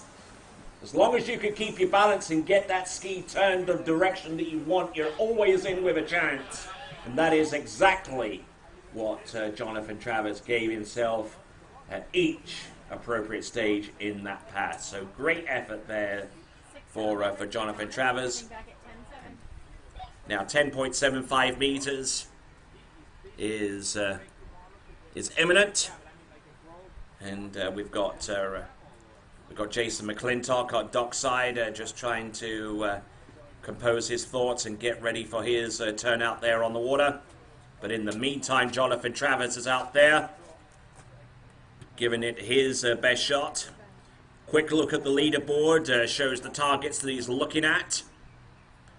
1.5 at 10.25. Anything more than that will vault him into the top 8. If he's to ascend above the top 5, he needs to get more than 2 at 10.25 meters. So there are your current scores in the top 8 for those of you that are watching the webcast right now from beautiful Clermont in Florida, the home of the Swiss water ski resort. Now, is this 10.75 meters? Pressure's on. Let's see if he can rise to the occasion. Round number 1. Hooks up well. Decent cross course there off number 2. Nicely done on the back of the ski round that number 3. Good to go for number 4. And at 10.75 meters, he does go all the way. Yeah, buddy.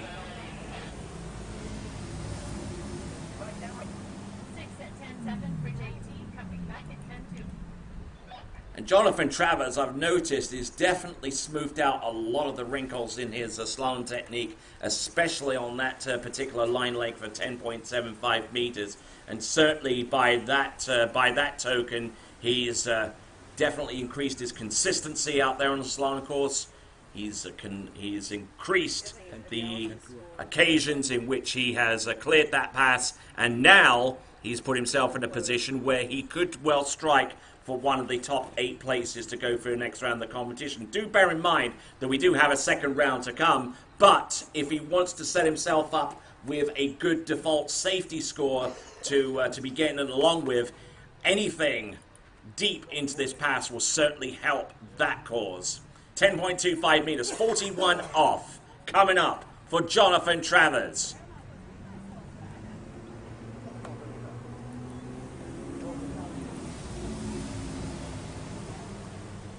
Pulling out. Entrance gates. Hits that number. Oh, and tries to aim the handle towards the tower. But unfortunately, that handle will never reach the tower. And unfortunately for Jonathan Travers, he won't get much beyond half a buoy in the process. So, that is half a buoy at 10.25 meters. That should put him in about 9th or 10th at this point in the proceedings. What's the way you go to speak to the boat? It's Vince. Whoever is in the boat, can you check that the camera holding the screw is tight? The screw holding the camera is tight. Okay, so Carlo Elias and Jonathan Travers currently hold a two-way tie for 9th place at this time. Adam Saddlemeyer just hanging on for 8th place with 1.5 at 10.25 meters. Still a lot can happen between now and the end of this round. Please make sure that the screw that tightens the camera is tight. In the boat, the screw that tightens the camera needs to be tight.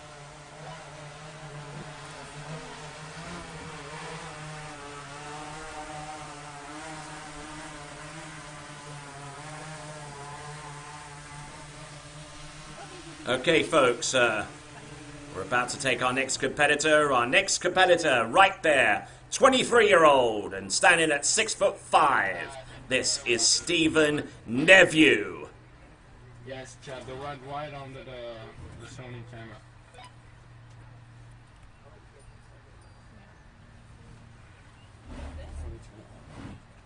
How many screws to go? We got Neveu at 13. Stephen Neveu, 7.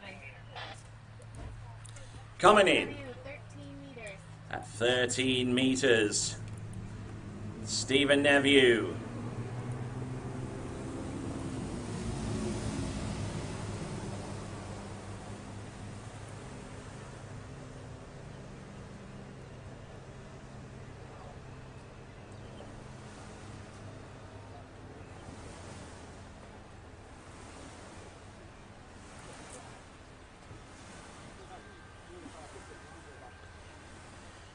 Good skiing there from Stephen Neveu. Has a rather slow and almost lackadaisical technique when it comes to slalom skiing. But trust me, even though it may look easy from our perspective, there's a lot that goes on there under the surface that makes that process all the more challenging. All right, by dockside, we've got one of our premier skiers towards the end of the list, Will Asher, getting ready for his run out there. And there you get a classic example of what you really need to achieve so far as physical fitness to be a player in this sport.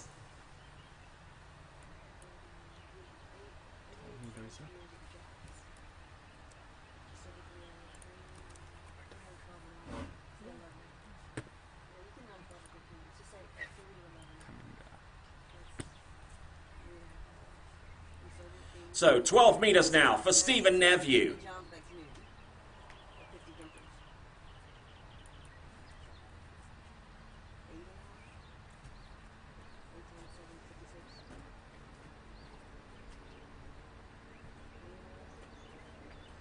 Good hook. Whoa, a little bit on the back of the ski off number 2, but he's been known to do that.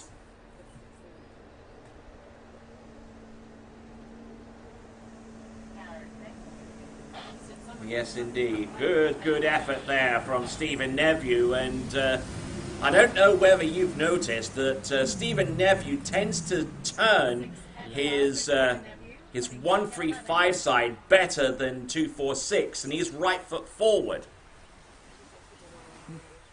which is an enigma, because if you're left foot forward, your 135 side turn should be a heck of a lot better than the other side. But Stephen Neveu certainly try and take what he's got and make the best of it. We'll have a look and see what line length he'll come in on. 11.25 meters. For those of you that have just joined us, a quick look at the leaderboard as it stands right now.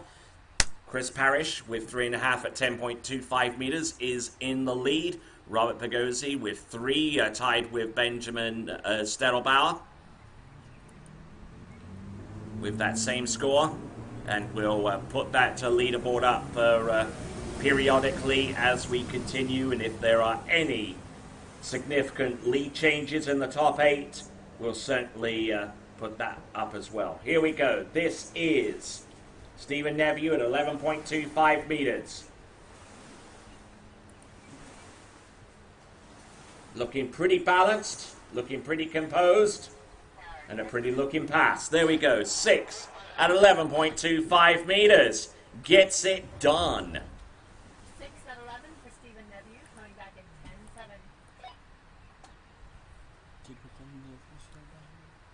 10-7. All right, and we've got there Freddie Winter at the dockside there. Is he really phoning it in already? All right then, let's have a look and see. 10.75 meters. It's a... you just look at some of the skiers in the tent, you know, and what they do for relaxation and preparation for their turn out there.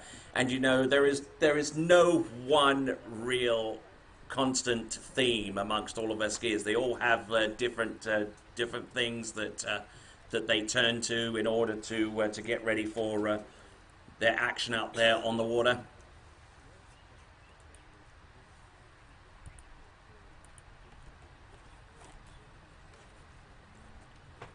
So here we go, Stephen Neville, 10.75 meters. I'm sure that he's well aware of the situation in respect to the top 8. He's got to get through this pass at the extreme least.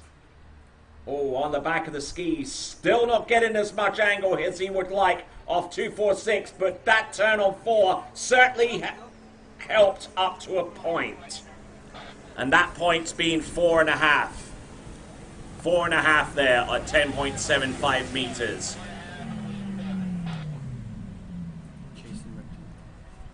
Confirmed 4 1/2 at 10.75 for Stephen Neville.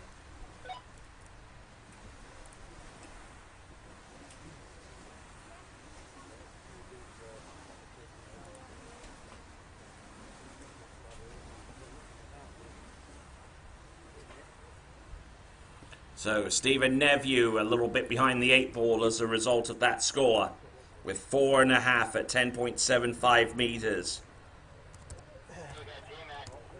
That certainly won't do him any favors considering the competition that just skied and the competition to come, especially considering that competition comes from his own homeland, Canada, with Jason McClintock about to take to the water next.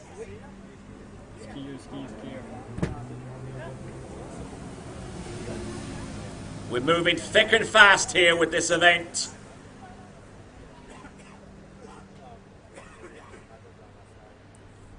High handle off number 1. Boom. Brings it up high, brings it down low. Good action there on his reach and extension into each one of those buoys, especially on 13 meters. 6 at 13 for Jason. And 12 there by the dockside, he looks like Neptune, doesn't he? Right next to the dock. That's Will Asher.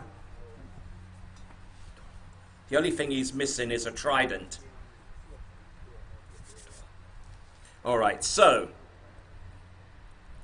next line length is going to be 12 meters for Jason McClintock.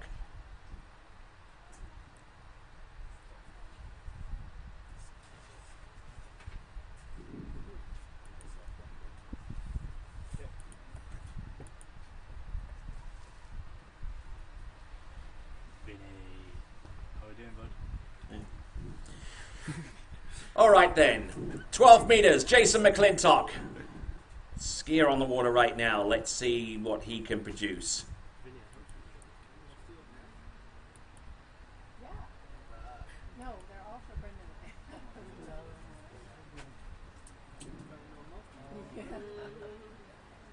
Entrance round number 1. Looking in good shape. Not overly perturbed at this point in the proceedings. This is 12 meters, a pass that he runs day in and day out.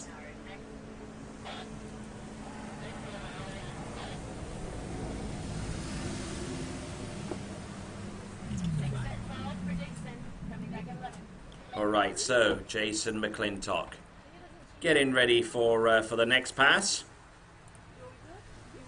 And whilst we do that, we'll put up the graphic. Age 29, standing at 6'1", out of Cambridge, Ontario. At 11.25 meters is the next pass for Jason McClintock. While I continue to tell you that he stands left foot forward and rides the Radar Vapor Pro build, 67 inches in length, and he's a member of Team Nautique. So that's the information that we have on our skier who is on the water right now, or rather in the water at this point, because he's now preparing for the next line length. That next line length is 11.25 meters.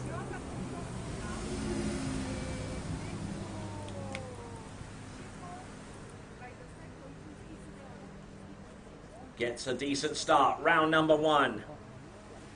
Good to go round number 2. He knows he's got to get this pass, but he can't afford to be complacent. Oh, good cross-course angle off number 4. Oh, rocking that ski round all 6 buoys. Fantastic skiing there from Jason McClintock. 6'11" for Jason McClintock, coming back at 10'7". So 10.75 meters is next for Jason McClintock. It's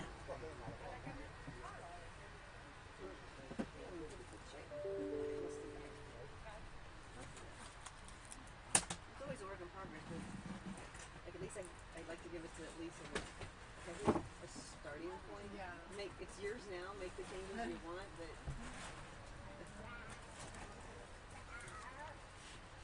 oh, I need this person here. Okay, and they're by themselves in the division. I'll just move them to a different group. Yeah. Like then it's fine, and it's easy to do the judges' assignments and running simultaneously. Okay, folks. Time currently is 12:36 in the afternoon here in Central Florida, which makes that about 6:30 in Central Europe, and 1 hour back in the United Kingdom. For those of you following us at all points across the world, here at the Swiss Pro Slalom, entrance number 1, this is Jason McClintock. Now he's starting to get really aggressive out there. 10.75 meters, giving himself just enough for him to get round number 6. Certainly not the smoothest 10.75 meter pass that we'll see, or we'll ever see from him, but as long as he gets round number 6 and through the exit gate, it doesn't matter.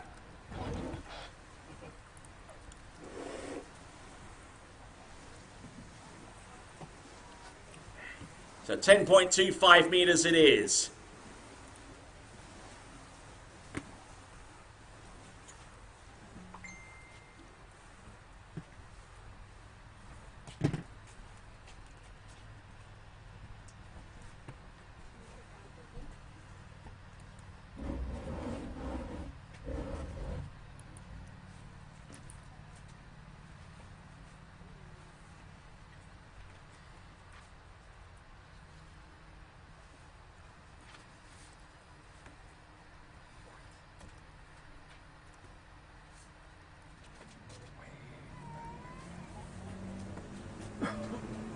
All right then, crunch time, 10.25 meters.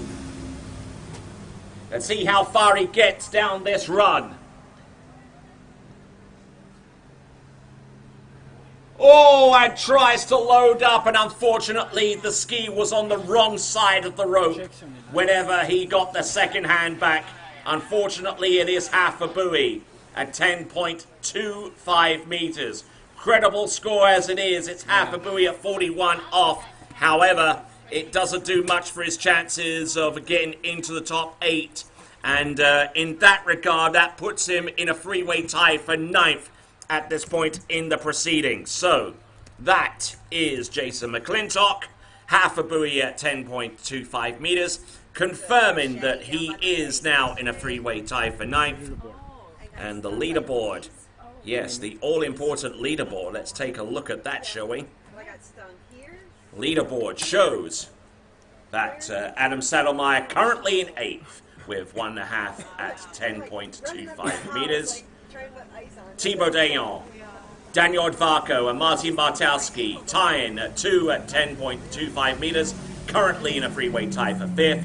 In 4th place, Tom Brantley with 2.5 at 10.25 meters. Then Benjamin Stadelbauer with 3 at 10.25 meters in a two-way tie with Robert Pigozzi.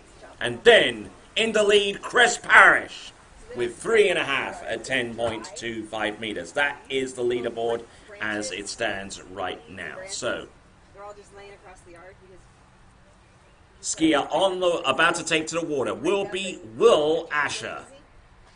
and then it rained last night. I was like, really?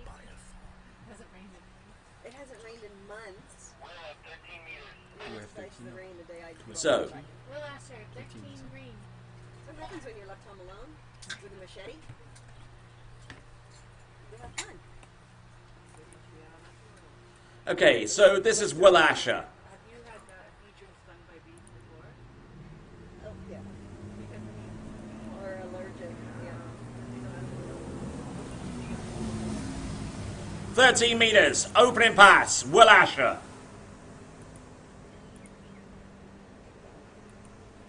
Ooh. Leaving himself rather open on number 1, almost falling in towards the ski, but I think he realized that and made the necessary adjustments. Maybe he just did it just to wake us up a little. I don't know, maybe to wake himself up a little, I don't know. 13 for Will Asher, back at 12.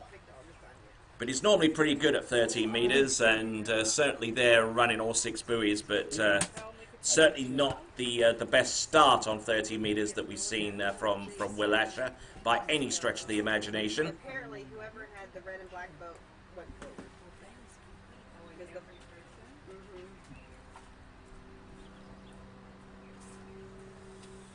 yeah. So he had the orange and black boat.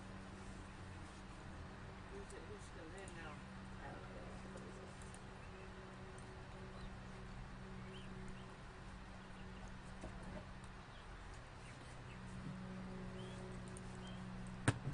Jeff Rogers and Ben, Jeff Rogers won. 12, 12, Ben was second. 12. Jay, third and fourth was Jason and Todd Johnson. Okay, folks, this now is 12 meters.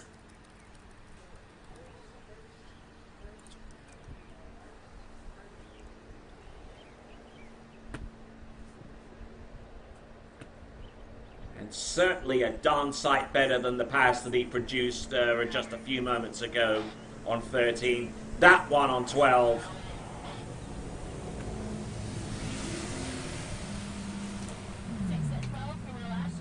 So 6 on 12 meters, then progressing along nicely. Well, the finals went into a runoff.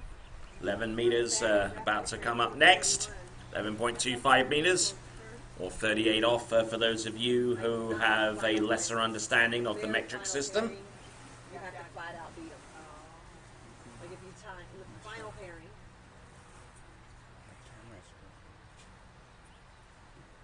it must because it says 6 to 39 in the runoff. Don't forget, folks, we still have that food truck around here, so if you want to grab yourself something to eat, there's plenty there on offer. And the burgers there were pretty darn good, wouldn't you say? Yeah.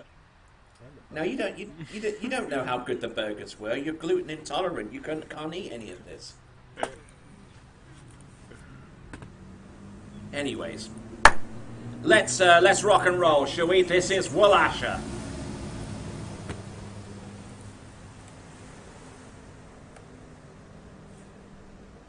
Entrance gates number 1.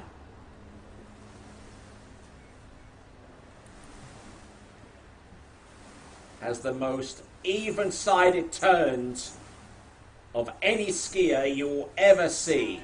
Will Asher. His number 1 turn looks exactly the same as number 2, and so on and so forth. And he certainly worked extremely hard to make that happen in his career.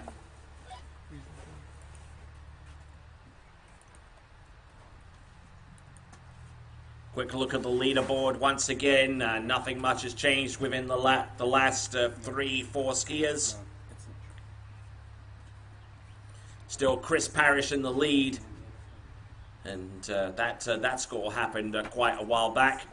Even further back was Tom Brantley, who came through with 2.5 at 10.25 meters, one of our first competitors in this competition to get to 10.25 meters.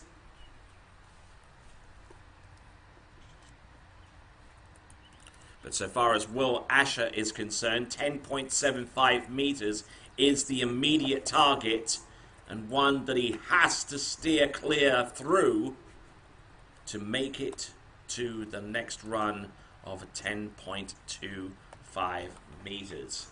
Tony, will you announce that the second round is reseeded based on the first round? So for the skiers to be sure to look at the running order posted at the dock? All right then. Here we go. We got Will Asher. Oh, 10.75 meters. Oh, look at this. Never a doubt. Look at that. 10.75 meters. Fantastic skiing. Great effort there from Will Asher. And maybe about 10 or about 15 years ago, you could possibly count the amount of people that have run through that pass on maybe 1 or 2 hands. But now, in order to be competitive at this kind of competition, you have to run 10.75 meters and get a decent way down 10.25 meters to stand a chance at all. All right then, so let's go to 10.25 meters. Reminder to our skiers that round 2 is reseeded. Reseeded in reverse order according to your score. So whoever scored the best out of round 1 will ski last. Be focused, it's an important. The shot coming up, be focused. And there is Chad Scott there, one of the best in the business there behind the helm of that Nautique 200. 10.25 meters. Entrance gates number 1. Look at this! It's and he bulked out on number 3. He gets 2, which puts him in, I believe, a 4-way tie for 5th right now. Multiple way tie for 5th at the extreme least. Confirm 3 buoys. Oh, it's 3 buoys. Okay, and that only puts him marginally behind Chris Parrish at this point. So let me throw that score into the mix.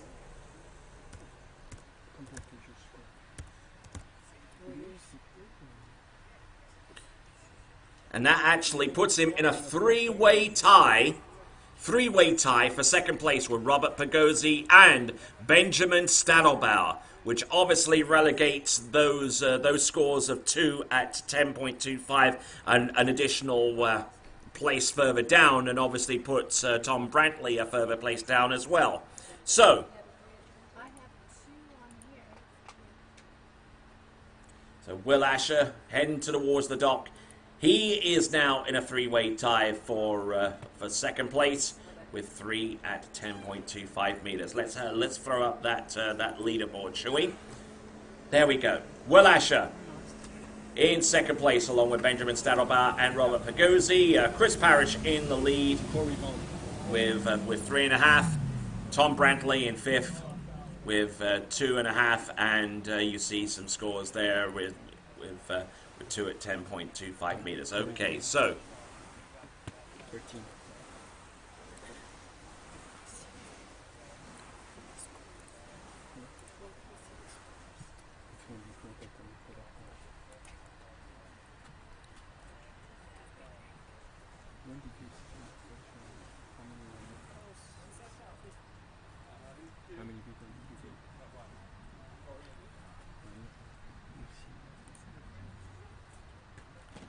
Alright then, folks, next competitor to go, coming out of Bumpus in Virginia, it'll be Corey Vaughn. 41, 13, green.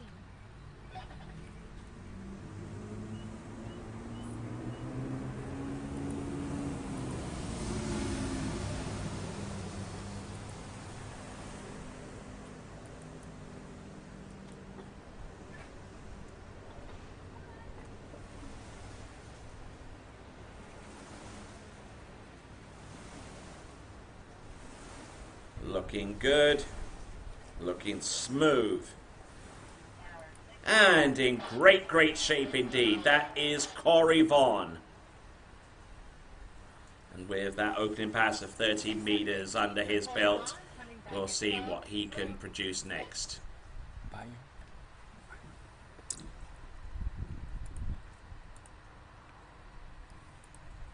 Alright, so Corey Vaughn, who is aged 31, standing at 6 feet 2, hailing out of Bumpus in Virginia, rides right foot forward on a Maple T2, and his ski a little bit longer than average when you compare him to other competitors, 68 inches.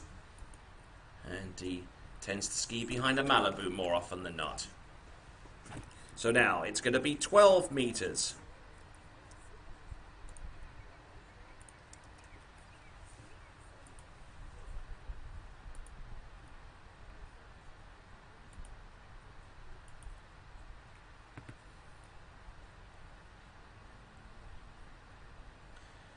All right, that boat now accelerating up to speed.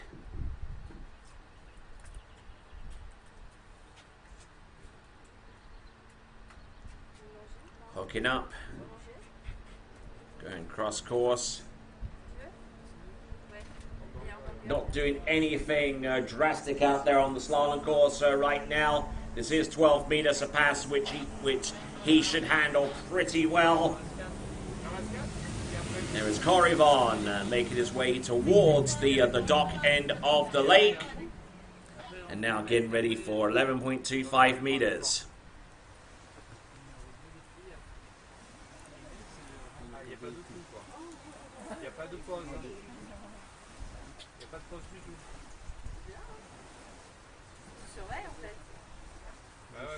Chef de production en Spielberg.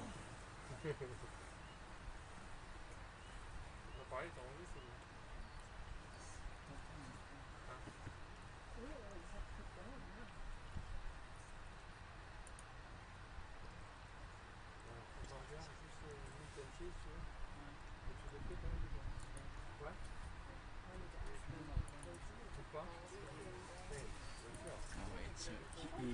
He's going back at 11 or 12? Okay, so 11.25 meters.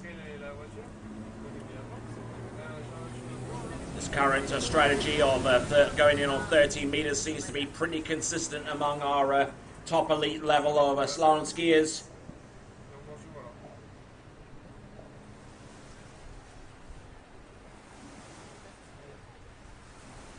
Not looking bad at all as he gets from one end of the course to the next, one side to the other, and doing a grand job out there with that particular effort.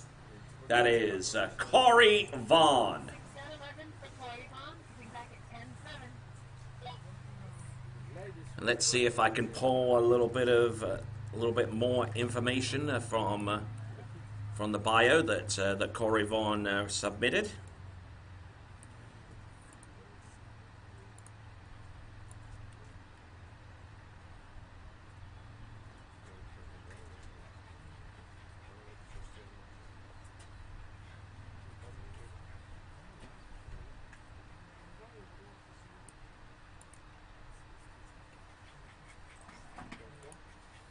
Once I get that information up, whilst I search for that information, we'll continue on. We've got Freddie Winter there on the start dock getting ready to head on out there and do battle. Ricky, you alright?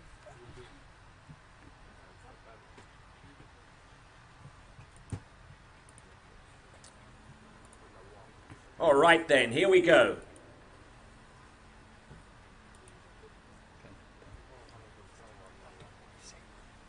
.75 meters. 39.5 off. Oh, hooking up really nicely off for number 3. Even better on 4. Little bit narrow on 5, but he's able to more than compensate for that for number 6. Good effort there from Corey Vaughan as he makes his way through 10.75 meters. 6 at 10.7 for Clermont, coming back at 10.2. So 10.25 meters.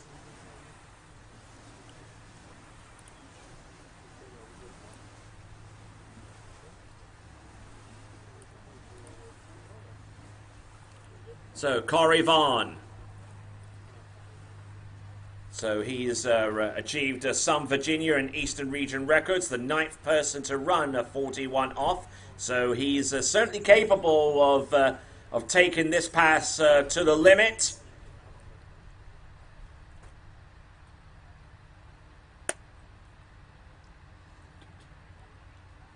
Says he's probably the least informed of all things pop culture. And he professes to be the one with the best hair out of everyone on the ski scene, although I'm sure Freddie Winter might have something to say about that. Here he comes, Corey Vaughan. Now, this is 10.25 meters. More than 3.5 will give him the lead. Anywhere close, and he still stands a shot of making it through to the next round. Oh, and it collapses round number 2. Yeah, quite literally. Collapsed round number 2. Tried to get the ski around and get across course. But unfortunately, the line wasn't there. The pull wasn't there ready for him at the moment that he wanted to pull the trigger. And unfortunately there for him, he is going to end up with a score of 1.5. Now, where does that put him on the leaderboard? I'm glad you asked, because that information is now being entered into the system. And with 1.5, that currently puts him in a two-way tie for 9th with Adam Saddlemeyer. And we'll have that information for those of you watching the webcast up on the screen right now. Let's have a look at the current leaderboard scores in the top 8. Thibaut Dayan, Daniel Barker, Martin Bartowski, all with 2 at 10.25 meters. Tom Brantley still hanging on in there with 2.5. Will Asher, Benjamin Stadelmeyer, Robert Pagozzi, all with 3, tied at second place. And Chris Parrish still in the driver's seat with 3.5 at 10.25 meters.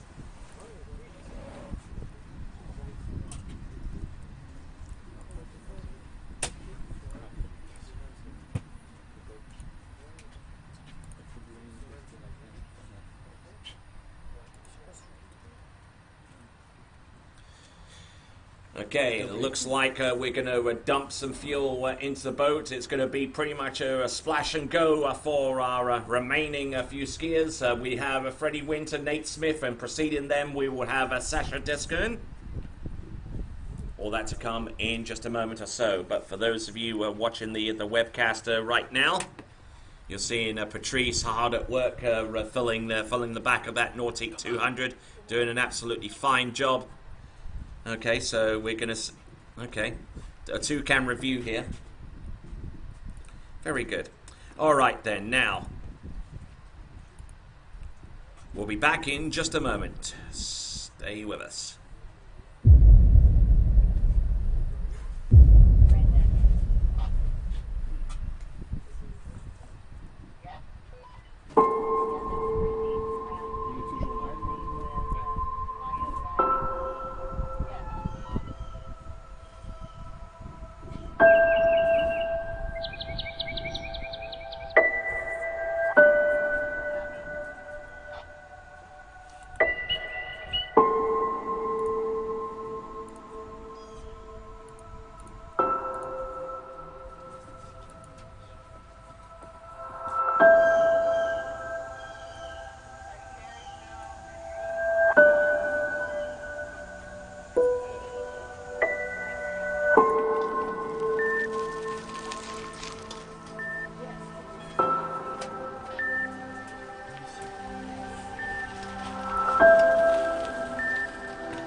All right then, folks. We're about to go on to our final three skiers in round one of skiing. Yes, indeed. My name is Tony Lightfoot. This is the Swiss Pro Slalom, and we've got three more skiers to go before we conclude round one, and then we'll go quickly into round two, starting with the women, concluding with the men, and then after that, after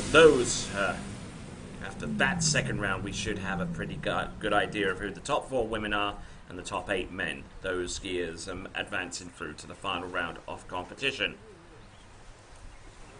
And for those of you tuning in online, thanks a lot for the positive response that we've seen so far. Great to see that a good many of you are fans of what we do here at the Swiss Pro Slalom. And our next skier to take to the water, coming to us out of France, and one of the few occasions that we'll see this skier on this side of the Atlantic. Yes, indeed, this is Sacha Descoun.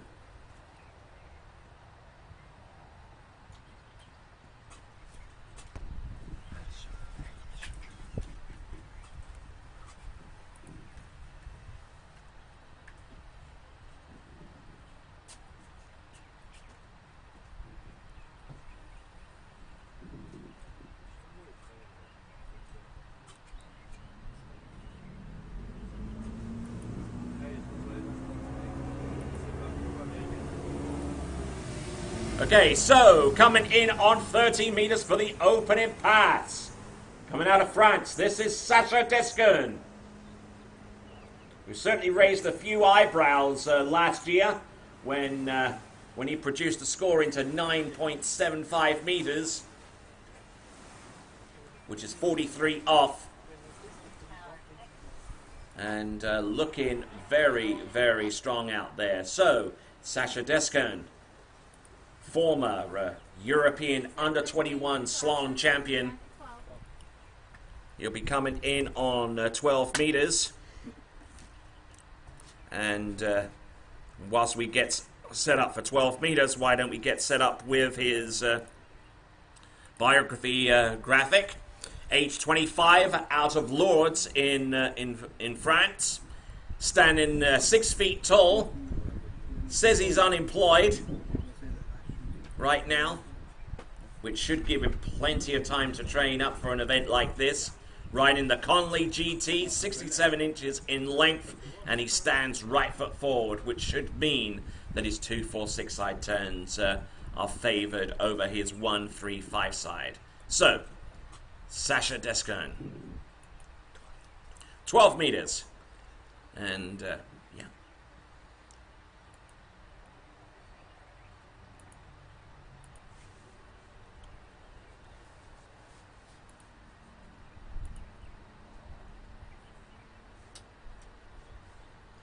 Okay, here he comes. Entrance gates number 1.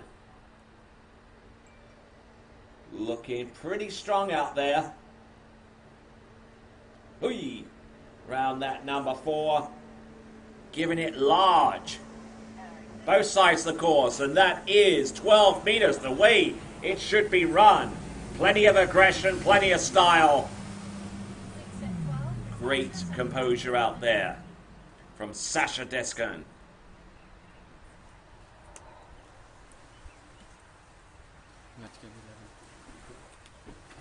So Sacha Descoun has certainly been plagued by 1 or 2 injuries in recent years. That's kind of hamstrung his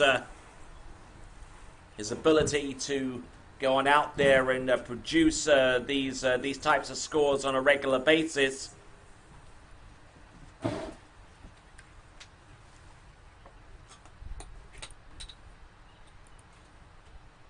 So here comes Sacha Descoun.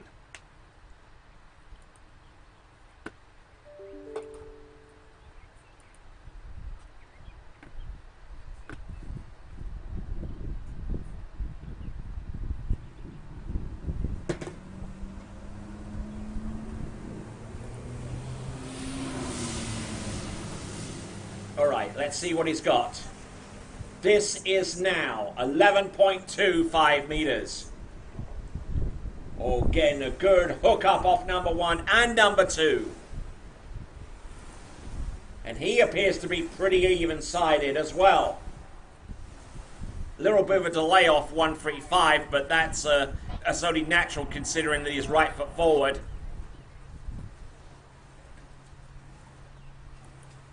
But a great effort there. Coming back at 10-7. 10.75 meters is imminent for Sasha Deskern.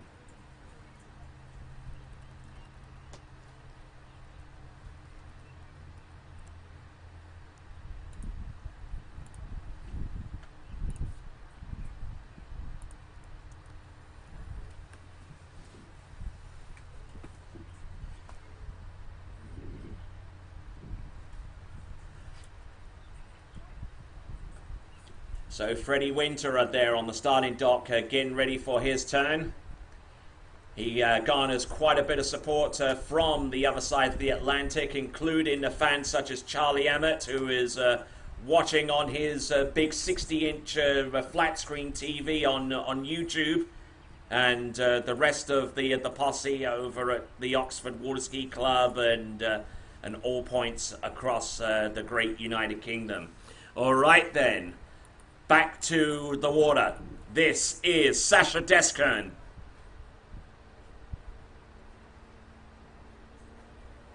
Oh, look at that, round number 2. He was fumbling with the handle there. This is 10.75 meters. He can't afford to mess around. He gets round 5, gets around 6. He is early into 6.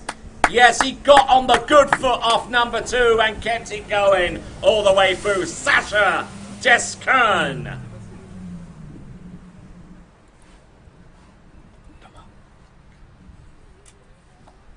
6 at 10-7 for Sasha, coming back at 10-2. And there, Sasha Deskern in the water, getting ready for 10.25 meters. If he had any detractors coming into this event, I think he's probably silenced a good few of them right now.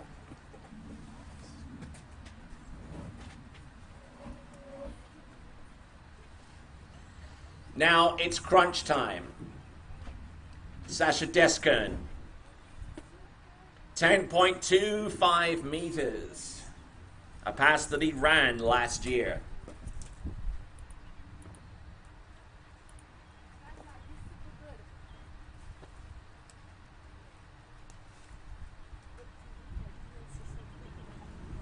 So here we go, 10.25 meters.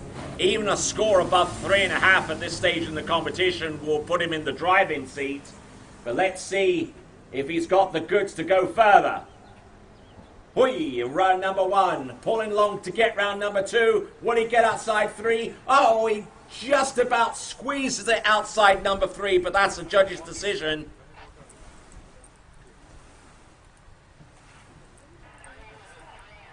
All right. So Sasha scores 3 with a video review. C'est parfait, ça reste là. Ça c'est parfait, ça bouge pas, bouge pas, bouge pas.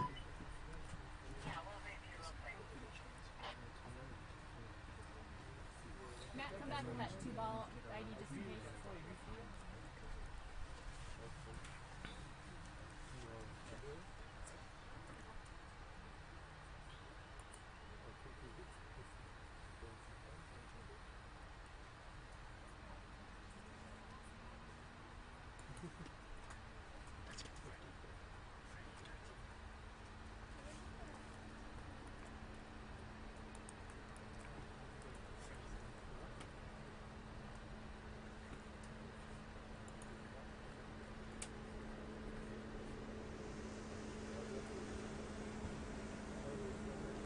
So, ladies and gentlemen, no matter how the score turns out, that is Sasha Deskern.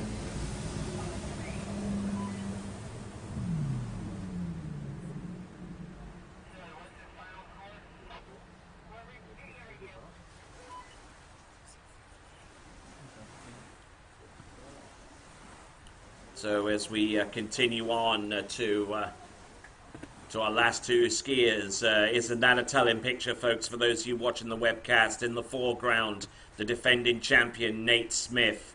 In the background there, getting ready to head on out, is Freddie Winter, the champion from the year before. Who will take the honours this time around? Or could it be someone completely different?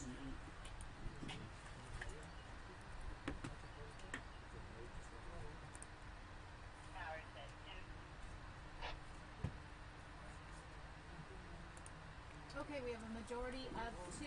Final score of 2 buoys at 10-2 for Sasha Dessoon. Okay, and we've got some news for Sasha. I can't say it. We've got some news for Sasha Descourn, and it's not good. 2 buoys. 2 buoys. Which is the difference between being in a 4-way tie for 3rd and being in a multiple-way tie for about 5th place. This is Freddie Winter from Great Britain. In on 13 meters.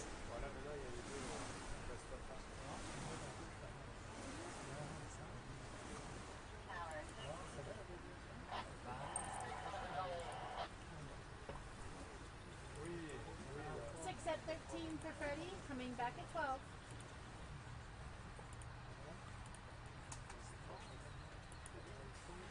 All right then, so continuing on, this is Freddie Winter, age 27, standing at 6 feet 2 tall, and a professional athlete, stands right foot forward and rides a 67-inch Monte Carlo slalom ski. And whenever he is not on this side of the Atlantic, he skis over at the Oxford Water Ski Club. And on the starting dock right now, we see Nate Smith, the world record holder and the world champion. He's going to be ready to go in a few moments.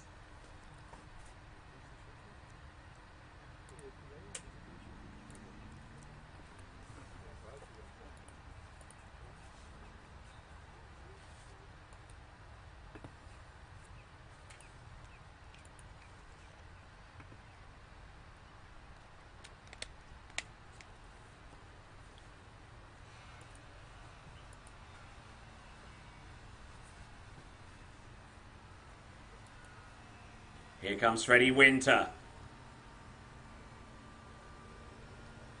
Oh, look at that. His turns on his 246 side are absolutely remarkable. Just whips that thing and just takes enough out of it around number 6 to prevent himself from over-rotating and missing the exit gates. But a great effort so far from Freddie Winter. Has gotten 2 passes under his belt, 13 and 12. Now we get ready for 11.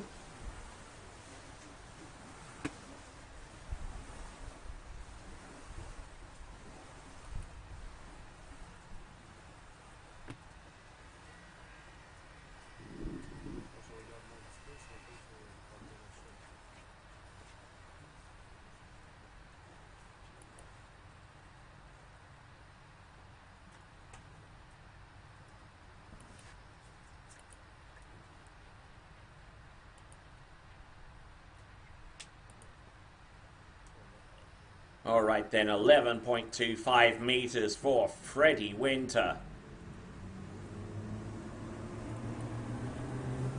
Once we get to the end of this pass, with Freddie Winter, we'll have another check of the leaderboard. We'll see if there's any major movement or shifts in the positions. That's Freddie Winter. Whoa, almost getting out of sorts off number 3, but he's able to control it with his good onside turn on number 4 and managing to clean up some of the mess that he left himself off of buoy number 3 with a complete pass at 11.25 meters. So let's have a quick look at the leaderboard, shall we? All right. Leaderboard still has Chris Parrish in the lead with 3.5 at 10.25 meters. Robert Pagozzi, Benjamin Stadelbauer, Will Asher, and now Sasha Descourn with 3 at 10.25 meters. All time for second. 6th place is Tom Brantley with 2.5. And a two-way tie. So let me confirm that wasn't 3 at 10.25. That was actually supposed to be 2. And that being the case, that means that Sasha Descone is going to be in a multiple way tie for 7th place rather than a multiple way tie for 2nd.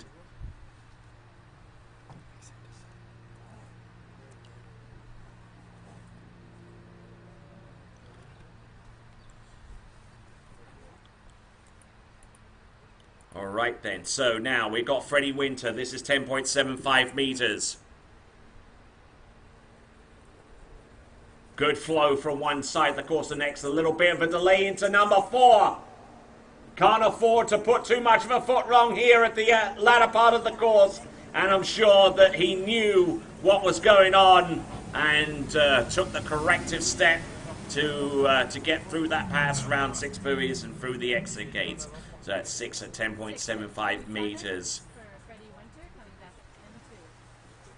10.25 meters beckons.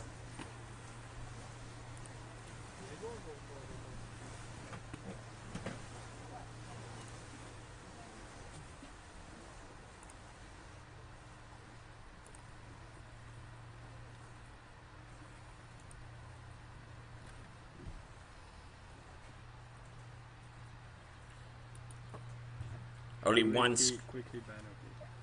one skier remains in round 1. That's the World Championship and World Record holder, Nate Smith. I'm sure he'll be watching on with some interest on this attempt at 10.25 meters. Now,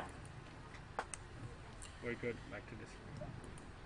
let's get ready. Now, little history here.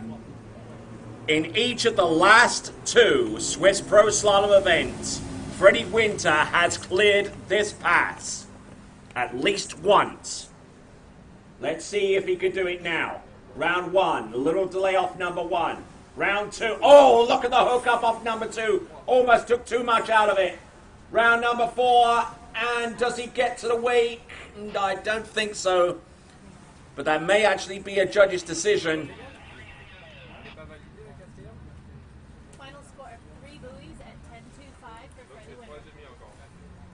Okay, so it is going to be a 3 buoy count. 3 buoy count. Okay. Gotcha. And now that second round is right after the seeded. Okay, just a reminder, folks, that we reseed the second round running order based upon the scores in round 1. So whoever comes out of round 1 with the best score, they will start last out in round 2. So, ladies, be ready as we now bring Freddie Winter back to the dock. Won't be attempting any slalom turns, but.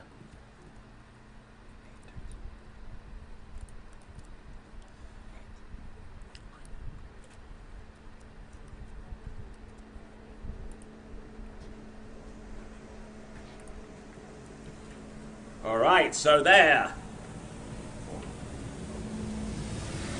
Freddie Winter on his way back to the dock. Our penultimate skier in this event, in the first round, as he skis into a grinding hole in the lilies. You want some? Seriously, if you need some salad, Freddie, we've got some in the food truck. You don't have to ski into all of that stuff to grab you some greens.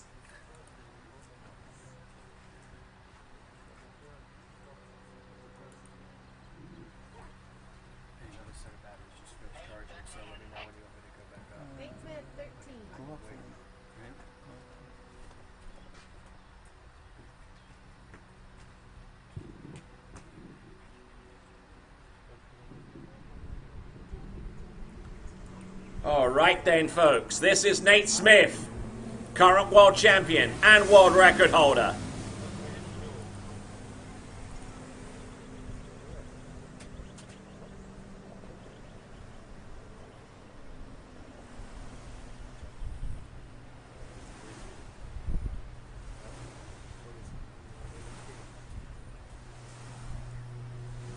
Great looking start there from Nate Smith.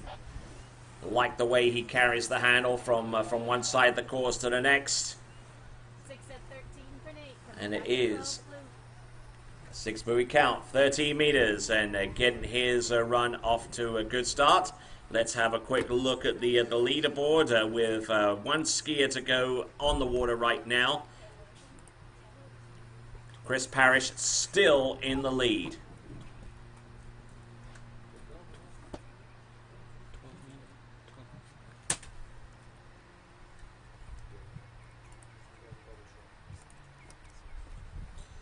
So Chris Parrish still in the lead with 3.5 at 10.25 meters. Robert Pagozzi there.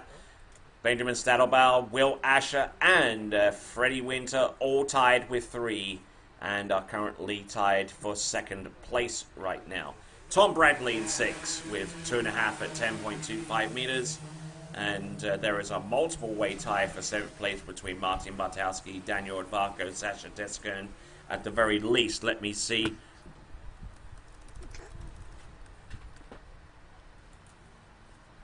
Here we go. Nate Smith.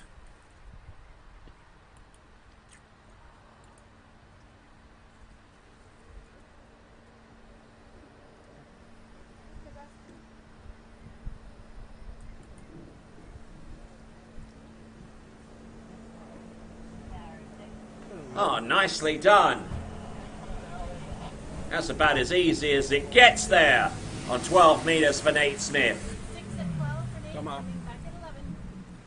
Come on.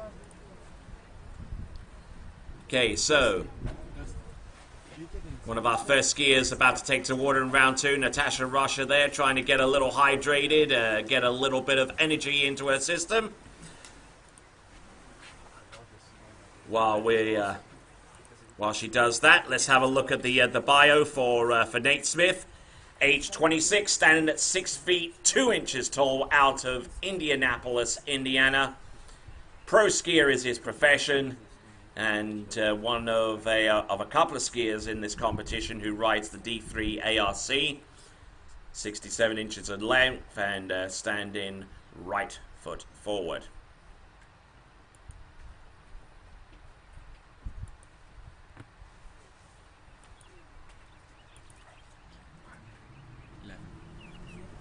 So now, 11.25 meters.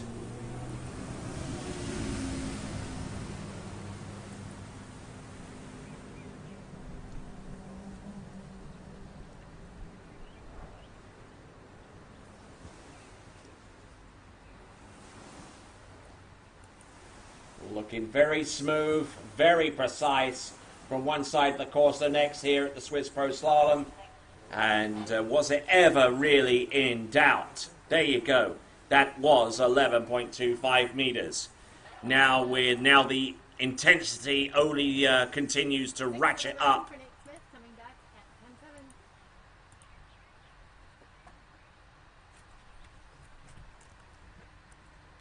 Greg, on a perdu l'image. Greg, on a perdu l'image. Rapproche-toi, on a plus l'image. Ricky, focus on the skier because he's really good. So focus on the skier. Peut-être qu'il y a plus de batterie, sinon.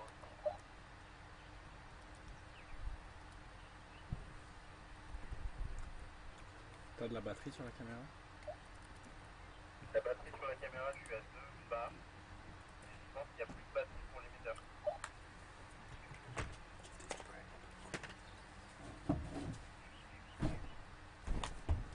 Ali Charin avec une batterie.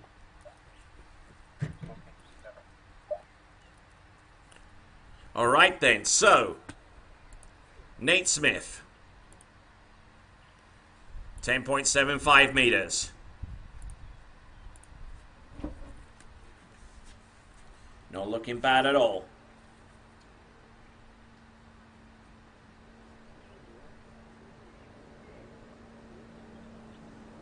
very much in rhythm, very much in control. And there you go, Nate Smith making extremely light work of a 10.75 meters. 6 at 10.75, coming back at 10.2 for Nate Smith. 10.75 meters, 39 and a half off the standard 75-foot line. Such a great talent there, two-time and defending World Slalom champion. He will get to an opportunity to defend that title later on this season over at a venue just outside Paris in France. This coming September, I believe. The IWWF World Water Ski T'as Championships. changé la batterie exact parce qu'on a toujours pas.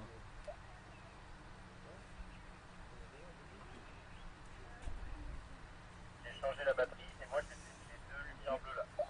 Voilà, on vient de l'avoir, on vient de l'avoir. Mais bon, mais bon. 10.2, 10.2. Okay, so 10.25 meters. Our very last skier in round one. Chad Scott there.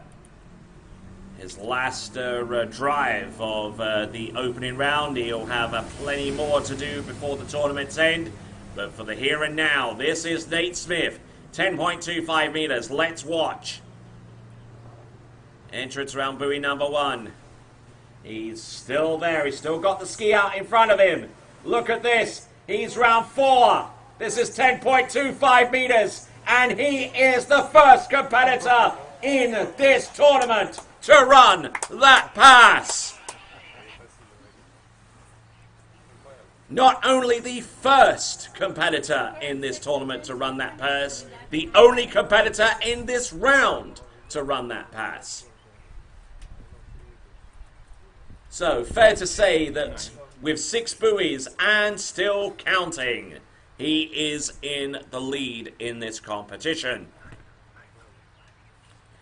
So now, graphic that we don't typically put up very often when it comes to slalom skiing. The black graphic. Black meaning 43 off.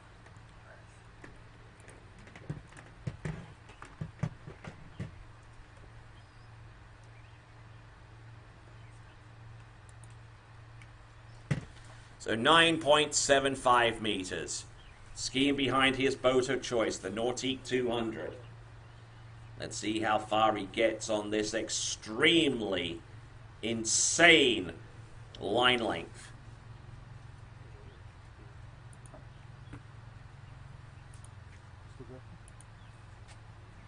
What's the record? It's 3.5, isn't it? 2.5. 2.5.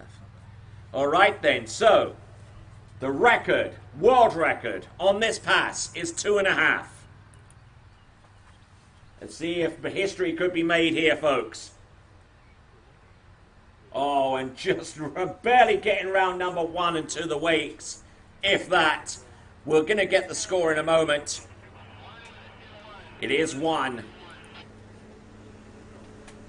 Confirm 1 buoy at 9.75 for Nate Smith. 1 buoy at 9.75 meters, 43 off. Let's give it up for him, please. Our last skier out in round 1. And the winner coming back into the dock of best round, Nate Smith. Fair to say that he's probably already skied himself into the final out of round 1, but there's still a second round of skiing to come. Everyone will get another shot to be within the top 8 competitors and qualify for the men's slalom final. But we are Food truck explanatory of the skiing. okay. So just a couple of things. We've got a food truck here, and it's selling all kinds of wares. You'll definitely want to get on that if you're a little hungry or thirsty even. And but we do have some more great skiing to come. Round 2 will be imminent. But for those of you watching the webcast right now, we're going to take a quick break, and you can rejoin us very, very soon by clicking on the round 2 webcast player. The competition will continue on to round 2 on a separate YouTube webcast player. But for me, this is Tony Lightfoot saying goodbye from round number 1, and hope to see you on the flip side on round number 2 as the 2017 Swiss Pro Slalom continues.